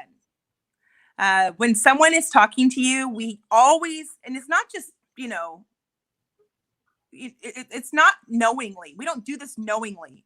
And I found that a lot of salespeople I used to coach would get into the habit of assuming. We all know what happens when we assume. We actually do that subconsciously when we meet people of all types. We might even run into a customer who reminds us of our parents, or reminds us of our friend, or, you know. And so what we do is we subconsciously put that labeling on them. The challenge with that, you can use that as a tool. You can use that as this is someone who's similar to so and so and so, but it's not going to be exact. And so the best way to find out how someone wants you to treat them in sales is to listen. Listen to what they're saying to you. Listen to what they need. And it's not just listening to what they're saying. It's listening to that unstated need. Understanding that they might not even have a clue about what there is out there to help them solve their problem. Mm-hmm. The other thing about this section is really listening objectively, deferring judgment. And like I said, it's really challenging to defer judgment when people don't know they're doing it. You're right. Yeah, I mean, we all secretly judge. I think the example I use is you might be talking to somebody and they're wearing an ugly yellow tie. And you don't realize it, but you're judging them based on that ugly yellow tie. No matter how kind you think you are, if you're looking at this tie and you're like, but it is ugly, like, you have to find a way to get past that. Yeah, this is a section of the book that I felt like I really needed to take some care with. And telling people, hey, you need to listen better. How do people do it? How do people listen better? Well, one of the best things that I've done in the past is I stop thinking about what I'm going to ask next and let the conversation flow based on the question I asked originally. So when you're looking to listen better, a lot of times it's best to set an agenda of what it is you're looking to accomplish in the conversation. So when you ask your questions, they're so pointed that you're able to actually listen for the information that you need. Because what we don't want to do is just be a sounding board. Right. The point of listen isn't just for you to sit there and listen for, you're not a psychologist unless you are, but that's not your point of listening. Your point of listening is to get the information that you need in order to make an educated decision on what you're going to do with said information. An active listen. Yes. So it's really important that you set that upfront agenda, which you can do in both S and E, in order to get to L, to find out what exactly you're looking for. And not only that, again, the person might not know what solutions are out there, because then you also want to make sure that you're finding out and listening for their tone, how they're describing how they feel. You can pay attention to body language. You can pay attention to how they're carrying themselves. If you really pay attention to those unstated things, that can actually help you as well. So hopefully that answers your question about some ways that you can kind of listen better. It does. So one of the things, again, I'm trying to sell a book here. So one of the things I will say is I, for years, was told, hey, you need to make sure you're listening. You know, you got 2 ears, 1 mouth, all of those different cliches, and they're all true. The problem is that a lot of times people are like, okay, I'm ready to do it. How do I do it? One of the things the book does is actually breaks that down so that nonverbal communication as well as verbal communication is covered. Where you hold your eyes, how you hold your position of your body, the types of the way you approach communicating with a customer, all of that stuff is in this book so that you can be better prepared when someone comes up to you and you're like, oh, I'm feeling like in a goofy mode right now. And someone comes up to you and they're like, my dog died and I need to buy a casket for the dog. It's not like, all right, let's find out. You know, you don't want to do that. You got to find a good way to like match that customer. And that's what this book actually has. at least 50 pages and a lot of worksheets to be able to get you to that point where you can have those conversations, and it's not fake, which I mean, you mentioned the word authentic, which is, this is how you need to be, because that's what builds trust. But the other thing is you want to make sure that mainly you don't want to lie, because it's hard to keep track of a lie. Yeah. Honestly, if you could lie and like get away with it, I'd suggest doing it, because it makes life easier. But nobody can do it. I can see where you're coming from with that. And what I've found is the thing that separates temporarily successful people and permanently successful is integrity. So yes. I will bring that back to that conversation. 100% true. I think it's funny to consider, like, yeah, lying would be great if you never had to worry about it. But if you got to start thinking about, like, which lies did I tell this person, like, you're done. Yeah. As soon as you have to start thinking, you are done. Well, that's exactly why after you've done the first 3, you have to step into the last L, which is you are the leader. Yeah.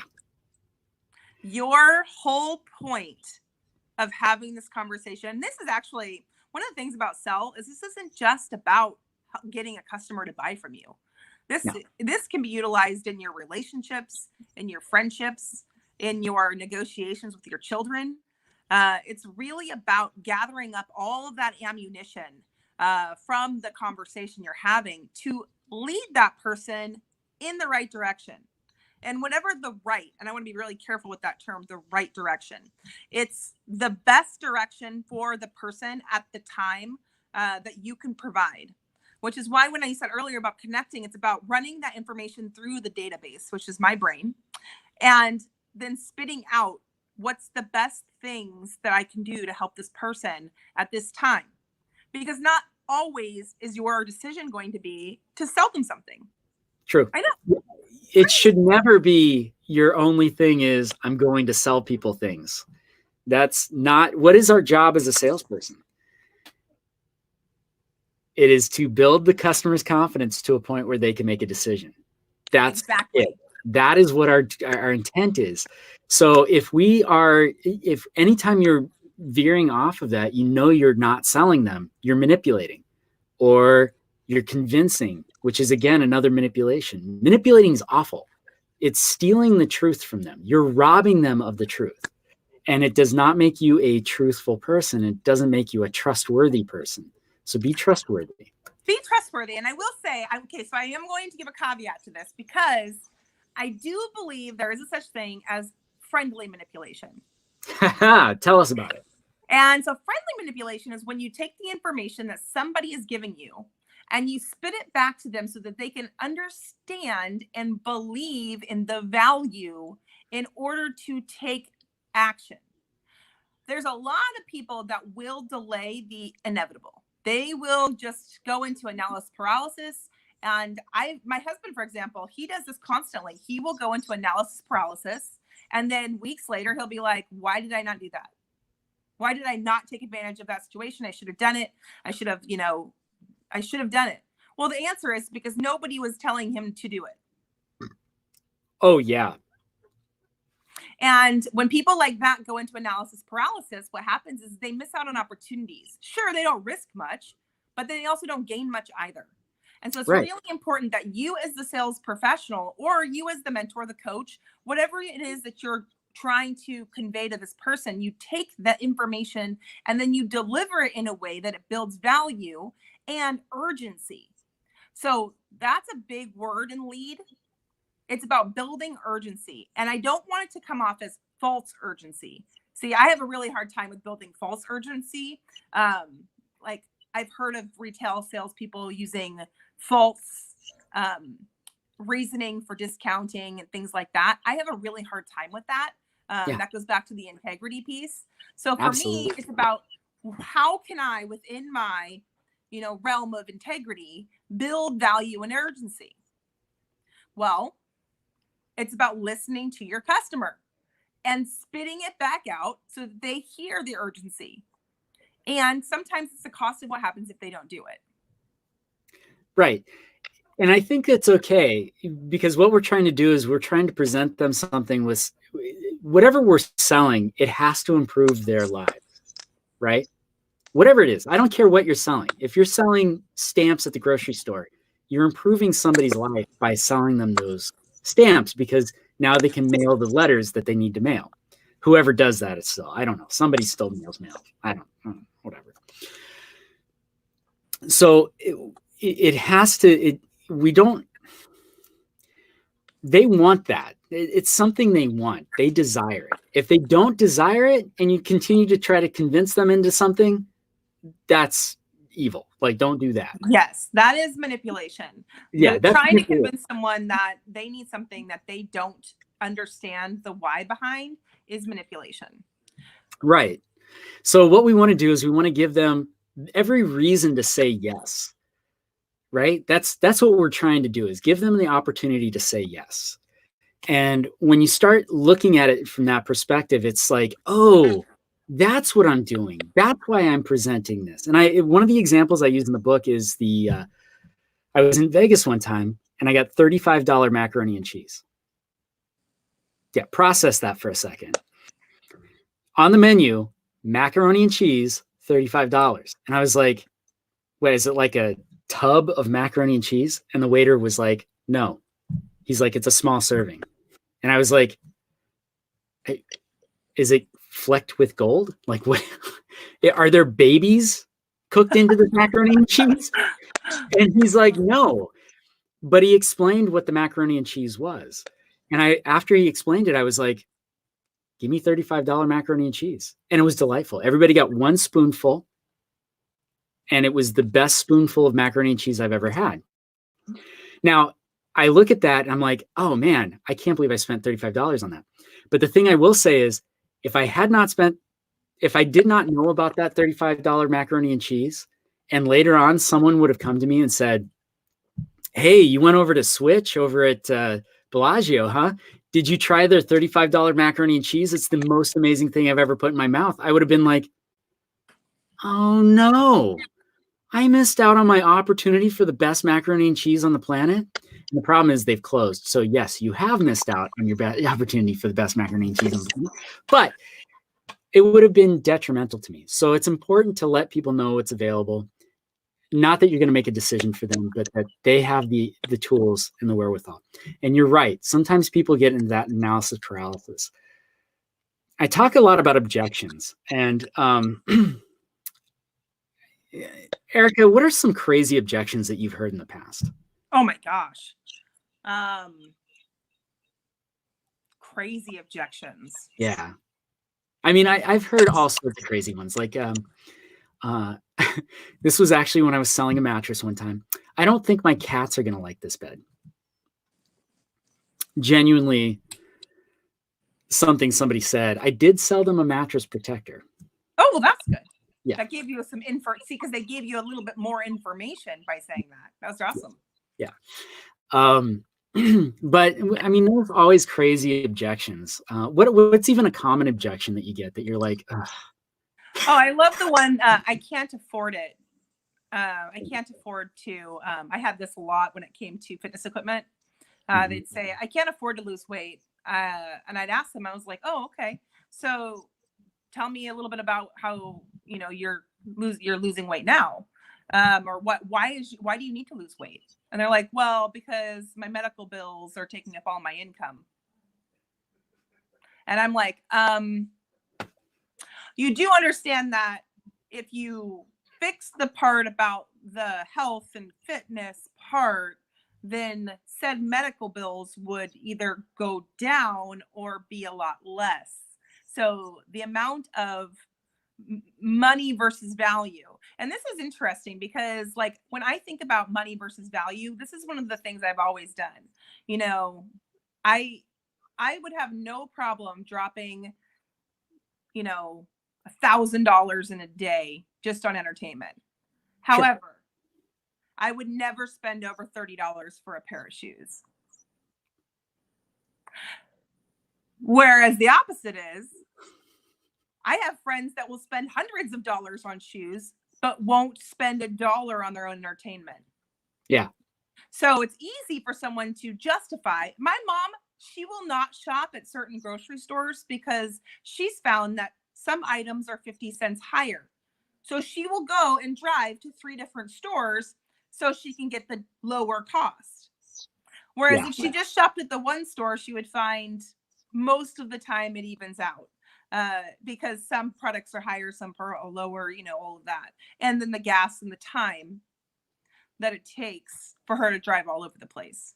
Right. How much is that 50 cents worth to you? Like, how much is your time worth? It's worth far more precious to me than money.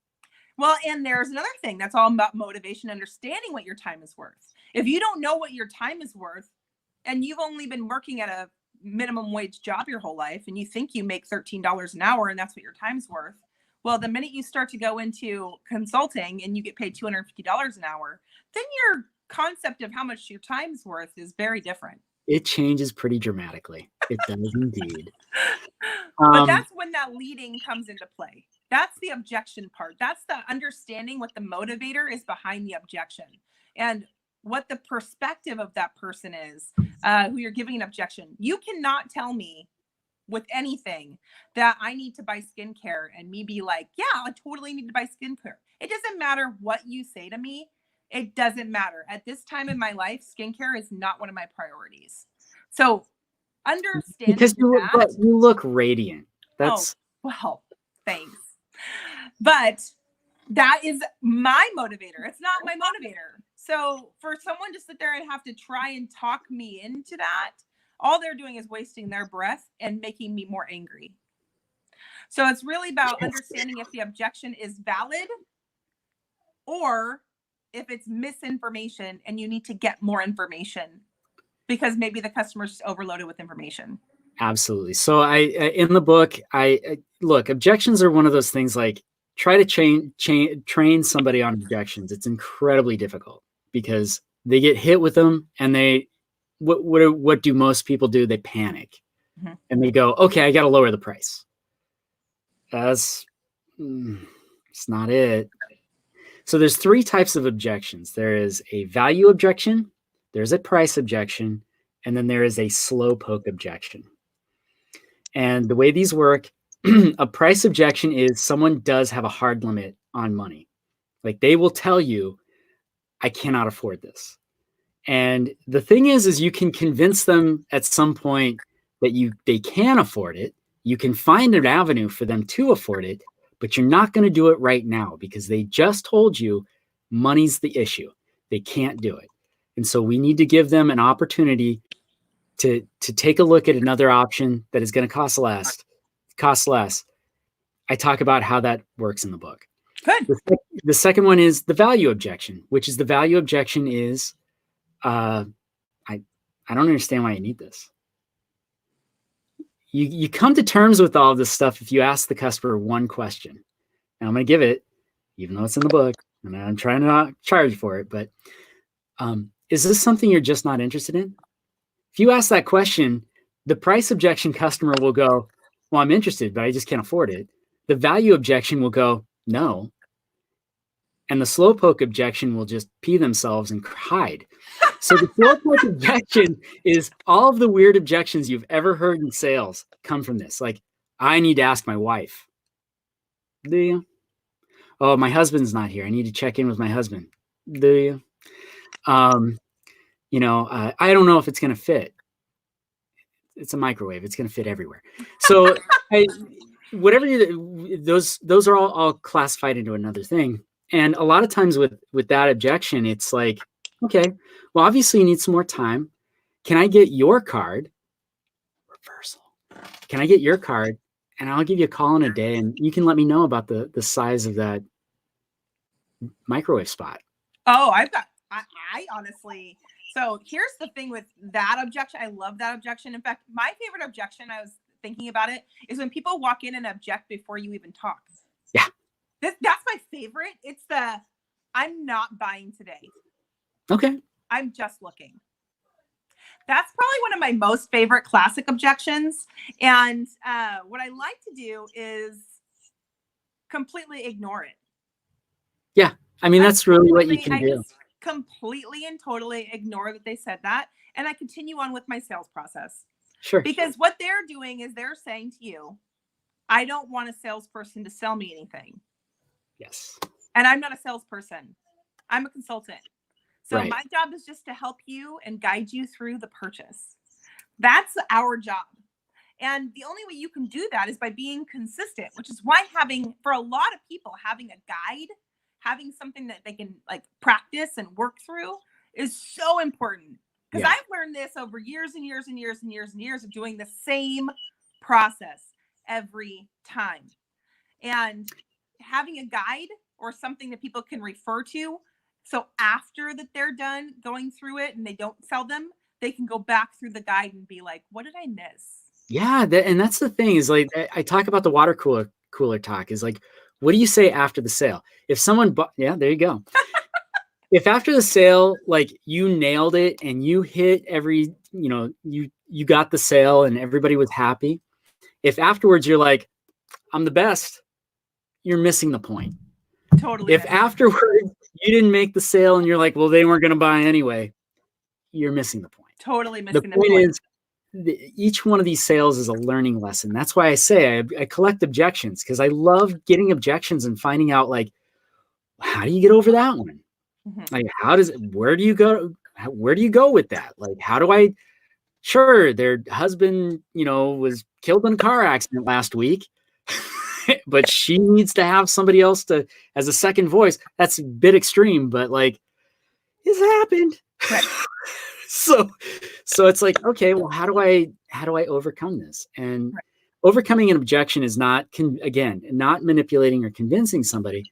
It's genuinely getting them to recognize whether it is something they want to do or something they don't, and building their confidence to make that decision. So right. And that's our job. Our job is not just to convince them, it's also to show them the way. And by leading, sometimes you're not showing them the way to your product. Sometimes you're showing them the way to fix it on their own. Sometimes it's about setting a follow-up because maybe they truly aren't ready to buy right now. And you want to be there for them when they are.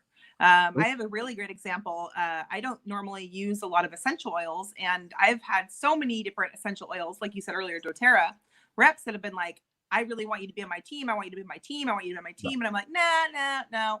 But I will tell you, due to the recent pandemic, I love essential oils in general. And I've never really been that it's never been a need really for me to have things like on guard or any kind of, sanitary oils. Well, guess what? Now I'm like, that stuff's actually not a bad idea just to have on hand. So what did I do?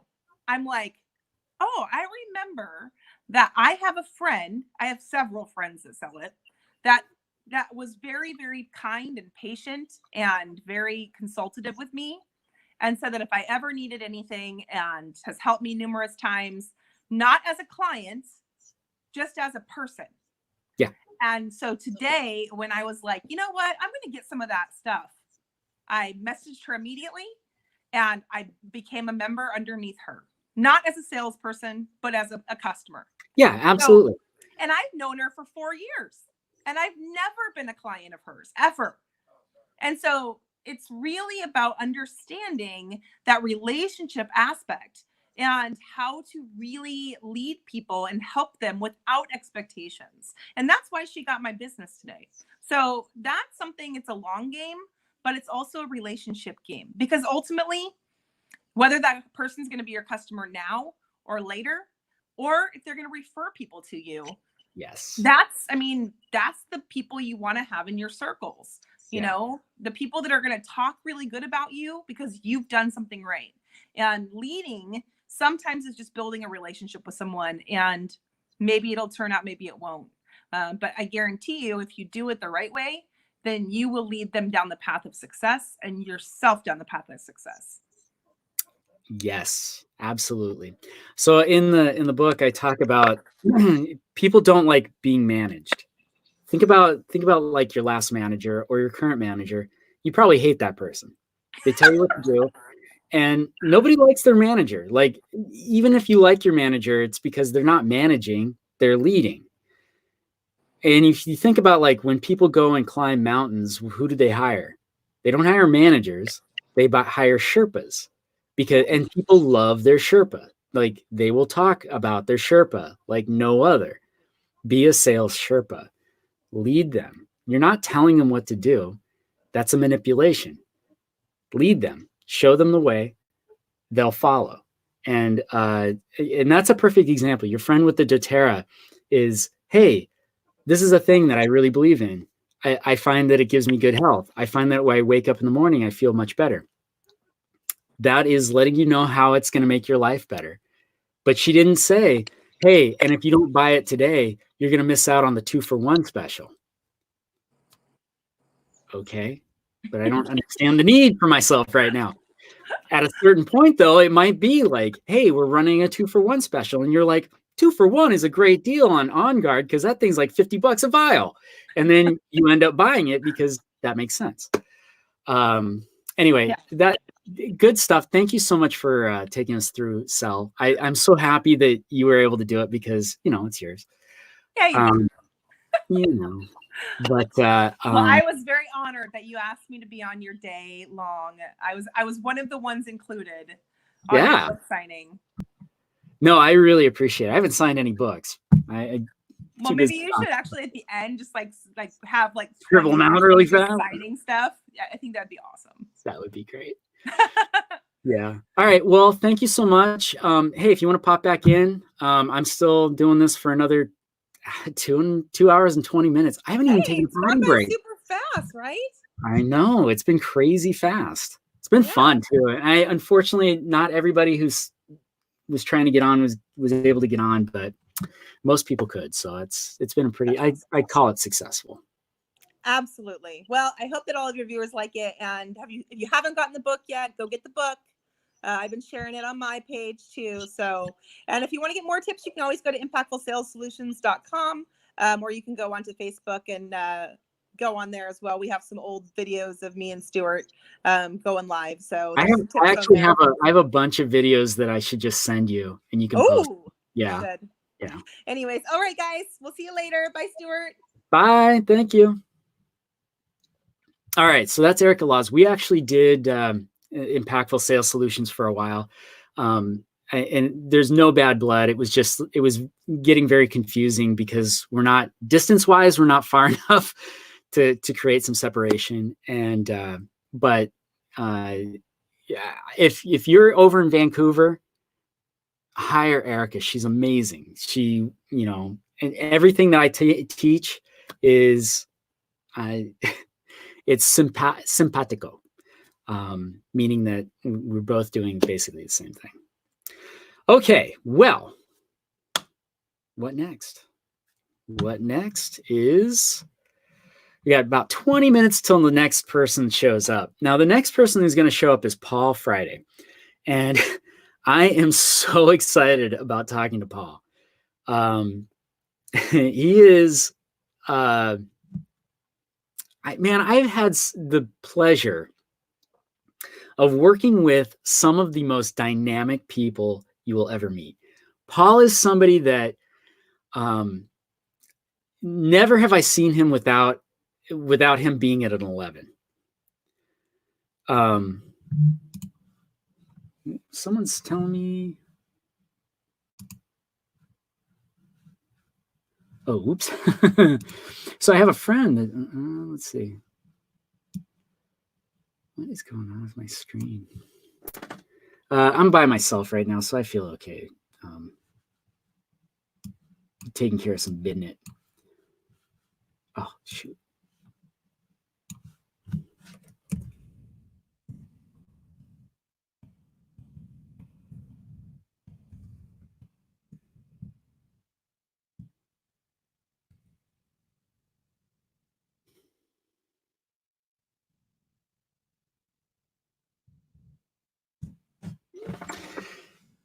Someone wanted to say hi, but I can't do it right now because I'm doing this.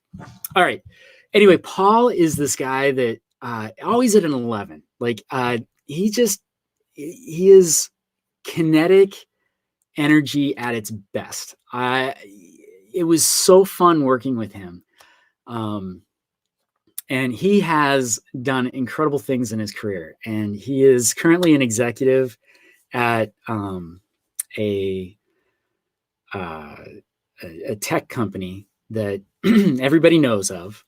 I'm going to let him talk about it if he wants to, but please stick around for Paul. He'll be on at around 4 if you didn't have another meeting that popped up, but it's well worth the price of admission. I'm going to put another background because this green one's not doing it for me. We're just going to put a gray background in. Nope, that sucks. That sucks too. Nope. Wait, maybe I can get it to work. Let's see. No. God, no. No, we're going to not do that. Thing with green screen is I have to look like I'm pale, and I don't like that either. So we're not doing it. All right, we talked a lot about objections, so I'm gonna skip it. Here's the thing I will say about objections. Excuse me. Figure them out before someone comes up with them. Brainstorm objections. That's an okay thing to do. If you can come up with an objection, it's probably going to come up in conversation. And then when you complete a sale, look, when a customer says yes, that does not mean that you're done. It means that your work has really just begun. But what this means is that you've got all of the steps laid out for when you're done with that sale. And tracking a sale, communicating to a customer about the sale, all of that stuff is incredibly important. In fact, we want our customers to feel safe because they've already given us money. We now are in control. And once you hand money to somebody, you feel less in control. It's inevitable. You hand money. But we want to help our customers feel safe by establishing parameters, communicating, planning, communicating, sharing information, and communicating. So the more you communicate with somebody, the less they're going to feel that anxiety. And that's really what it boils down to is we're trying to cut the anxiety. And if you take somebody's money and you don't talk to them afterwards, there's nothing comfortable about that. If you're not easy to get a hold of, there's nothing comfortable about that.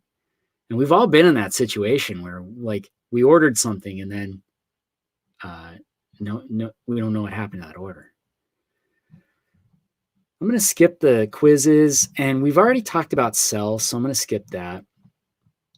Now I'm going to just basically do overviews because this is the part of the book that honestly, like this first 50 pages is the part of the book that initially I was going to give away for free. This is the free ebook that I'm going to give away in the future. This is the one that's going to be available on Amazon. This is the one that's going to be available there everywhere.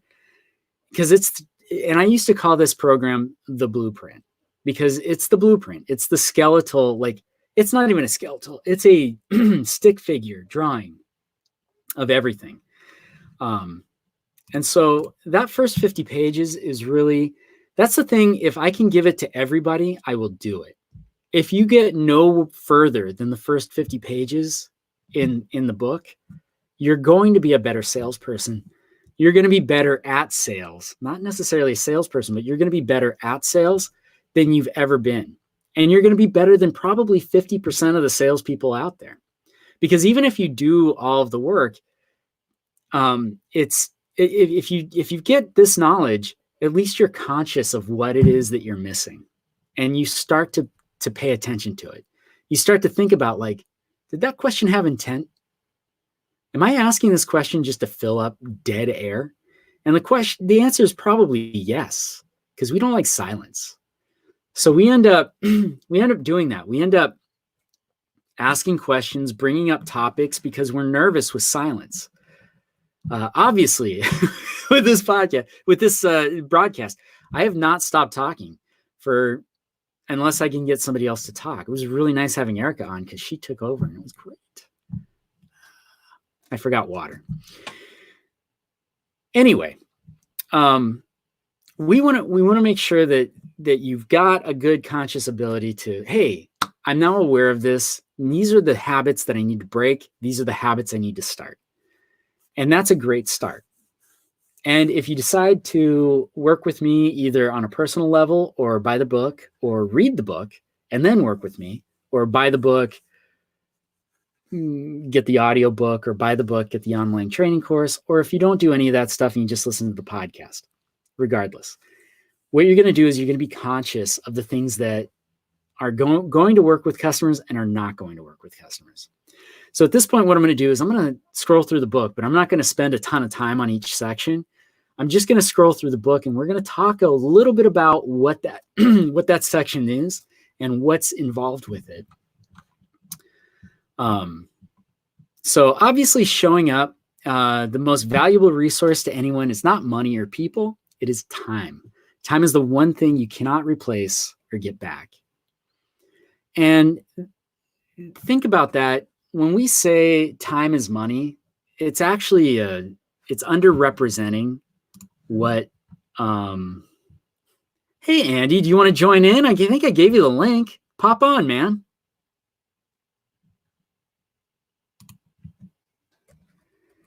I think I gave you the link. I want to talk to you. You're fun to talk to.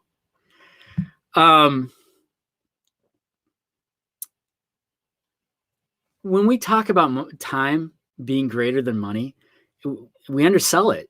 I don't care how wealthy you are, you're never getting time back. We haven't figured that out yet. Like maybe Elon Musk can figure out a way to trade money for time, but the rest of us are just, that's a losing proposition. And when you think about that, anytime you're spending not getting something accomplished is time you're losing. You just lost time. And that means that any potential income is gone, or any potential joy is gone. Any potential is gone. So when you think about that, and you think about what does it take to get to the level that I want to get to, and you start to think about it like, oh, it's going to take a long time to get there, but there's an option where I can get a shortcut. If you're not taking the shortcut, you're losing out on more than money. You're losing out on time. Your time is your life. Money is replaceable. I can always replace money, but I cannot replace time. So if you're concerned about spending too much time and spending time away from family, or you're spending time away from your job, which none of us should be concerned about right now, because pretty much everybody here is in the same boat. We're at home anyway. But the thing I will say is you want to take the shortcuts. Oh, I have a story for you. I didn't put it in the book. It's not my story. It's a story I read in a magazine, or one of the many, many, many sales books that I've read, not written. I've only written one, read. And the thing is it's a story about a lumberjack. It's a brand new lumberjack. He's going out. He's going to chop down trees. That's what he's going to do for a living. And he's super excited. So he grabs his axe and he goes to work, right? And the first day he goes out, and the average amount of trees people cut down is 50. People do about 50 per day. Maybe they do 55, maybe they do 40. Sometimes on an off day, they'll do 37, but they do right around 50. He goes out and he's so excited. He goes out and chops down 100 trees first day. Kills it. Literally, because he's chopping down trees. But he's like the best tree chopper, lumberjack, in the land. And he gets all the accolades. He goes out, gets 100 trees. Everybody's like, oh my God, you're the best lumberjack ever. And he's like, yep, I'm fantastic. And he feels really good about himself. And the second day he goes out and he chops down 75. It's good. I mean, it's better than everybody else. Everybody else is still like, wow, you really did a great job out there today. And he's like, yeah, I still did it. I didn't kill it as good, but I still killed it out there. And it's like, yeah, you did. Good job. Third day he goes out there, chops down 50 trees. Everybody's like, yeah, you're holding up your end of the bargain. It's like, yeah, but I was chopping 75 trees yesterday, and the day before that was 100 trees. Why is it only 50 trees today? And he chops down 50 trees for a couple days, and then he hits a day where he only hits 20 trees, chops down 20 trees. And everybody's like, man, what happened? You were like the wonder kid. Like, what happened? You're not even holding up. And every day after that, he cuts around 20 trees. Some days he cuts 17. Sometimes he cuts 23. And eventually they fire him because they're like, we've got other lumberjacks. They can at least do 50 trees. And yeah, he had a great run where he did like 100 trees or 75 trees. And he had a couple days where he did the 50, but man, we can't have someone around that's not going to cut the muster. And as he's cleaning out his locker, one of the older lumberjacks comes by and says, can I see your axe? And he goes, yeah, here. Hands him the axe. And the older lumberjack looks at it and goes, your axe is dull. You were chopping trees down with this? And the lumberjack goes, yeah. He goes, you need to sharpen your axe. And the lumberjack says, well, I didn't have time to sharpen the axe. I was too busy chopping down trees. This is the mentality a lot of people have, is I'm so busy doing this thing, I can't stop to learn something. I can't stop to get better at my craft. And unfortunately, there's a lot of people out there, a lot of really good people out there that have dull axes. And they don't think that, hey, I need to sharpen them. Because they had what I like to call early onset success, is you can go out and you can sell on vim and vigor. You can transfer your excitement to that customer. That is something you can do to a point. And then you'll hit a brick wall, not a soft wall.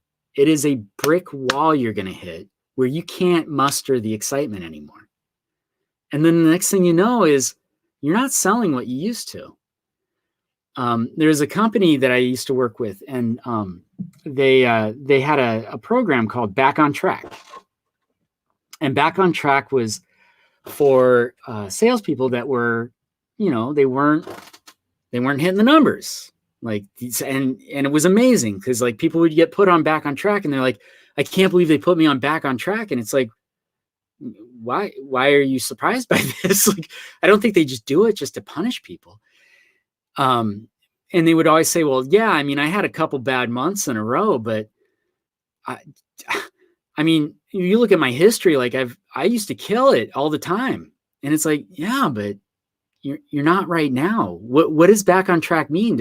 Are they taking things away from you? It's like, no, I got to do training. You should be thanking them. They're trying to save your career. Do you not understand that? You have to sharpen your axe. If you're not sharpening your axe, you're going out there with a dull axe, and you can't understand why it's not working anymore. Because being super excited does not last. It may for some people, but I like to talk about relationships. That is something I do like to talk about, because I think the difference between sales and relationships it's paper thin. But in relationships, over time, does the relationship get better or worse? Most of the time, what I will say is within the first couple of years of a relationship, you're still just excited. You're still with this person because you're like, oh, this is like the best person I've ever been with. And that's true. And that is something you definitely want to hold on to. And it's that beautiful honeymoon period. And it's so wonderful. And they can do no wrong. Like, no matter what, they can't do any wrong. And then like 2 years hits, 18 months actually. There's a book written about it. But 18 months hits, right around 2 years, and then you start to go, I kind of do some annoying shit. And you start to, I didn't mean to curse there. I was trying not to. But they start doing some annoying things. And you start going, man, is this something I really want to do? Right?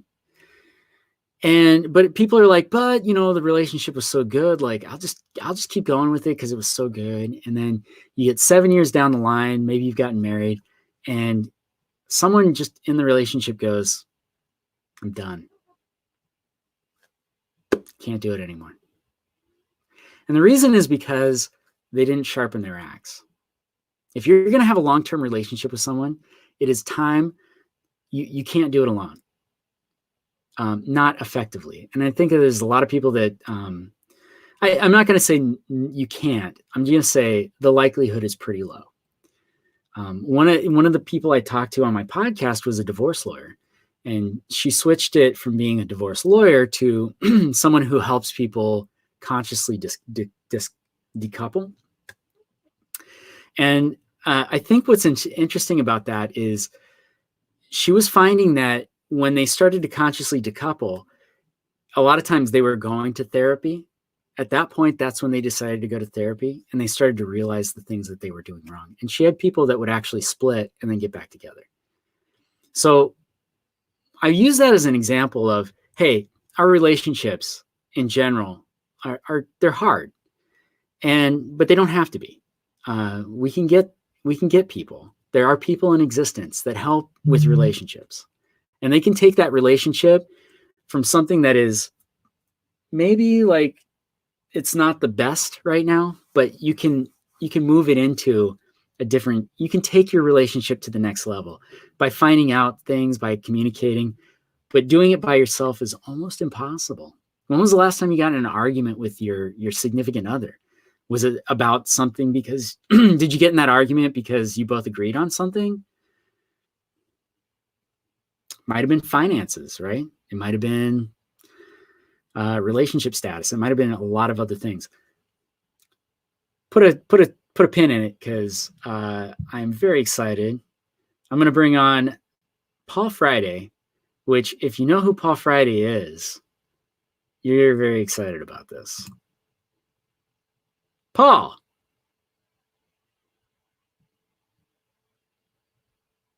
Oh.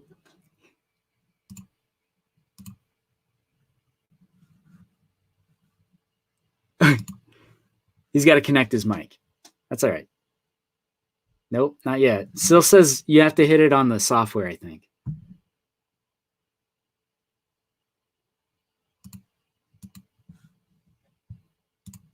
Oh. Okay, well, he'll be back shortly. He's a technical guy. I don't think it's a technical thing. Anyway, so coaching comes from like counseling and those types of things. What I'm saying is you can start off with a lot of vim and vigor, and you can be just through that honeymoon phase. But once you get past the honeymoon phase, there is no I was the greatest. No one cares. Your customers today were not the customers 3 weeks ago. They weren't the customers 3 years ago. They weren't the customers 20 years ago. They're different customers.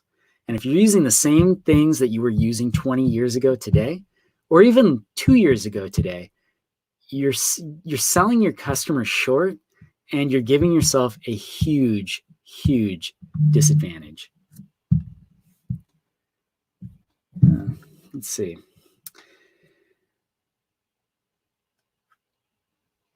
Ow. Good news. I am actually getting peanut butter from Amazon. I know that that's a kind of a non sequitur, but Amazon told me they weren't going to deliver anything to me. Now they're going to. Tomorrow. All right. Well, while Paul is holding up, I'm going to go through some more of the book. And I'm sure he'll be on shortly. He's outside. I really hope he can show up because he's got kind of a surprise. All right, so here's the show up section. We're going to do some really cool things. I showed you. So the thing is earlier I talked about mission, vision, and value statement, but this is part of that process is getting to know yourself, and knowing yourself is the beginning of all wisdom. There is something called the CVI test, which I highly suggest. I should have tried to get him on the show too, but CVI is basically, it's a core values index, and you can go to whatsmycvi.com. Here, I'll actually put that, whatsmycvi.com, and you can actually you can go and see what that is all about. And basically what it is it's what are the things that are most important to you, and it just highlights it for you. It's really spectacular. And once you get to realize what it is, you can start to like understand yourself a lot better. But in this case, knowing yourself is the beginning of all wisdom. Wisdom to me is the most important thing. Like, I am more interested in people's experiences and how they handled themselves and what they did in certain situations. That's what I'm most interested in. And so knowing yourself allows you to kind of tap into your own wisdom. And I think that that's super important. That's why it took me 25 years to write this book, is because up until that point, I didn't think I had it. And it was only at the point where I was like, man, I have a lot of things to talk about when it comes to sales. That's when I was at that point where I could write a book. All right. So knowing yourself, things you need to understand about yourself is what do you do? Where do you want to go? And how do you conduct yourself? Do these sound familiar? They should. So these exercises are designed to help you kind of establish what those things are. It's 3 pages of things you have to start to think about. Take some notes, write down some answers. And then you get into being able to establish what your mission, vision, and values are. And the way this works is that I want you to kind of dig. It's, again, the knowing yourself is about digging deep inside of yourself to find out what it is about you that you really want to highlight. What are the things that are the most important values to yourself? Once you establish that, then you can actually start writing the mission, vision, and value. And we're going to use throughout the thing, we'll use examples. We'll use, companies that you admire. We'll use your personal experiences, how you want to see and how you want to be seen. And we'll build a statement that, quite honestly, when you're done, you are excited to tell people. One of my coaching clients here we go. Maybe. Hey, there it is. You're on, Paul. Man, it's been years. I had to go grab like a 10-year-old webcam that had a microphone in it for some reason. It's I'm undocked with 2 monitors on my left and right over here to get some work done, as I enjoy the outside being quarantined. Yeah, so, at least you're able to be within 6 feet of your car. Like that. Yes, I got my wife's car over here. She's got a Bumblebee Camaro. I got another one over here on my left. I will show off if you want. And another one in the cover over here, and my other one's over there. I'm a car guy, so it goes with the routine. Yeah, it's funny because I was actually talking earlier how I'm not a car guy. I like cars, but I don't know anything about cars.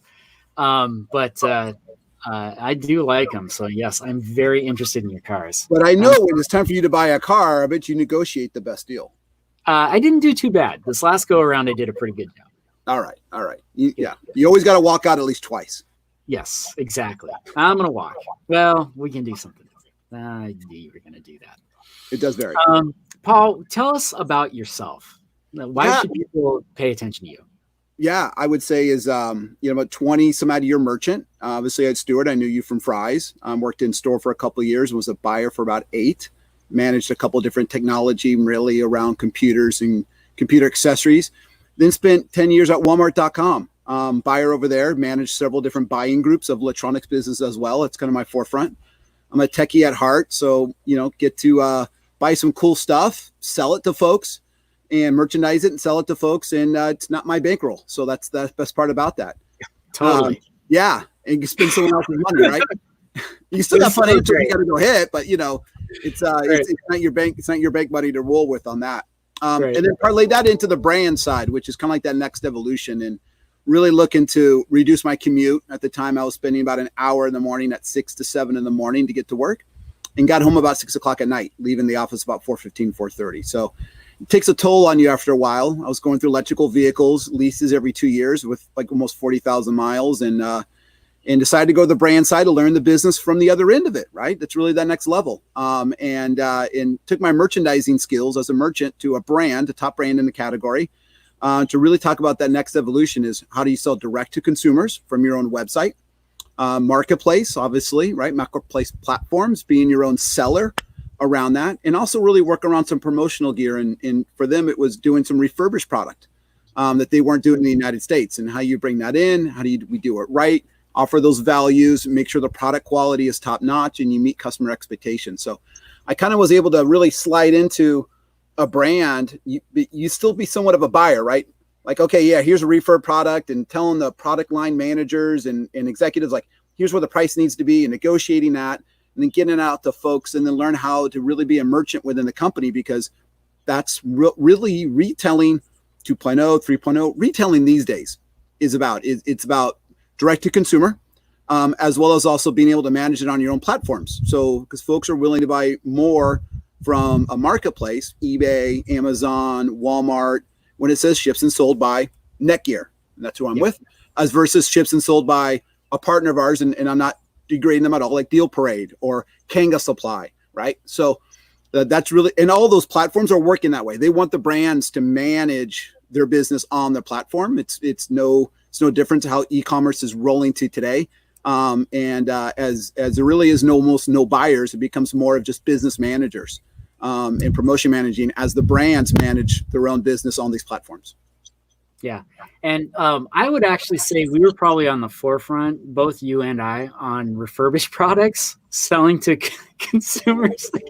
I used to negotiate all sorts of crazy deals. Hey, you got lots of returns. Can you fix them and send them to me? You probably, I know you did the same thing. So yeah, I bought a lot of those in my Fry's days and at Walmart as well. For the first couple of years at Walmart.com, they weren't doing refurbished. Didn't want to look like it was a refurbished store or degrading the value. So there was a lot of work that was done to promote it and show it off correctly. And even limitations sometimes in the category of how many refurb products you had. So it wasn't look like you were a used, or what consumers would feel as a used shop. And I'll tell you, refurbished today, there's nothing really scientifically, they don't open it up and they don't switch out electronic parts. Unfortunately, in retail, the United States, a very high amount of the returns is just didn't want anymore, or maybe couldn't work it. So, it's really a lot of most folks in this business these days are there. The true defective rate coming out of the actual manufacturer is typically less than 0.01%. There's so much tests, so much processes that go into place. So, for us, we do test the product. We reflash it with the newest firmware. We test again.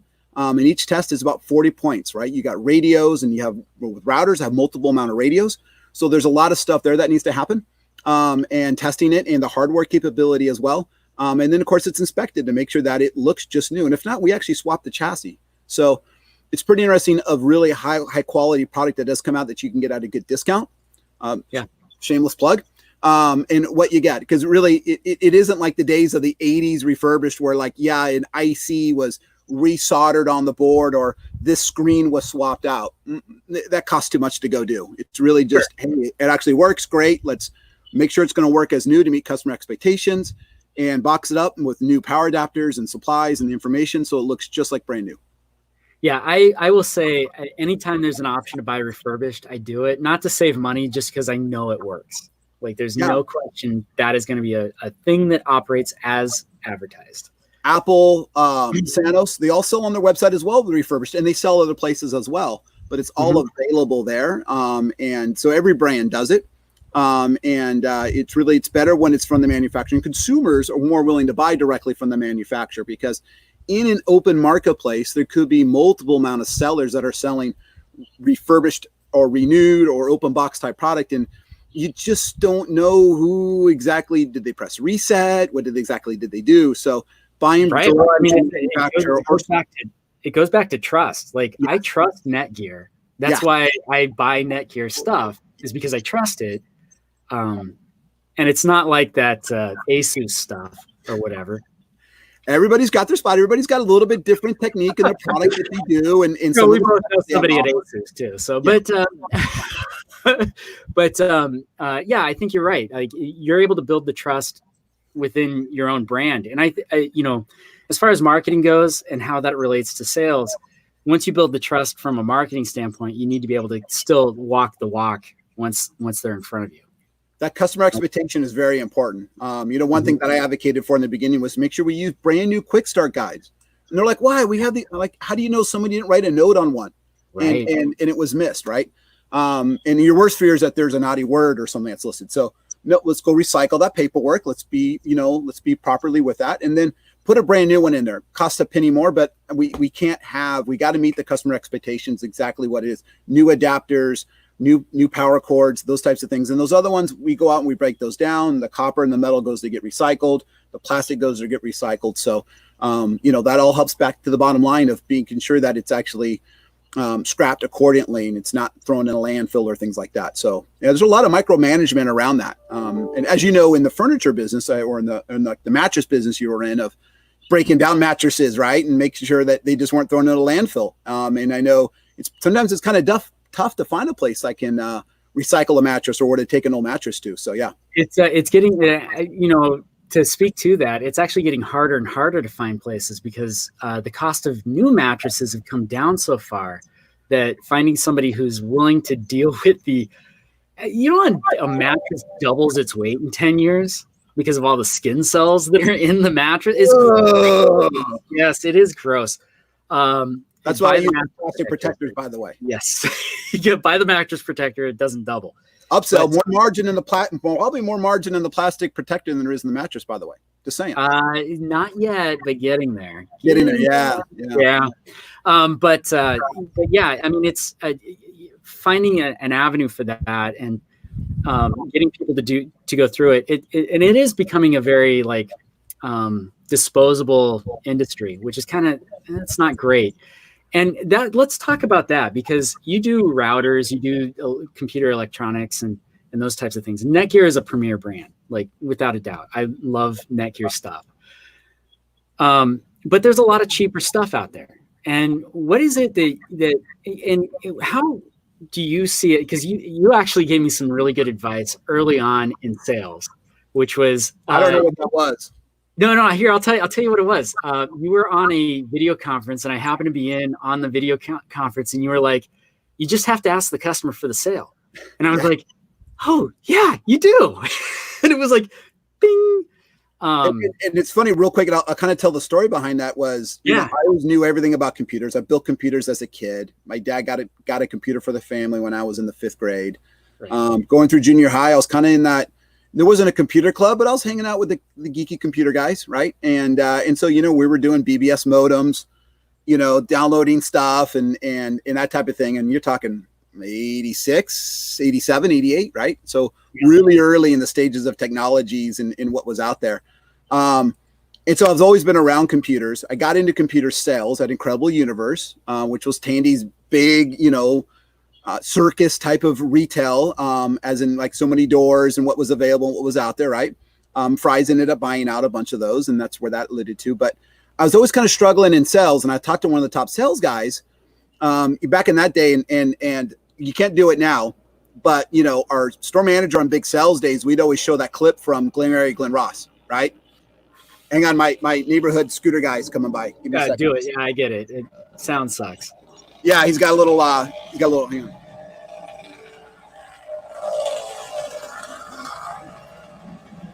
All right, little like 80 cc 1-piston motor. So yeah, it's beautiful. So, yeah, cool guy. Anyway, and so we show the Glen Mary, Glen Ross clip, right? Coffees for closers.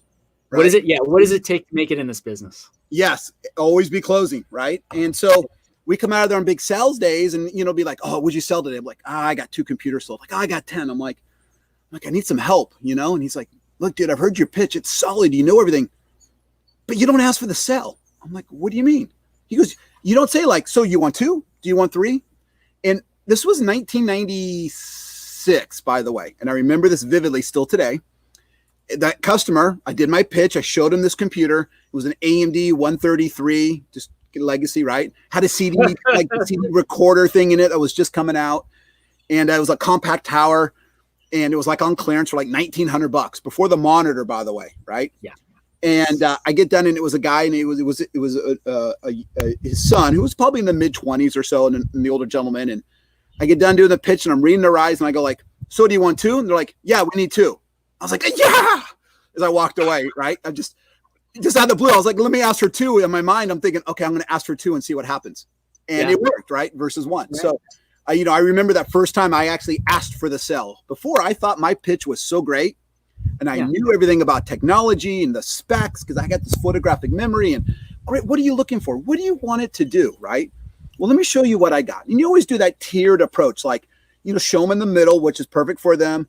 They came in for the low end, right? So show them that one, but then say, hey, by the way, this is what you get, right? Because in technology, it's like a Pac-Man. Where's my screen, right? You're always biting off a chomp of the ladder. So the cheaper you go, which means it's not going to work as much. If you want something that works 5 years from now, well, then you got to go up the ladder. And if you go lower down the ladder, then every quarter, every 6 months, when a new one comes out, you're just chomping a step away. And so I would explain that. And then I get done and I'll be like, and there was that awkwardness, right? And sometimes they'd be like, okay, thanks. I'll let you know if I want something. Or they'd be like, great, I'll take it. And then I started out, and then all of a sudden it went like literally doubled my sales, right? Just from asking for the sale. In some cases, I got done quicker because I could read their eyes and go, great, are you ready? Okay, great, I'll go get it for you. Right. And then I was able to turn customers faster as well. So the sales increase really made a big difference in that factor of just ask for the sell. You want to be polite about it. You don't want to be over atrocious about it, but you still got to understand that the item that you're pitching does fit their needs, right? If they come in looking for a Honda Accord, you're not going to take them the Rolls Royce you got for $120K. You can say, hey, by the way, I got a great deal. I didn't think so, but if you want to see what the umbrella is, I'll show you anyway, right? Yeah. You got to work up that charisma with them and that friendship with them a little bit and that trust. And then you go back and show them what they're looking for and or something that fits their needs that might be a step up. That is 100% correct. You got to listen to the customer, because if you don't listen to the customer, and eyes, you can't wander your eyes. They're looking at you, and you give them that desk. They're like, so Stuart, did you drink coffee today? I did drink coffee today. Did you drink some coffee? What kind of coffee did you get? I did a French press today, which I don't really do. Sounds great. Yeah. What kind of beans? Maybe I got to give that one a try. What? It's a free. What do they call it? Free trade. Free trade coffee. Oh, yeah. Is that Trader Joe or Whole Foods? It's actually Amazon because I just delivered. That's all right. It's all right. Yeah. All right. This sounds good. Yeah. Send me the link. I'll have to check that one out. Okay. I'll do that. Yeah.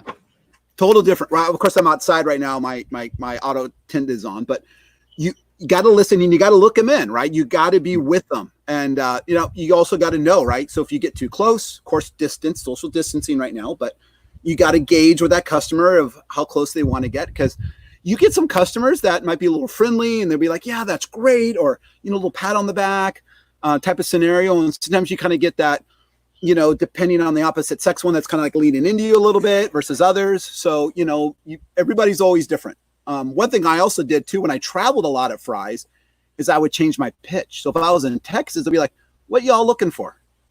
Right? Once you know your customers. And it was weird because I didn't realize it till after someone goes, where did you get your draw from? I'm like, what do you mean? Like, did you just see did you hear what you were, great sell, by the way, but did you? I'm like, no. And I just kind of, and talk slower.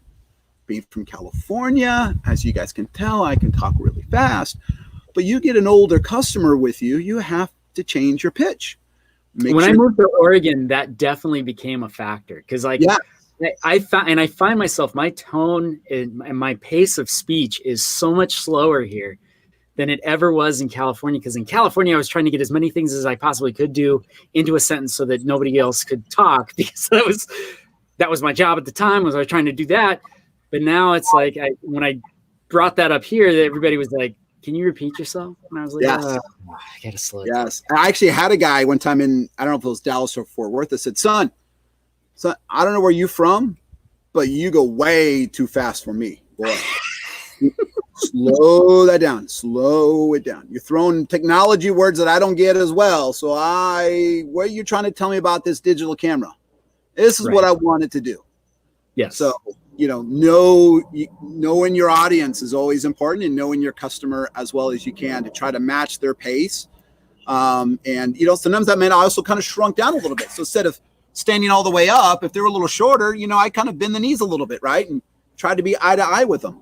Did you ever take a knee with the customer? Like they were that short, you just took a knee. You were like, tell me more about that. Pull a box out, and it's you want to make sure that they're comfortable with you, because they're putting their trust in you.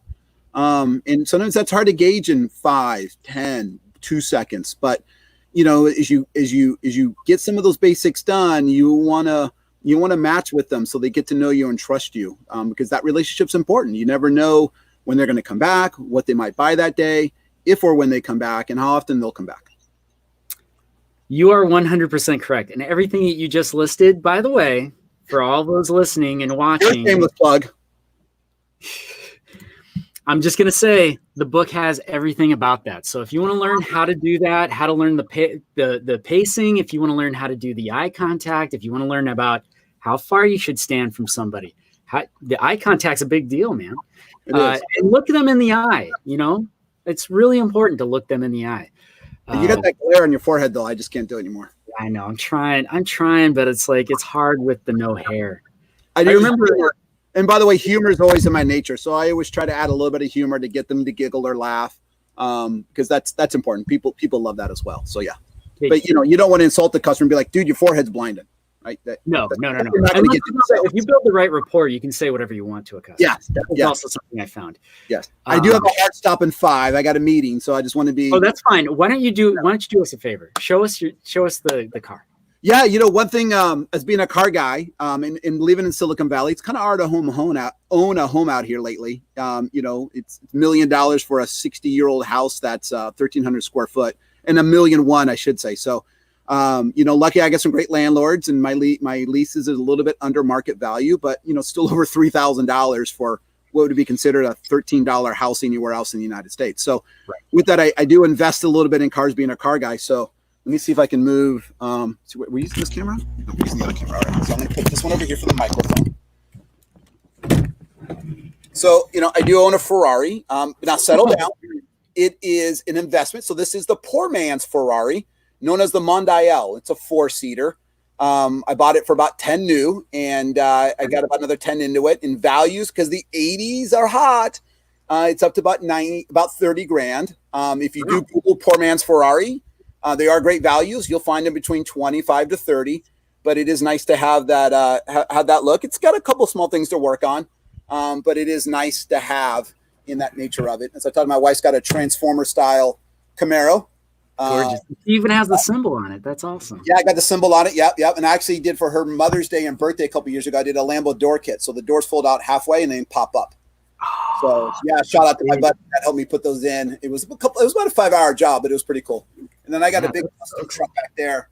That's a Tuscany Ford F-150 that I bought used with 190 miles on it, and saved about 20 grand.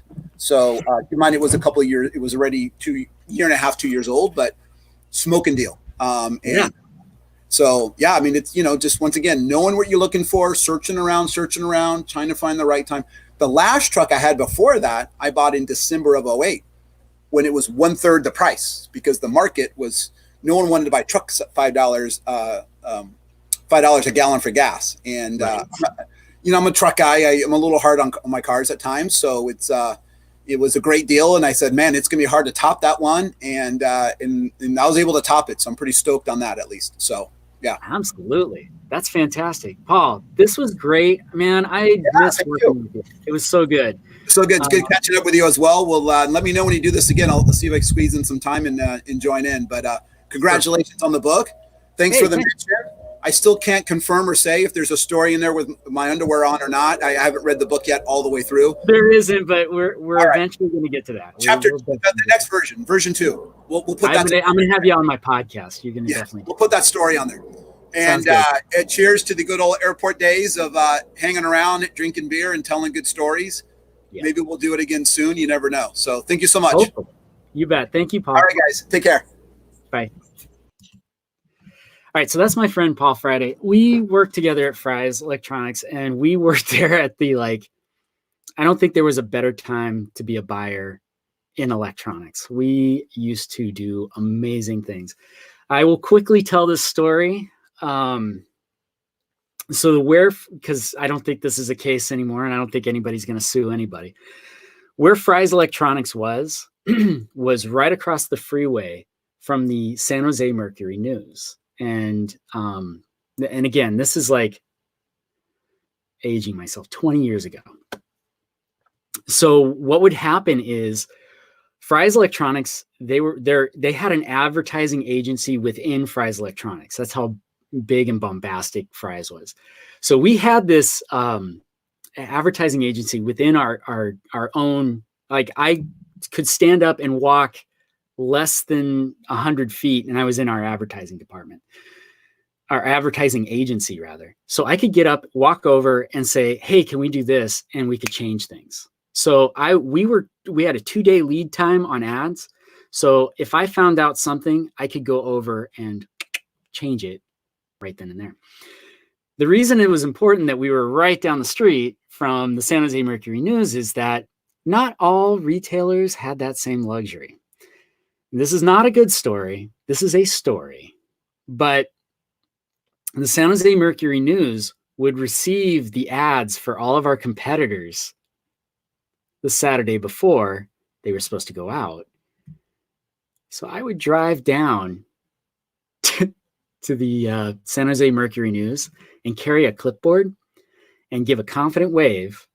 And I would go take some of the inserts so that we could see what the pricing was going to be. And then we competed very well. Anyway, I didn't talk to you. Okay.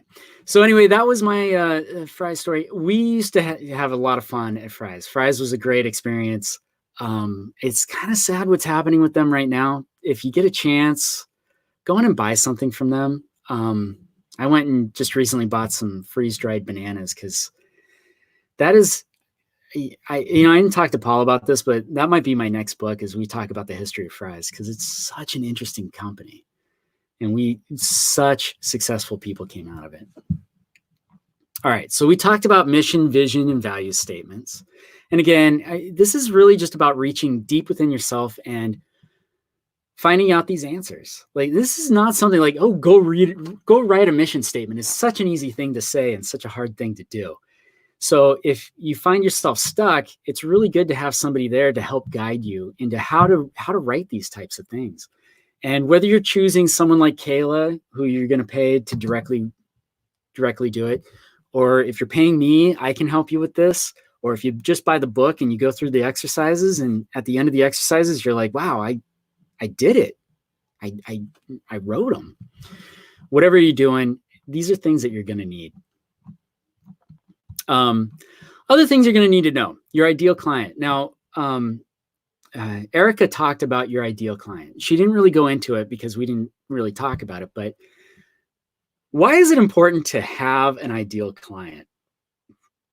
For anybody listening right now, if you want to comment, why do you think it's important to establish who your ideal client is? Who is it that you want to work with?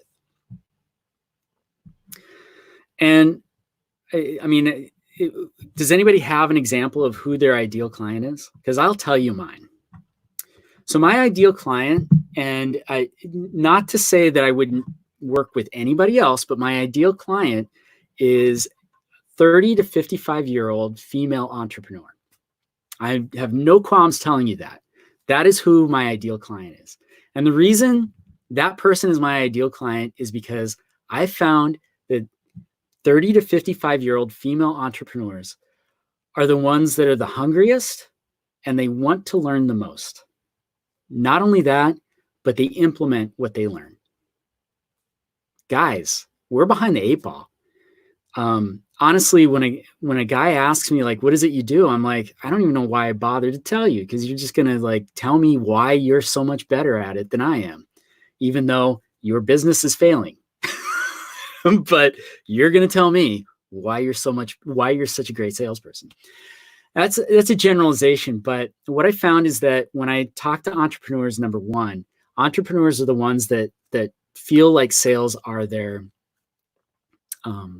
that's their weakest part. And even if they have a background in sales, when you're an entrepreneur, you've got so many other things going on that you tend to have to triage in your brain. What are the things you're going to spend a ton of time doing? And a lot of times, sales is not one of them. More importantly, as we had talked about earlier, I believe with Kayla, is when you have employees that you finally employ, you as an entrepreneur, you have a good idea of how you want your customers to be treated.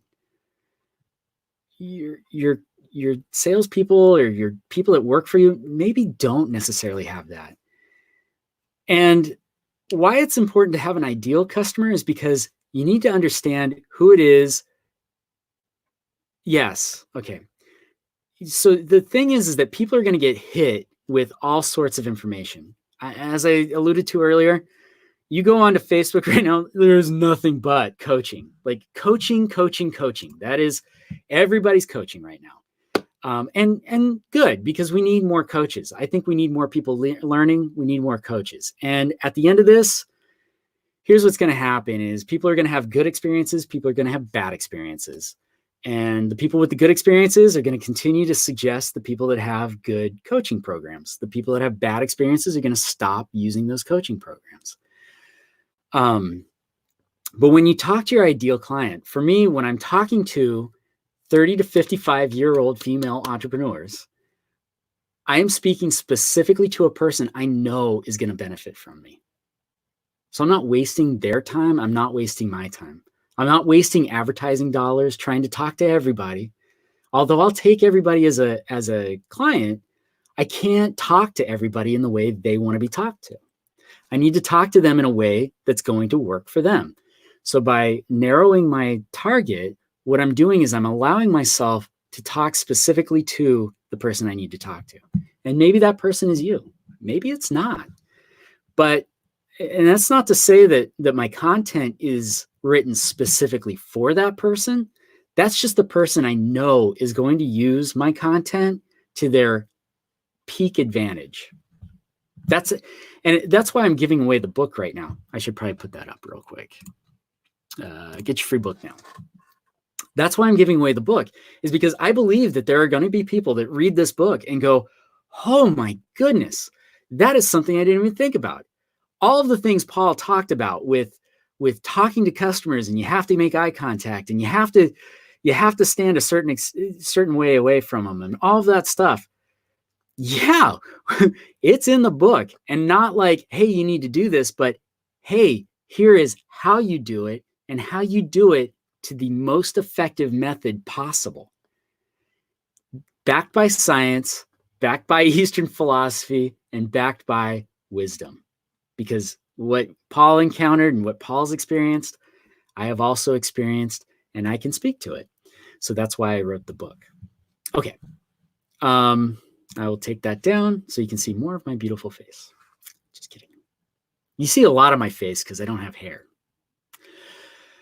All right. So the other thing about working with your ideal client is this. And this is not to be trifled with. You want to work with your ideal clients because life is too long to deal with miserable customers. Look, if we were all fruit flies, dealing with a miserable customer would be great, because we know at the end of the day, I'm going to die. Or better yet, you don't know because you're a fruit fly. So, but we have memories, and we have the ability to project, and we have the ability to remember things. This is the most important thing, is dealing with miserable customers. It just drains us. My daughter works for Starbucks, and every day she has an experience with someone that is subpar. And it's embarrassing that adults act this way. So it's hard, but Starbucks appeals to everybody, and they have an ideal client. Trust me, they have an ideal customer, but they still have all the other customers too. And unfortunately, not all of them are great. And Mary, you're 100% correct. Knowing your clientele allows you to speak to things that are important to them rather than the other things they may not care about or connect with. 100%.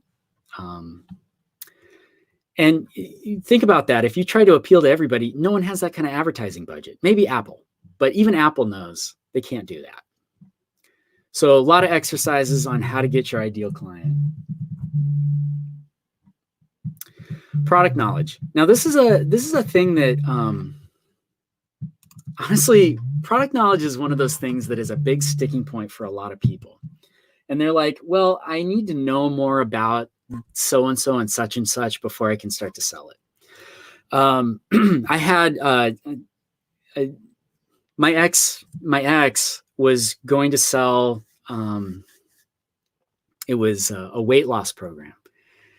And at first she's like, I can't sell the weight loss program because I'm not a member of the weight loss program. So we became a member of the weight loss program. And I will say it works. But anyway, so we became a member. And then it became, well, I can't do this because I don't look as good as some of the other health coaches. And so we waited until we were in a much better shape, which we got into. It was kind of amazing. I don't think the brand exists anymore. It's called something else. I can't remember what it's called.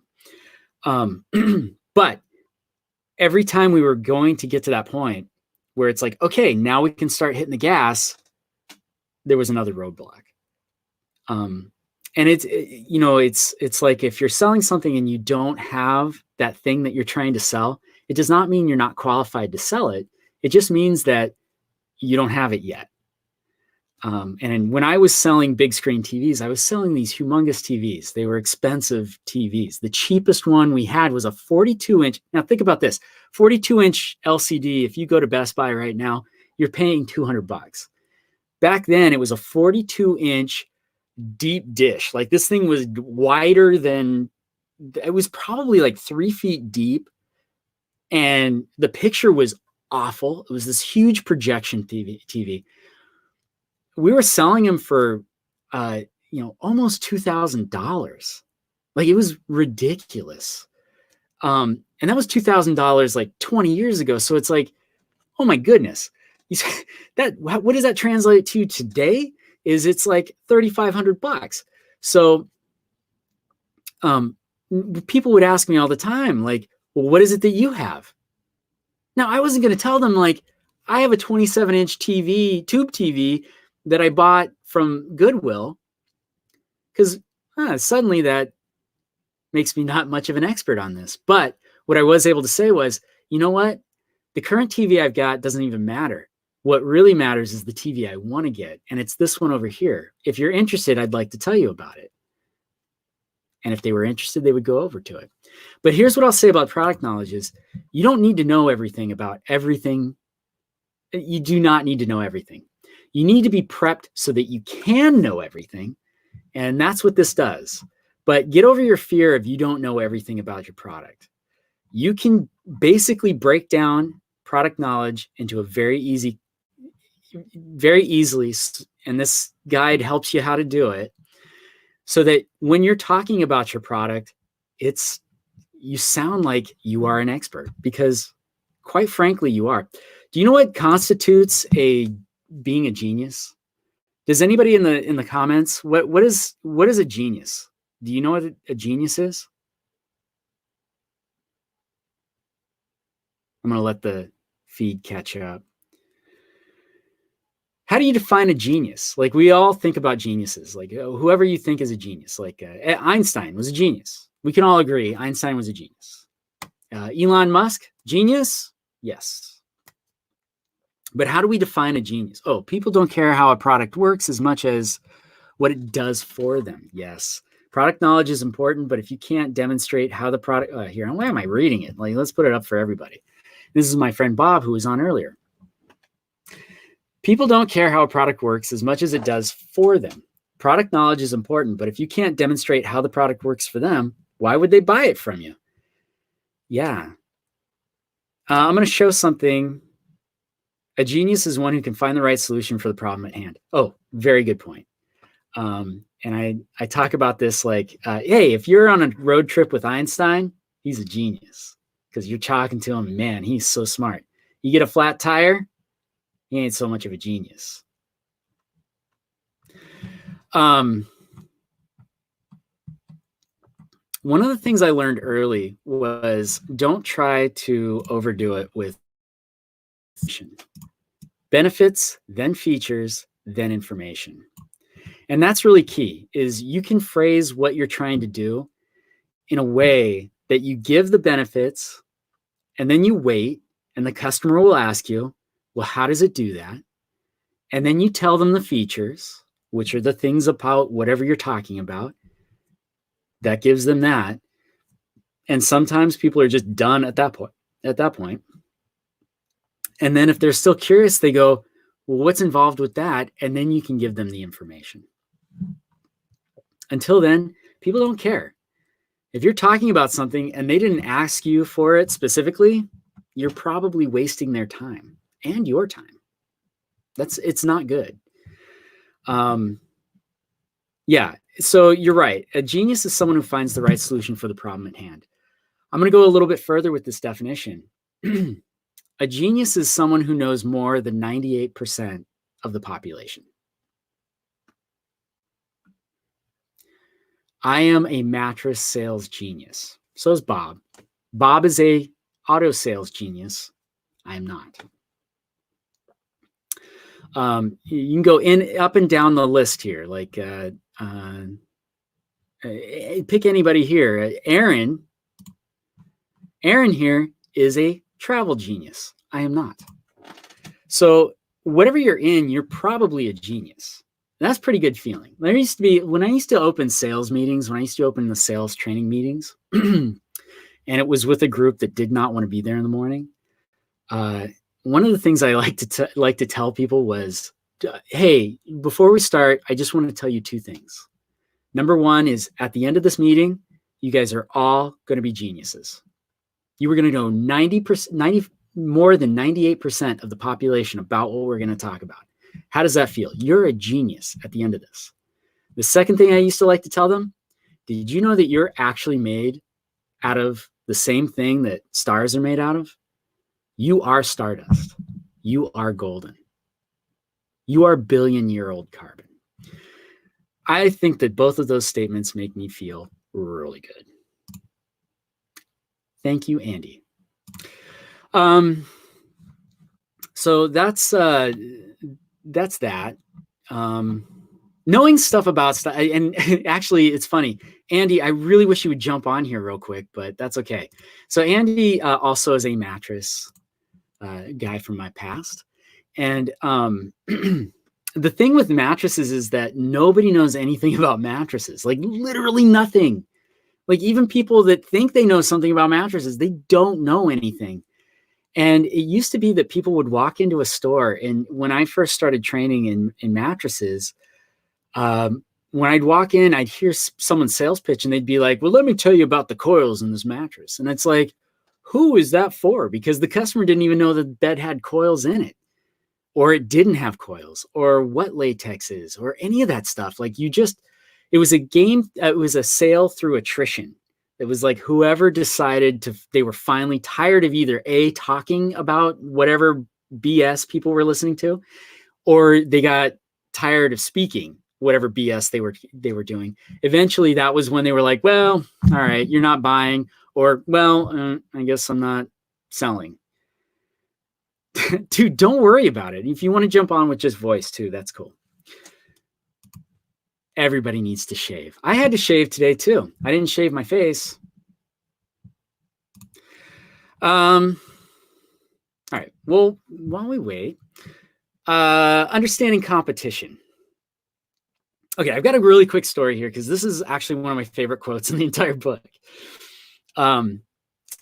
Your competition sucks. Now, I don't know who out there knows who Carney Lansford is. I mean, if anybody knows who Carney Lansford is, please raise your hand. He was one of my favorite baseball players. I was an Oakland A's fan. He played third base for the Oakland A's from 1984 to maybe into the 1990s, early 90s.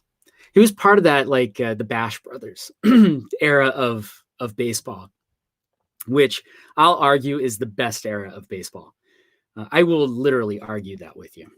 It's before steroids really became a thing. So good. And the Oakland A's were awesome. I didn't lose anybody talking about sports. So anyway, Carney Lansford was this incredible third baseman. He had the weirdest stance. He was a funny guy. He had a weird name. But during the 1989 playoff run, he came up with these T-shirts that said this: "Competition sucks." And it always stuck with me, like, competition sucks. And what it is it's a wonderful play on words. Competition sucks for me because I don't want to compete with anybody. So competition sucks. Also, my competition isn't as good as me. My competition sucks. So I always used to love that once I realized what that statement was all about, it was like one of my favorite things. And especially as I got into my professional career and I had to start competing with people, that was a big thing for me, was the competition sucks. Having the competition sucks. It does not suck for consumers, though.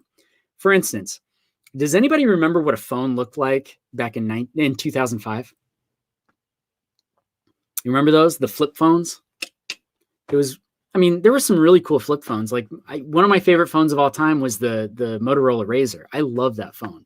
It felt good when you talked into it. The sound quality was great. The screen was beautiful. The buttons had a clickiness to them that was just hard to beat.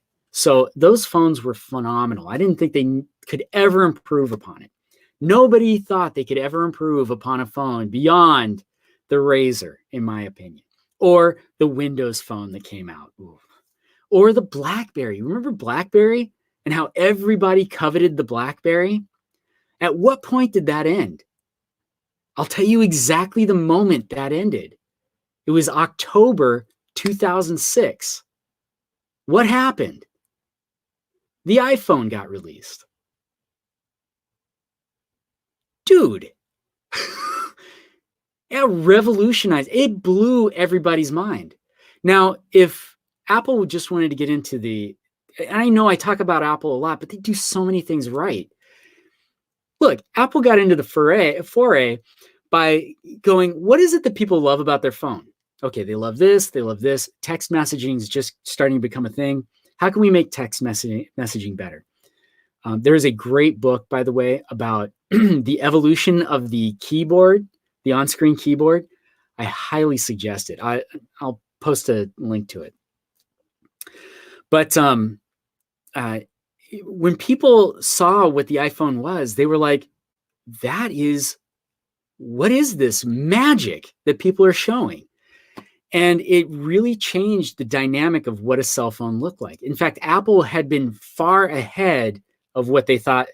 Google thought they were far ahead of Apple. They had designs. They were going into production. They saw the iPhone. They scrapped the entire thing because they realized we were still looking at it. They were still looking at it from the framework of from the paradigm of it was a phone first. Apple changed the way we use that technology. When you think of your phone, how often do you actually call somebody versus how often do you text them? How often do you check Facebook versus when you call grandma? We can now FaceTime on our phones, which is insane. That is straight up out of Dick Tracy. That is science fiction, and we live it every day. It's amazing. Why am I able to do this? And I'm able to do this if you have an iPhone, which is what Erica was talking on earlier. You can do it that way. And that's what competition can bring. However, as much as I applaud competition, I don't want to compete with it. So that's why competition sucks. Now, here's the thing. Does competition always suck? No. I got to be honest. Competition can be sharp.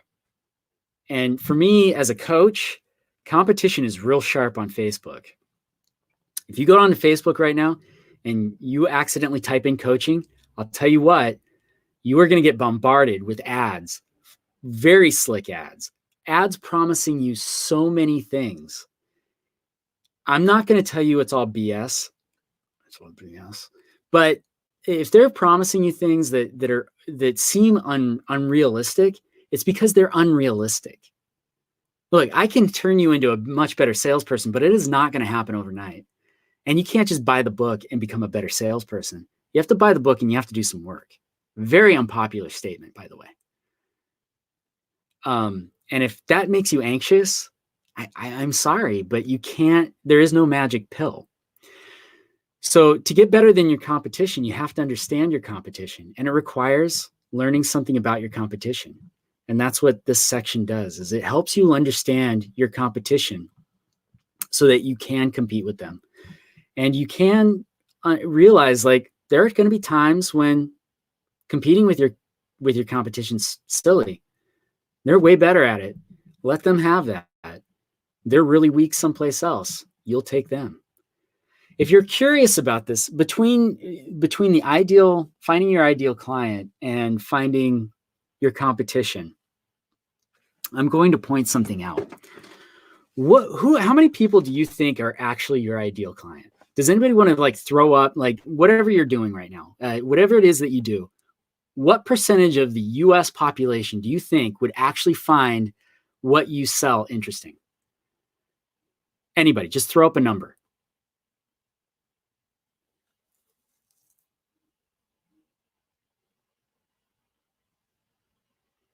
I mean, is it 10%? Is it 5%?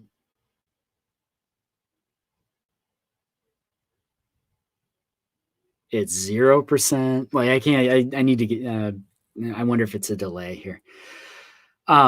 Here's what I'll say is, like, a lot of times people think like, oh, it's like 10%. That's high. Like 10% of the population is not buying from you. 5%. No, I mean, the best brands in the world, 5% of the world. Yeah, they would definitely take that percentage of people. Is it 1%? Probably not. 80%? Pipe dream.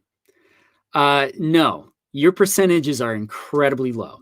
Here's what I'll say. Whatever you're selling, take the assumption that 0.1%, okay, 20, still way high.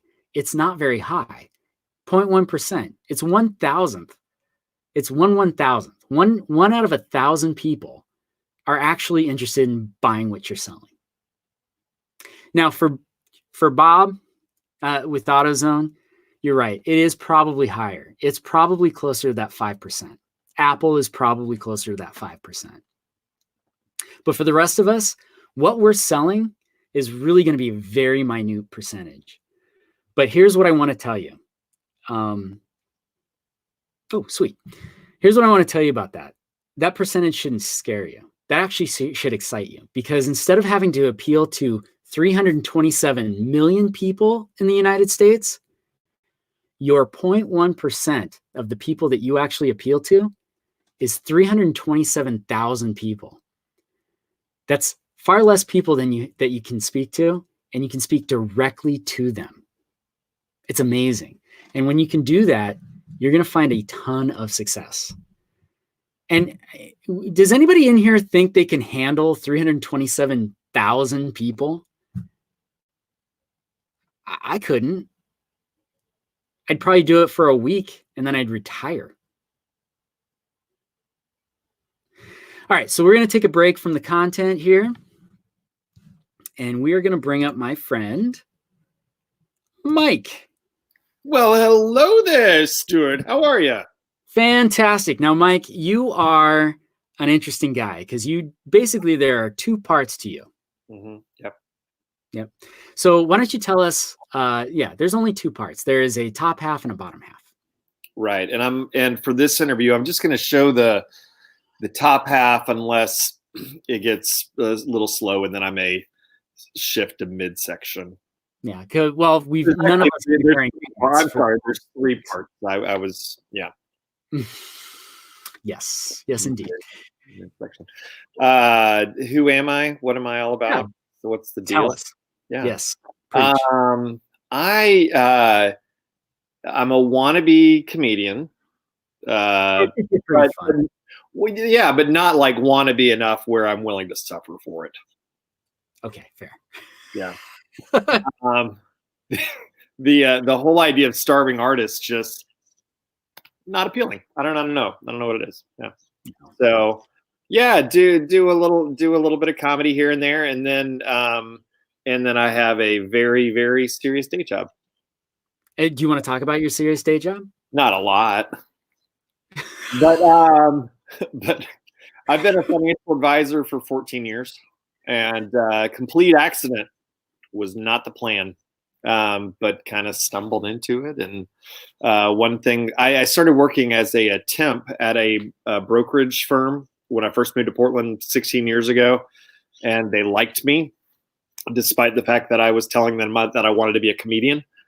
And yeah, they let me stick around, and I became the marketing guy for a couple of years, and then got a securities license, and Yeah. Well, I think all good careers come from accidents. This one did, yeah. So being a financial advisor, and this is a really good time to talk about being a financial advisor, because this is easily the best time to be a financial advisor. Mm-hmm. Yeah. Yeah. In the big picture overall, I am really glad that what is happening now did not happen when I was only a couple of years in the business. Oh wait, no, actually it did. Tell us about that. Yeah. I was barely licensed and 2008 hit. I did not know much about planning at that point, so I was selling people bond funds, which are exciting. So I hadn't really gotten into the whole, hey, let's plan for the long run and all that kind of thing. And since that time, with a whole lot of training and whatnot, now I actually know what I'm doing. It's kind of nice. So I was when things first started to hit the fan a few weeks ago, and it started hitting the news of not only is this a scary disease, but we're going to shut down the world for a while.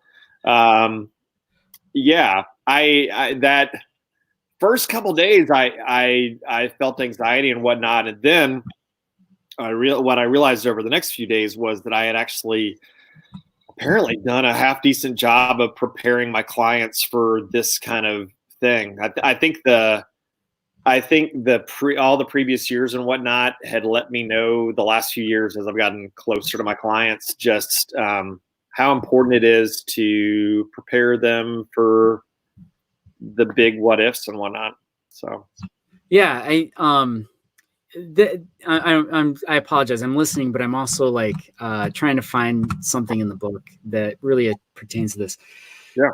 You have to set up everything so that when these times come, like that is what a good financial advisor does. When things are going really well, it's really easy to be a financial advisor, right? Like, hey, invest in anything. Screw it. It's going to work. It's when things. Yep. That's how I say it. No. Yeah. Right. So I think it's important to realize, like, when investments are going really well, those phone calls to customers are fun. And most of the time you're not making phone calls to customers. You're just leaving them alone, and they're just doing it. Right. I don't know. You call for advice to advise, and you do those types of things, but you don't have to call and be like, hey, your money went up again. I'm sure you saw that already, but those are fun conversations to have. But I think I realized a while back that if you hang your hat on that all the time, as if you hang your hat on that, you're setting yourself up for potential scary times down the road. And so I think a big piece of what we've gone through the last few months is that basically, because we'd had the in-depth conversations we'd had based on people's goals and such, and based on not getting to a point where those goals would be in jeopardy, because we had those conversations and we set things up accordingly. Yeah. I mean, when I call people, they're, for the most part, they're like, oh man, we were concerned about you. This has been really tough, but I try to really make sure I'm putting people in a position to where, frankly, they don't have to sell the wrong thing at the wrong time. Most things go up most of the time, but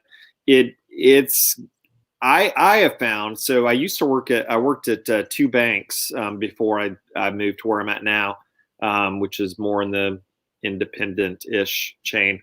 But I worked at two banks and always had a lot of clients, and you want a lot of clients to an extent, but on my side, I want quality clients. I want clients that I've got a great relationship with. I trust them to do the right thing. They trust me to give them the right advice. And so, oh my goodness, just actually taking the time to build deeper relationships. And a lot of times that's been just spending time with people has worked in my particular thing. Because I mean, it's, you're sitting down with folks and they're literally trusting you with their life savings not to screw it up. And I find that people are heavily, you're motivated by greed or fear. Fear is a pretty powerful, if you can help people address the fear piece of things. Yeah. And I think that's it's really important, especially because I think money and health are the two things that people are the most sensitive to. Yep. It's really great when things are going well with money to just sit back and let things ride. You don't have to, that's one of those things where it's you don't have to warn people, hey, your money's in good hands right now and it's doing well. That's not something that's easy, but it's kind of fun to do, right? Those are great calls. Yeah. But again, I think it really connected with people well to say, hey, your money has been growing and whatnot the last few years. And what do we need to do? That's great. As far as keeping score that way, that's great. But for most people, what is really important is that once they reach permanent unemployment and such, that they or retirement, being in a position where their lifestyle doesn't have to change. Most people, as they get older, they don't necessarily run out of money, but if money starts going down, they run out of lifestyle. Oh yeah, we used to play golf on Tuesdays and we used to eat out this often, and now we don't do that anymore. Not buying the wet dog food or switch over to the dry dog food. It's really food. Cat food, meow mix. It's a combination of things. Yeah. So the reason I'm bringing all this up is because I kind of want to show this, which is something called a negative news script. And the reason I keep talking about hey, when money's going really good for people, for you, it's hey, those calls are just about preemptive. But I'm probably pretty sure, I'm pretty confident that you have had some pretty uncomfortable calls lately. Just a few, yeah. Just a few. That's good. That's in great shape because people get nervous about money and things like that. Mm-hmm. So one of the things is, how do you talk to people about bad news? And the thing is, there's no such thing as good news. There's no such thing as bad news. It's just news. And it's just, how are you delivering it so that it's going to not freak the other person out? Because you're right. It's fear. That's what people are basing all of this stuff off of. So I just really quickly wanted to show this. This is a script that you can use to kind of prepare yourself for when you have to give bad news or negative news, not bad, but negative. And it's just a way to kind of prep yourself. And I'm sure that you did that for your clients so that they, if they did lose some percentage, because I know I lost a bunch of percentage off of mine, that you're not hitting them blindsided and then leaving them to suffer, right? You can set them up so that they can feel okay, I now know what the next step is. I know what's going on. Oh, exactly. Yeah, exactly. And I'd say a big piece of that too, as I've done all these calls the last month, a big piece of it is me doing preparation ahead of time. And part of that prep is to help explain to them, okay, based on what's happening, in this particular case, if you need additional funds right now, this is where we'll take it from. And this part of what you're invested in is not down right now. And so, yeah, I rarely will take, on the flip side of things, I rarely will take an incoming call live because I really like to prepare. I like to know the situation and be able to just easily speak to, okay, this is why we've done what we've done, just in case a time like this came. And yeah, so. Yeah, I think it's really important to put yourself in that position and understand like what you would be, what your feelings and what the impact would be.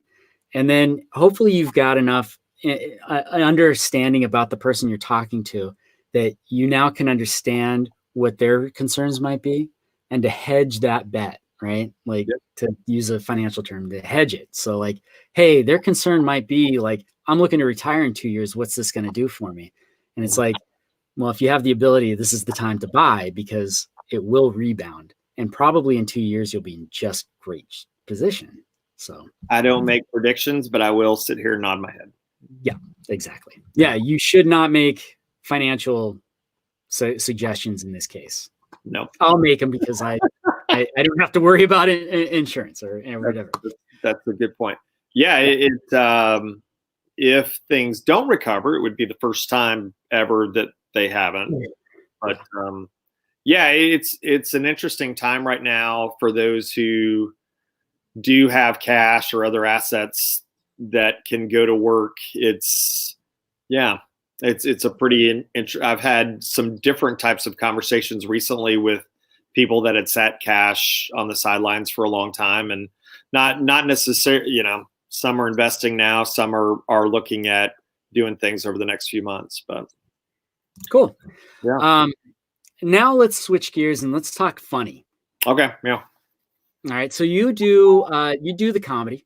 A good bit. Yeah. Yep. Yeah. And I will admit something. I feel like I am terrible in front of an audience.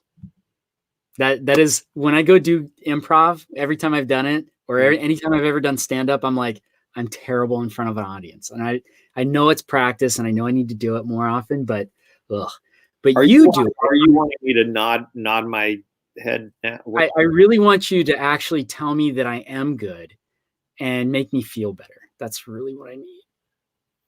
Stuart, you are good. I hope you feel better. Stuart? I knew it. I knew it. it. No. You, no, I have been quite pleasantly in your presence. Right. No, I'm terrible in front of an audience. You are really good though, and you do it on a pretty regular basis. You do it on almost a weekly basis. Yeah. It's funny though. I enjoy it. I feel like if you have a silly bone, that you're supposed to share that to an extent, and that's kind of the approach I have. When I was younger, I really thought, oh man, I want to make a living doing comedy. That would have been a bad idea. Yeah, I almost ended up in L.A. I was going to move to the suburbs of LA to try to be a comedy writer. And then a buddy that I went to church with in Charleston, South Carolina, way over on the other side of the world, because I'm in the Portland area now. But my buddy I went to church with, he was like, oh, you can move to Portland to do comedy sports. And I took my first improv class the day after I got here. And it was the day before a big snowstorm. I remember that. Oh. Yeah. Well, hopefully you got home. Gave you time to practice. Now, here's the thing with improv comedy is that I don't think people realize it's improv is not like it doesn't just happen. No, there is actually some structure to it. It's like, oh, there's rules, but there aren't rules. Probably the best coach / teacher I've had, who is F. Tyler Burnett, a fellow Georgia Bulldog. I heard him telling a class once that there aren't rules, but there's certain ways that if you do things, you're more likely to have success, which would be either people laughing or at least sitting there going, oh, that's interesting what they're doing. Yeah, that is interesting. Yeah, that's always a good thing to hear, is like, oh, that was really interesting. Those words and actions. This is comedy. You should be laughing. It's yeah, that's something we're watching right now. Yeah. So I mean, but the thing with improv is like you do, like, you go to classes, and how long do you go to classes before you're actually performing on stage? It depends what theater you're at. Kickstand Comedy in Portland, for instance, I think they have you do their first 4 classes before you actually do a show in front of other people. Curious Comedy Theater in Portland, as soon as you're taking your first class, you're up on stage. So it's. I guess it does depend on that. So I was with I had started doing improv classes with someone who you had to take basically 3 rounds of classes before you could get on their like intro troupe. Yeah.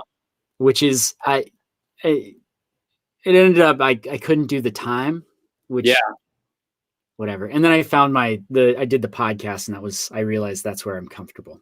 Yeah. But that's like the bride from Kill Bill, Uma Thurman's character, who goes and gets trained, and she has to go through all the steps, including punching the camera, apparently. Punching the wood. Be careful what you're doing, because the camera's expensive. What's that? The cameras are expensive to replace. They are. Mine just keeps looking at me. Yes. Yeah, but it's I don't know. If you get a good teacher, a good trainer who has that perfect balance of I'm not going to beat you up too much, but on the other hand, I'm going to help you see what those things are that make it work, versus those things that are less. It's not impossible that a scene wouldn't work, that you're asking a whole lot of questions of the other person, but it's less likely that it's going to work as far as improv goes. Now, in sales, you actually, it's probably a decent thing to ask a lot of questions. At least I know from experience. Yeah, no, you're right. It is really good to ask a lot of questions, and that's the difference between. And the thing is the reason I ask so much about improv is because you don't hit the improv stage and you just like instantly funny. Like, no, and even if you show up in your Mr. Personality or Miss Personality or whatever, even that only goes so far, because there's a must get along well with others aspect of things, and if you're not listening, if you're not paying attention, then you're not going to create the best environment for everyone to succeed together. Like if you just go out and you peacock and look at me, it doesn't tend to be the best scenes. No, in fact, the last time I did improv, I went and did it on a Wednesday night with you. Mm-hmm. And there was somebody that you were great, by the way. Oh, yeah. Well, thanks. I didn't feel that way. I felt really unsure of myself, but there was somebody that was in the group that I was in. And as soon as he started talking, I was like, uh-oh, this is the peacock. This is the guy that's going to try to make everything funny, and nothing's going to be funny. So I spent the entire time like, oh no, he's talking. What can we do to fix it? It actually takes a certain skill to get in there. It's very judo like, you want to roll with their energy. You don't want to just knock them off the stage, but on the other hand, you don't want to let it go, because it can get ugly and odd. Oh, so bad. So bad. It's the Michael Scarn. Oh, wait a minute. I think I'm remembering this now. Yeah. Oh, yeah, you remember. Yeah, that was bad. Cringy. Yeah. Yeah. Which I that word and the way that you said it speaks to improv overall. It can be like the best thing in the world where you're just like dying and it's filling your soul with mirth, or yeah. I remember that. Actually I probably could not pay attention at all that night to whether you were doing well. I'm sure I was very focusing on this person. Yeah. It's a at its best, and I've seen some in the Portland area. I could list off the people that are great. But there's a lot of great folks, and the common thing with all of them is that they do a really good job listening, and it makes the scenes and the comedy just that much richer. Mm-hmm. So, and it's oh yeah, go on. Sorry. No. What I was going to say is, it's a very giving. Improv is very giving, and that's why, like on my show, I have people that are not comedians. They've never done improv and anything like that, and they're always like, "Do I have to be funny?" It's like, no, it's my job to make you funny. Like I can do that because I'm going to give you all the opportunities to do that. Mm-hmm. And I think that's when you have that. I mean, obviously, someone's going to have to take the funny. Like, hey, I'm going to give you the opportunity, and if everybody's like, well, no, here, I'll give it to you. It's like, and then it starts becoming weird again. But yeah, and there's a famous book that was more so for. Oh no, wait, no, this wasn't improv book. Truth and Comedy. So Truth and Comedy, famous book. Forget which improviser wrote it, but been around forever, and it's basically. If you're a beginner and you respond in just a natural, real way to whatever's happening, and you're not trying to be super inventive, amazingly enough, funny stuff comes up. Yeah, it is. Just be natural. That's why like little kids are funny, but when they get to a certain age where they realize like, hey, if I keep talking, I'm funny. Yeah. And it's like, oh, all of a sudden I don't want to be around you anymore. Yeah. Glad you're someone else's kid. Yeah. No, that's really great that you get to go home. Yeah, that's so true. Shoot. Anyway, I'll post up the link to that in a little bit. So I'm curious, can I turn the table on you? Where did you start your improv classes that proved to not be worth 3 levels? Well, it was, well, they're not there anymore. Were they in Portland? Mm-hmm. Or were they in maybe Kickstand's there now? I don't know. Oh yeah. Okay. Yeah. Okay. Yeah. And it was not bad, but it was just the process was slow. It was a slow process. Yeah. And I'm nothing against it, but I was just like, at that point, I was like, well, I could either continue down this pathway of another $1,600 worth of classes, and which I'm not opposed to $1,600 worth of classes, but I was like, plus the time commitment, or I can just go do this podcast thing that I'm really enjoying and do it that way. And so I realized like, I don't need to be on a stage. I found the stage for me. It's a weird thing too. I've done a little bit of this, a little bit of that, but it's funny how it's totally okay to go through periods like, oh, okay, I'm going to do improv on stage now. Oh, I'm going to do a play. Oh, I'm going to do a podcast. You only have so much bandwidth, so it's true. And I mean, I'd love to do everything, but you can't. But at least not. No. So when you're, how would you? I mean, obviously, as a financial advisor, you use sales because you have to. Like that's one of the big things. In comedy, how do you use sales in comedy? Like, what would be something that you would say like, this is something that definitely I would benefit. It would benefit somebody to be good in sales, because you're good in sales, but it's like, how do you translate that to when you're doing improv? Yeah, well, it again, it kind of goes both ways. The listening piece of things is huge, and listening, it's just kind of an active listening. Be in the moment. I had an experience recently. I had a bad sales experience, if I can share that. Please do. At so I'm my nickname is Big Mike, and never have I filled that nickname as well as I am right now because I'm heavy. It's a COVID-19. It's the COVID-1930. Yeah. But I'm now working out with a trainer in my living room. Awesome. Except for she's not in my living room. I'm in my living room, and I should probably pick up before I do this next time. But before I got turned on to her, I had gone to my local gym where I've had a membership for a while, and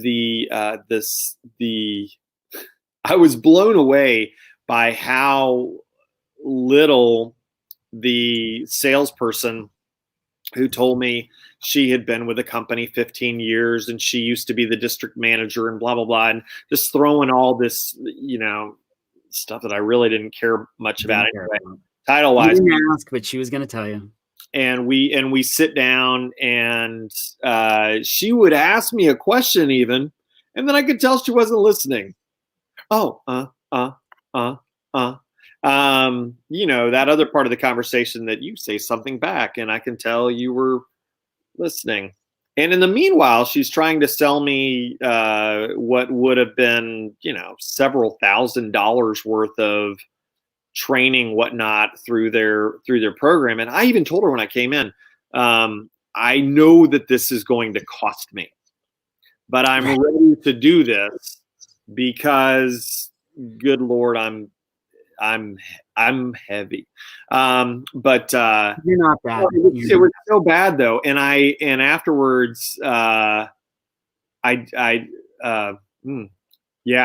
it really, it's one of those things you already know if you're in sales for a while. Oh, okay. People actually want to be known. They want to know that you actually care. And that's hard to fake.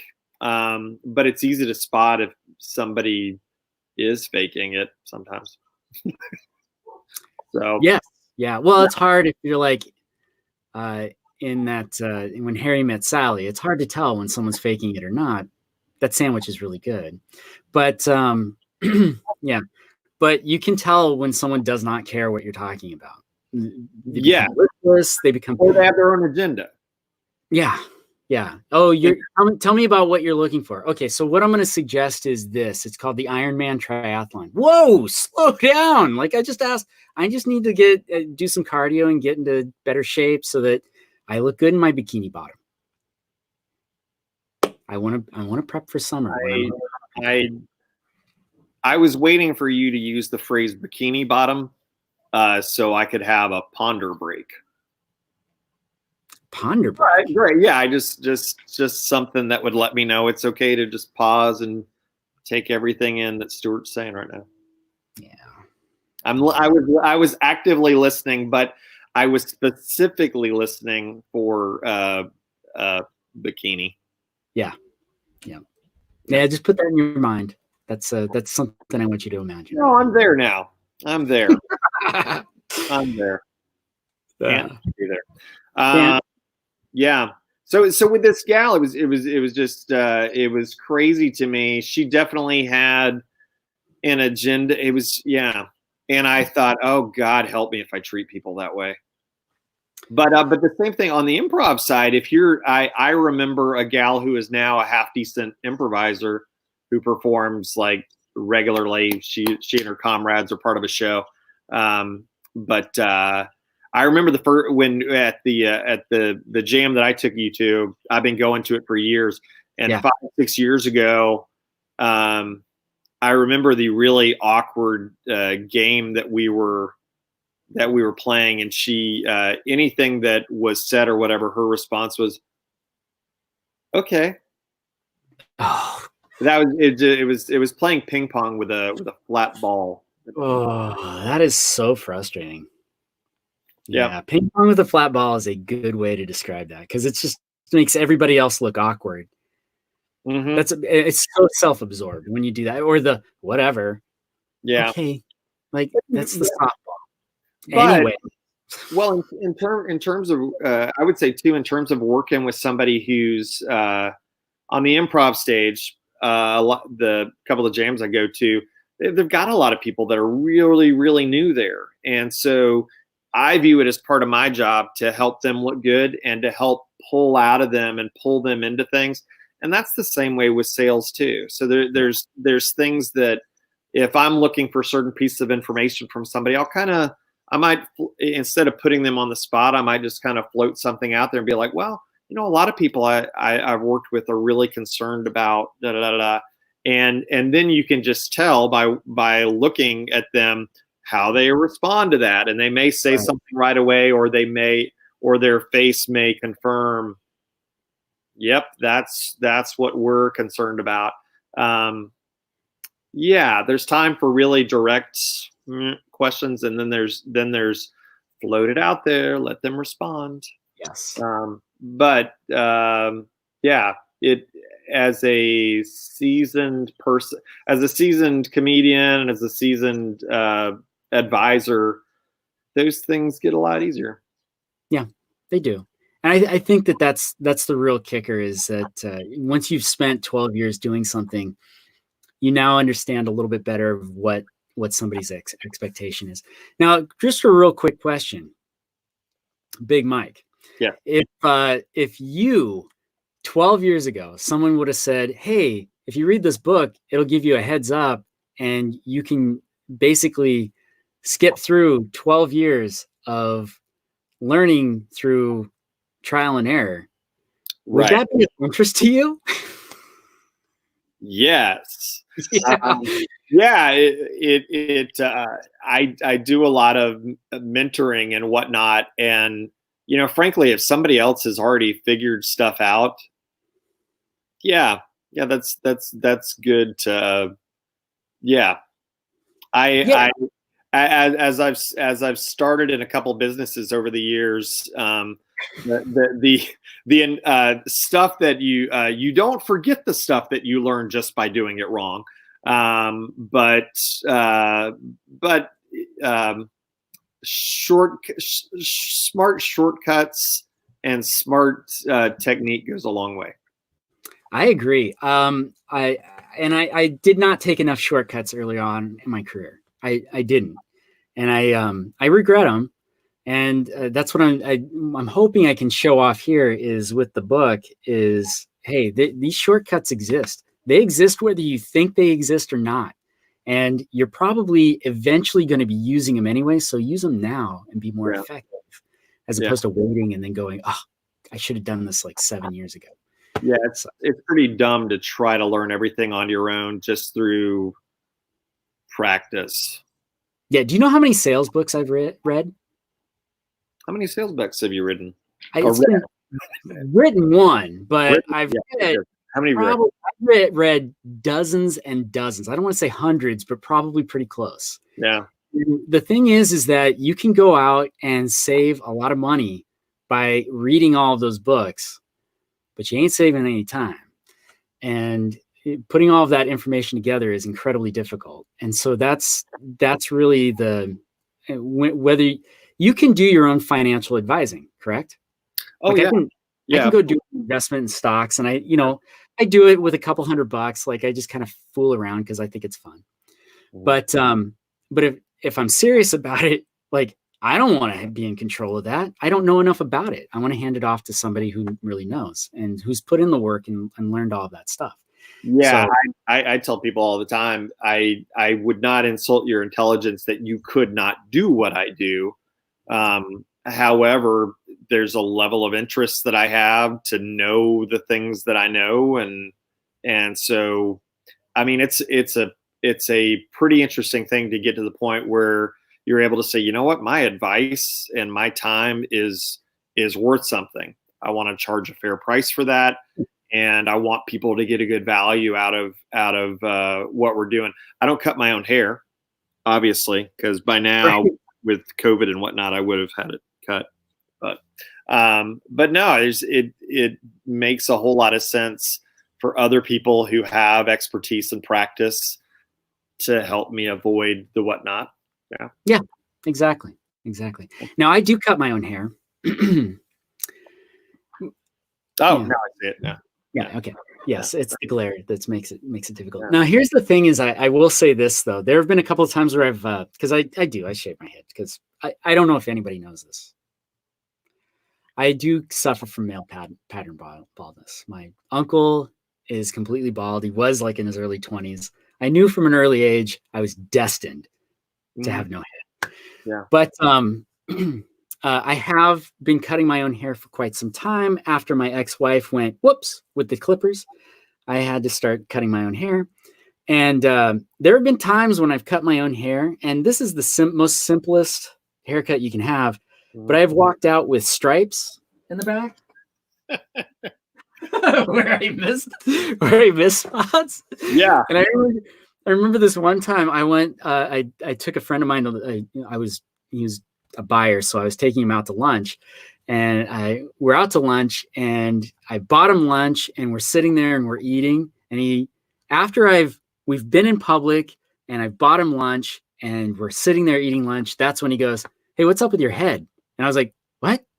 He goes, "Yeah, it's all sorts of stripes on your back. Was that intentional?" I was like, "You jerk. If you wanted lunch that bad, I would have just given you a gift card and I would have gone home and fixed it." But instead, like, I'm out in public and I look like I'm crazy because I got these stripes up and down my head. When you finally saw it, how bad was it? Did you go straight home to a mirror and just wait. I might be able to show a picture of this if you're interested. I'd like to see this. Yes, it's pretty delightful. I'm gonna see. I'm experiencing while we're on the topic of hair. So basically, a few weeks ago, it became really obvious that we were not going to be having people come into our office for a bit. And so I excitedly, because I'm notorious for not being able to grow facial hair. But every now and then it's good if the opportunity comes up, like, oh, I'm not going to be working for a couple of weeks, to attempt to let facial hair grow and then just see what happens. And so I'm going through that right now. I'll get a little closer to the. Oh yeah. It's very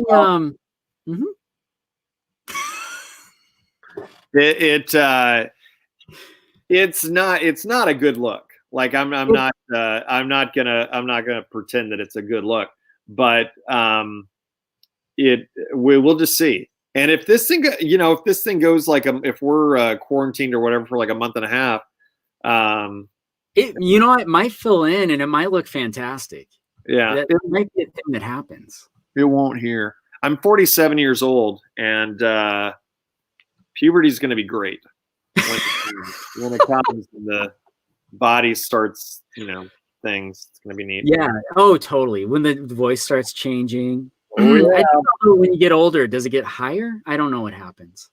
I don't know. I've got a lot of range. I know that. Oh, that's kind of delightful. You have, you know what? I have listened to you do karaoke, and you are on, as the kids say, you are on fleek.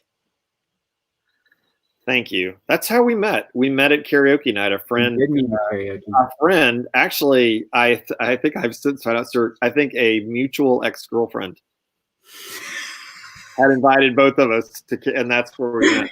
That's it. We are Eskimo brothers. Sure. Yeah. This is not the first. I haven't heard the term Eskimo brothers, and I'm not sure if that's offensive to anyone. But I don't. I'd maybe butterfly kisses, bro. I don't know. Anyway, I have found out multiple times that that with a good friend, as we continue talking, maybe we've known each other for a few years. Like, what? You dated her too? Yeah. Yeah, that happens. Yeah. Yes. Yep.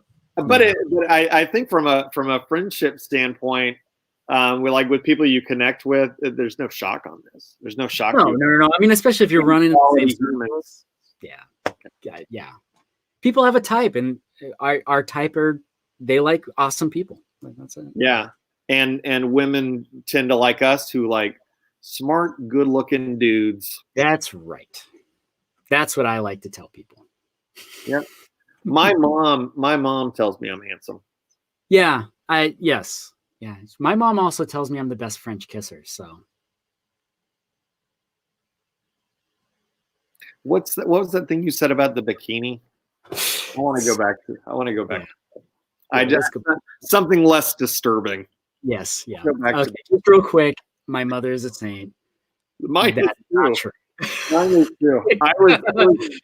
I was playing games online with friends the other night, and somehow someone as the butt of a joke threw my mom into it, and so as we're in this new world and whatnot where we're in our living rooms talking to people on our computer, I went over and I grabbed the 8x10 picture of my mom that's sitting nearby, and then I just in between things I would just rotate mom back and forth, Right.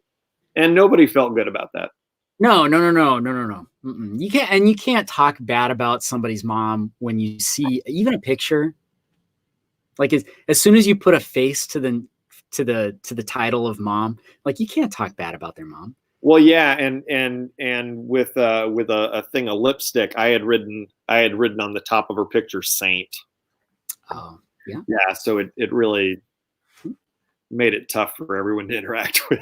Yeah. That's sometimes awkward's okay. Sometimes awkward is often it's okay. Yeah, I'm a big fan. Yeah, how's your day been? I went to the office today, and you've been talking with the people for several hours now, right? We are coming up to the end of this broadcast. It's been 8 hours. I have not peed for 8 hours. I haven't gotten up. I got up once to grab a copy of the sales book for people who hate sales. Excellent. So you can see that it is a real book with real words on the inside. Excellent. I never know how to do this. Oh man. Yeah, it's like a real legit book. I think when people hear like, oh, I wrote a book, like they think like, oh yeah, like one of those cheesy Amazon like romance novels. Like it's just you just wrote something. It's like no, it's like big. It's like real content in there. So yeah, hopefully I got through some of the book to kind of show off some of the things, and hopefully people understand like. I think I've had 12 people on this broadcast, and everybody I asked them like, tell me about sales. And every time they said something about sales, I could show something in the book that related to exactly what they talked about. And that's actually, I'm kind of opening up the entire thing for everybody. If you have questions, please, you can post a comment or you can just jump onto this. Mike and I will answer questions. Mike for improv questions, me for sales questions. We actually both can do both. But the thing I would also like to do is I would like to challenge anybody to come onto the show, come onto this broadcast and challenge the book. And what I mean by that is come up with something that you think is absolutely necessary in sales that you don't think is in the book. And if I can't find it in the book, I will send you a free copy of the book because I'm giving it away. But and we can even start with you, Mike. Is there something in the book that you think absolutely someone needs to know for sales? Good hygiene. Good hygiene is important. It is good. Because fresh breath speaks for itself, but not so fresh breath speaks even louder. That's a joke. No. It's a good thing. I just need to find it. Do you have hygiene in the book? Oh, please tell me you don't have hygiene in the book. I was kidding. No, it's in there. I just need to find it. It's that's like high on the self-awareness scale. Yeah. I find, and I think this helps in comedy too. I'm okay if it's somebody who loves me. I'm okay getting the feedback that what I did was not great. Yes. I'm okay. And if it's somebody who loves me, I'm okay being told that I have a streak on the back of my head where I failed my haircut attempt. Or I have a streak on the side of my face where my face doesn't want to grow hair. Yeah. I mean, all of those things, like you're okay hearing that from someone you know loves you, right? Yes. By the way, also something I cover in the book is conditional and non-conditional love. And yeah, I know. That's why I'm having a hard time finding where this part is. Anyway, I do talk about like that. I took it like literally that I was supposed to stump you, and I'm like, bad breath. Let's throw bad breath. Okay, specifically bad breath. I don't. What's that? Oh, you might have got me on bad breath. I think I do mention brush your teeth, but that's it. I would say that could easily, even without going into details, that could easily be wrapped up in just general presentation. While you're looking, I'll share a quick story. There was a guy that I worked with. I was on the financial advising side and whatnot, but he was a banker, and I noticed something, and so I pulled him aside one day because I would not want to embarrass somebody in front of other people, but and I didn't want to embarrass him anyway. But what occurred to me was the fact that he wore his necktie and it came down to about 3 inches above his belt line, 3-4 inches above every day.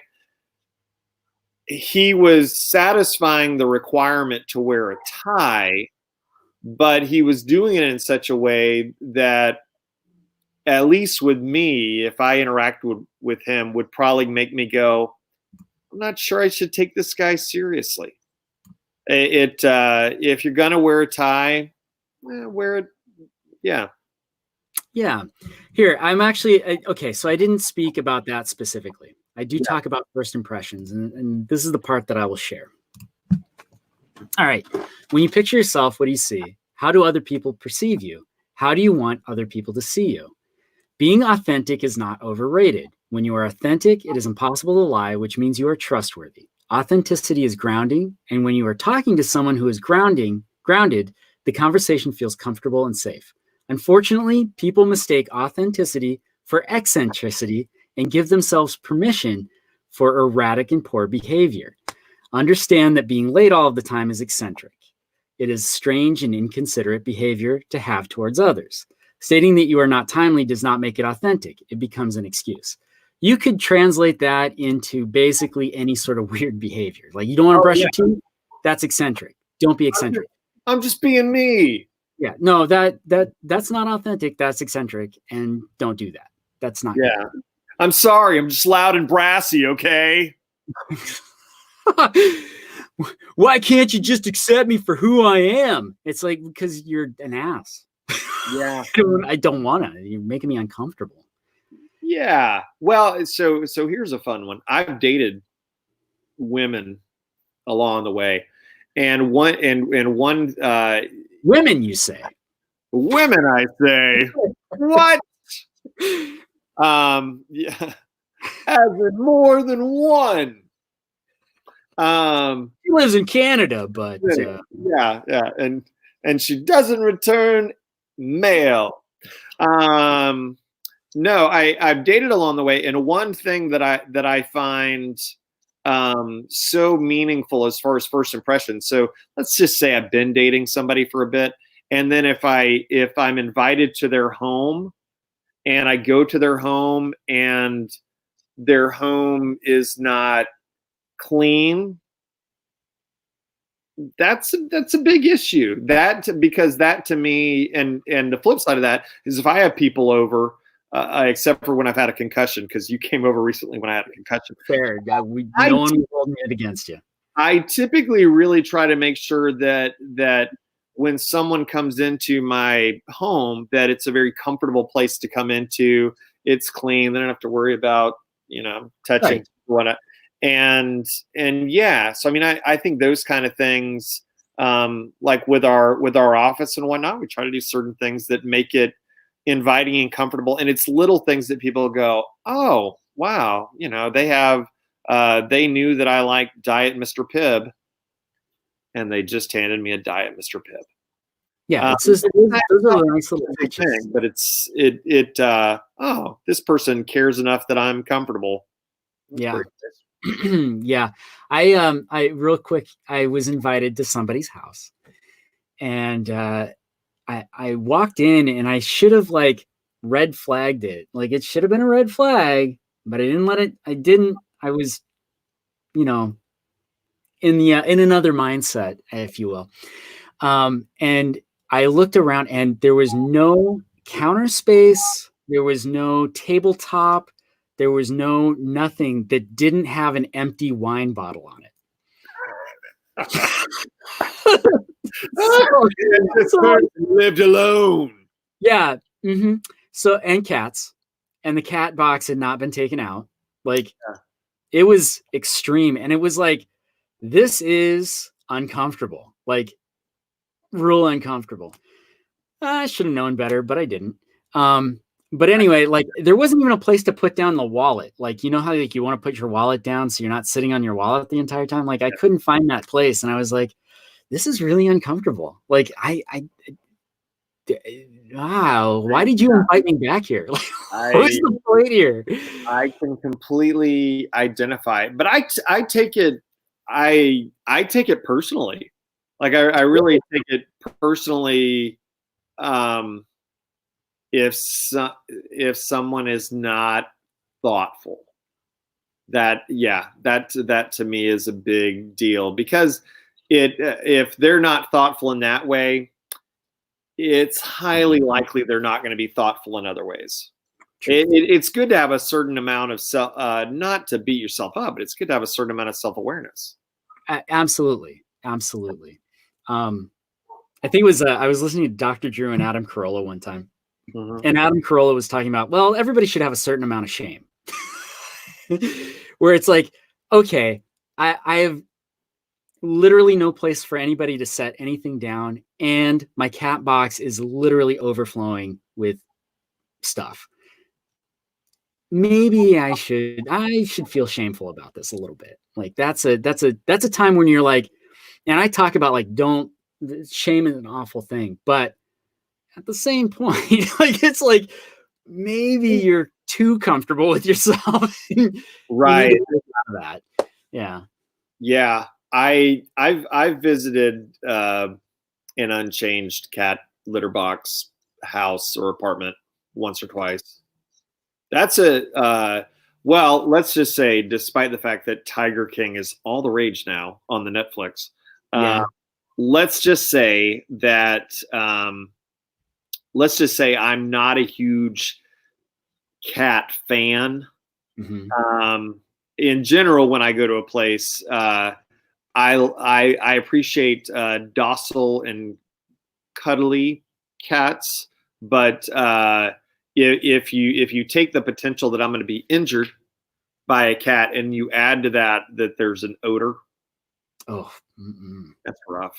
Yeah, and I feel like those cats, like all of those cats that have to suffer through those bad cat boxes, they are ill-tempered. They know they're not loved. You know, they know they're not loved. Yeah. It's show love for your pets. Clean up their stuff. Yeah, because otherwise you're going to have Stuart or Mike walking in. Yeah, it's like, that is, what is that? You're the source of everything bad, kitty. Yep. Yeah.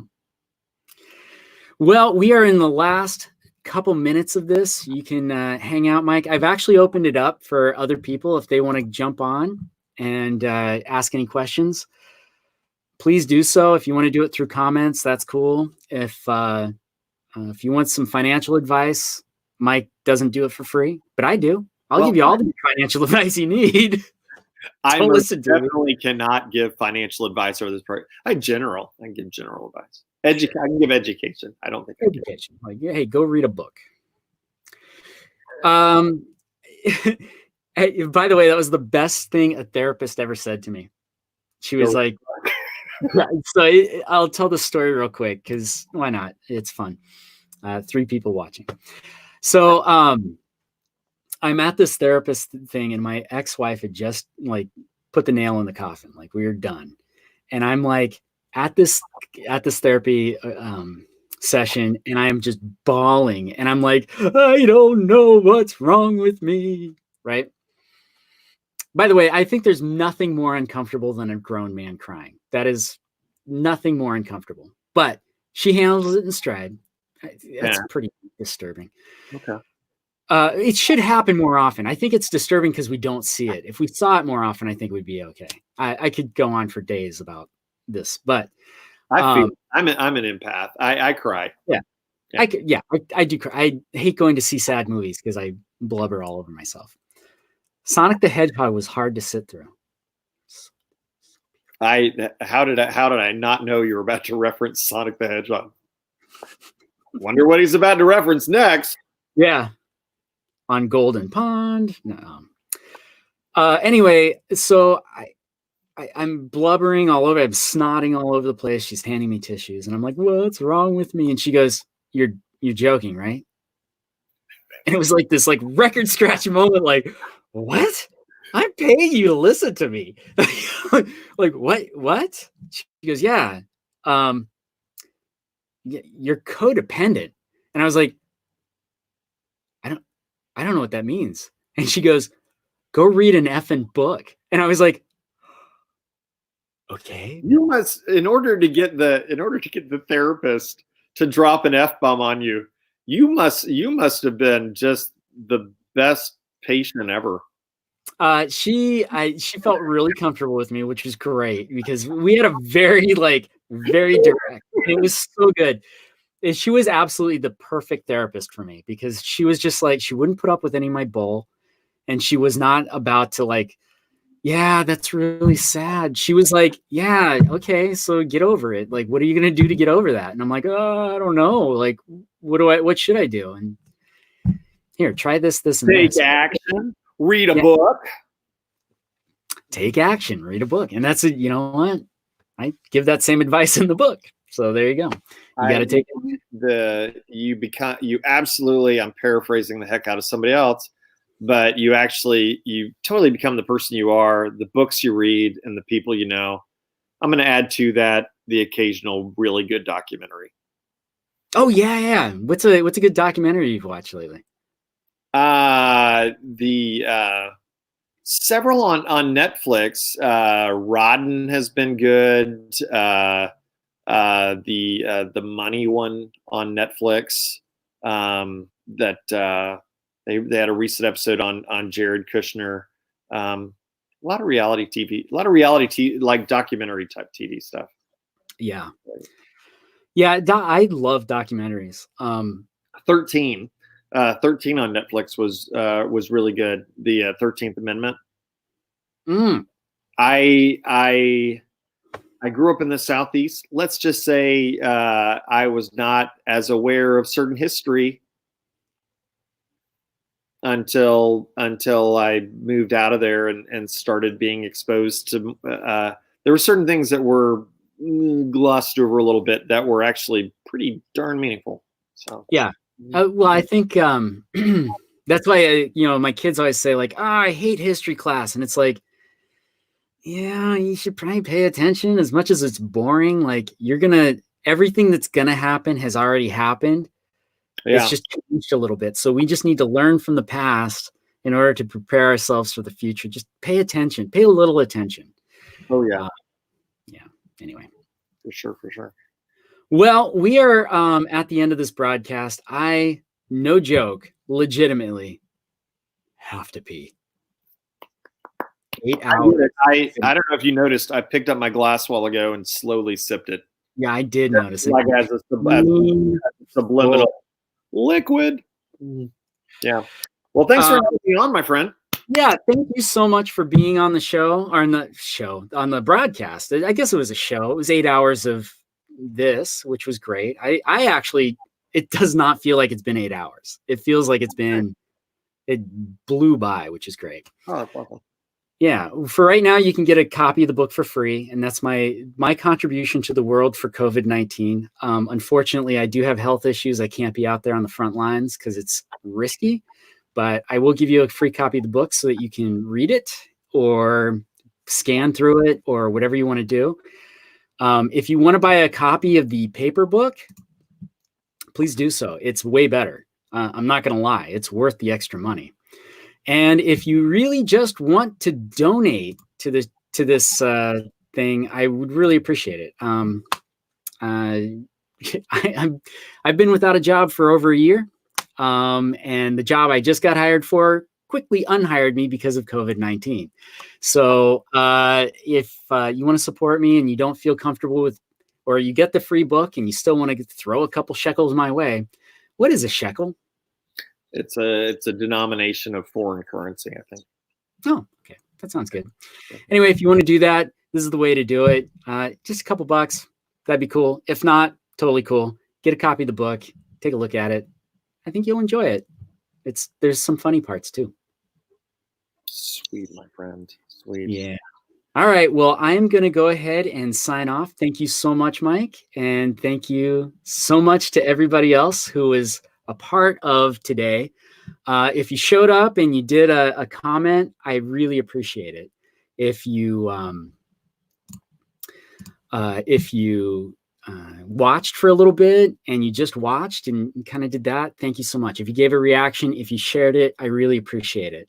If you bought a copy of the book, thank you so much.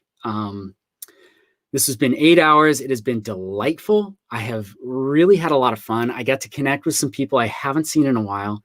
And at the very end, that is really what this is all about. It's about human connection. That's what sales is human connection. You're finding a way to connect with somebody else in a way that helps them make their lives better. Isn't that nice? And you're made of stardust. That's also nice. And now you're a genius about level up, sales and management coaching. All right. And I am now going to sign off because I've got a hard 8-hour limit and done.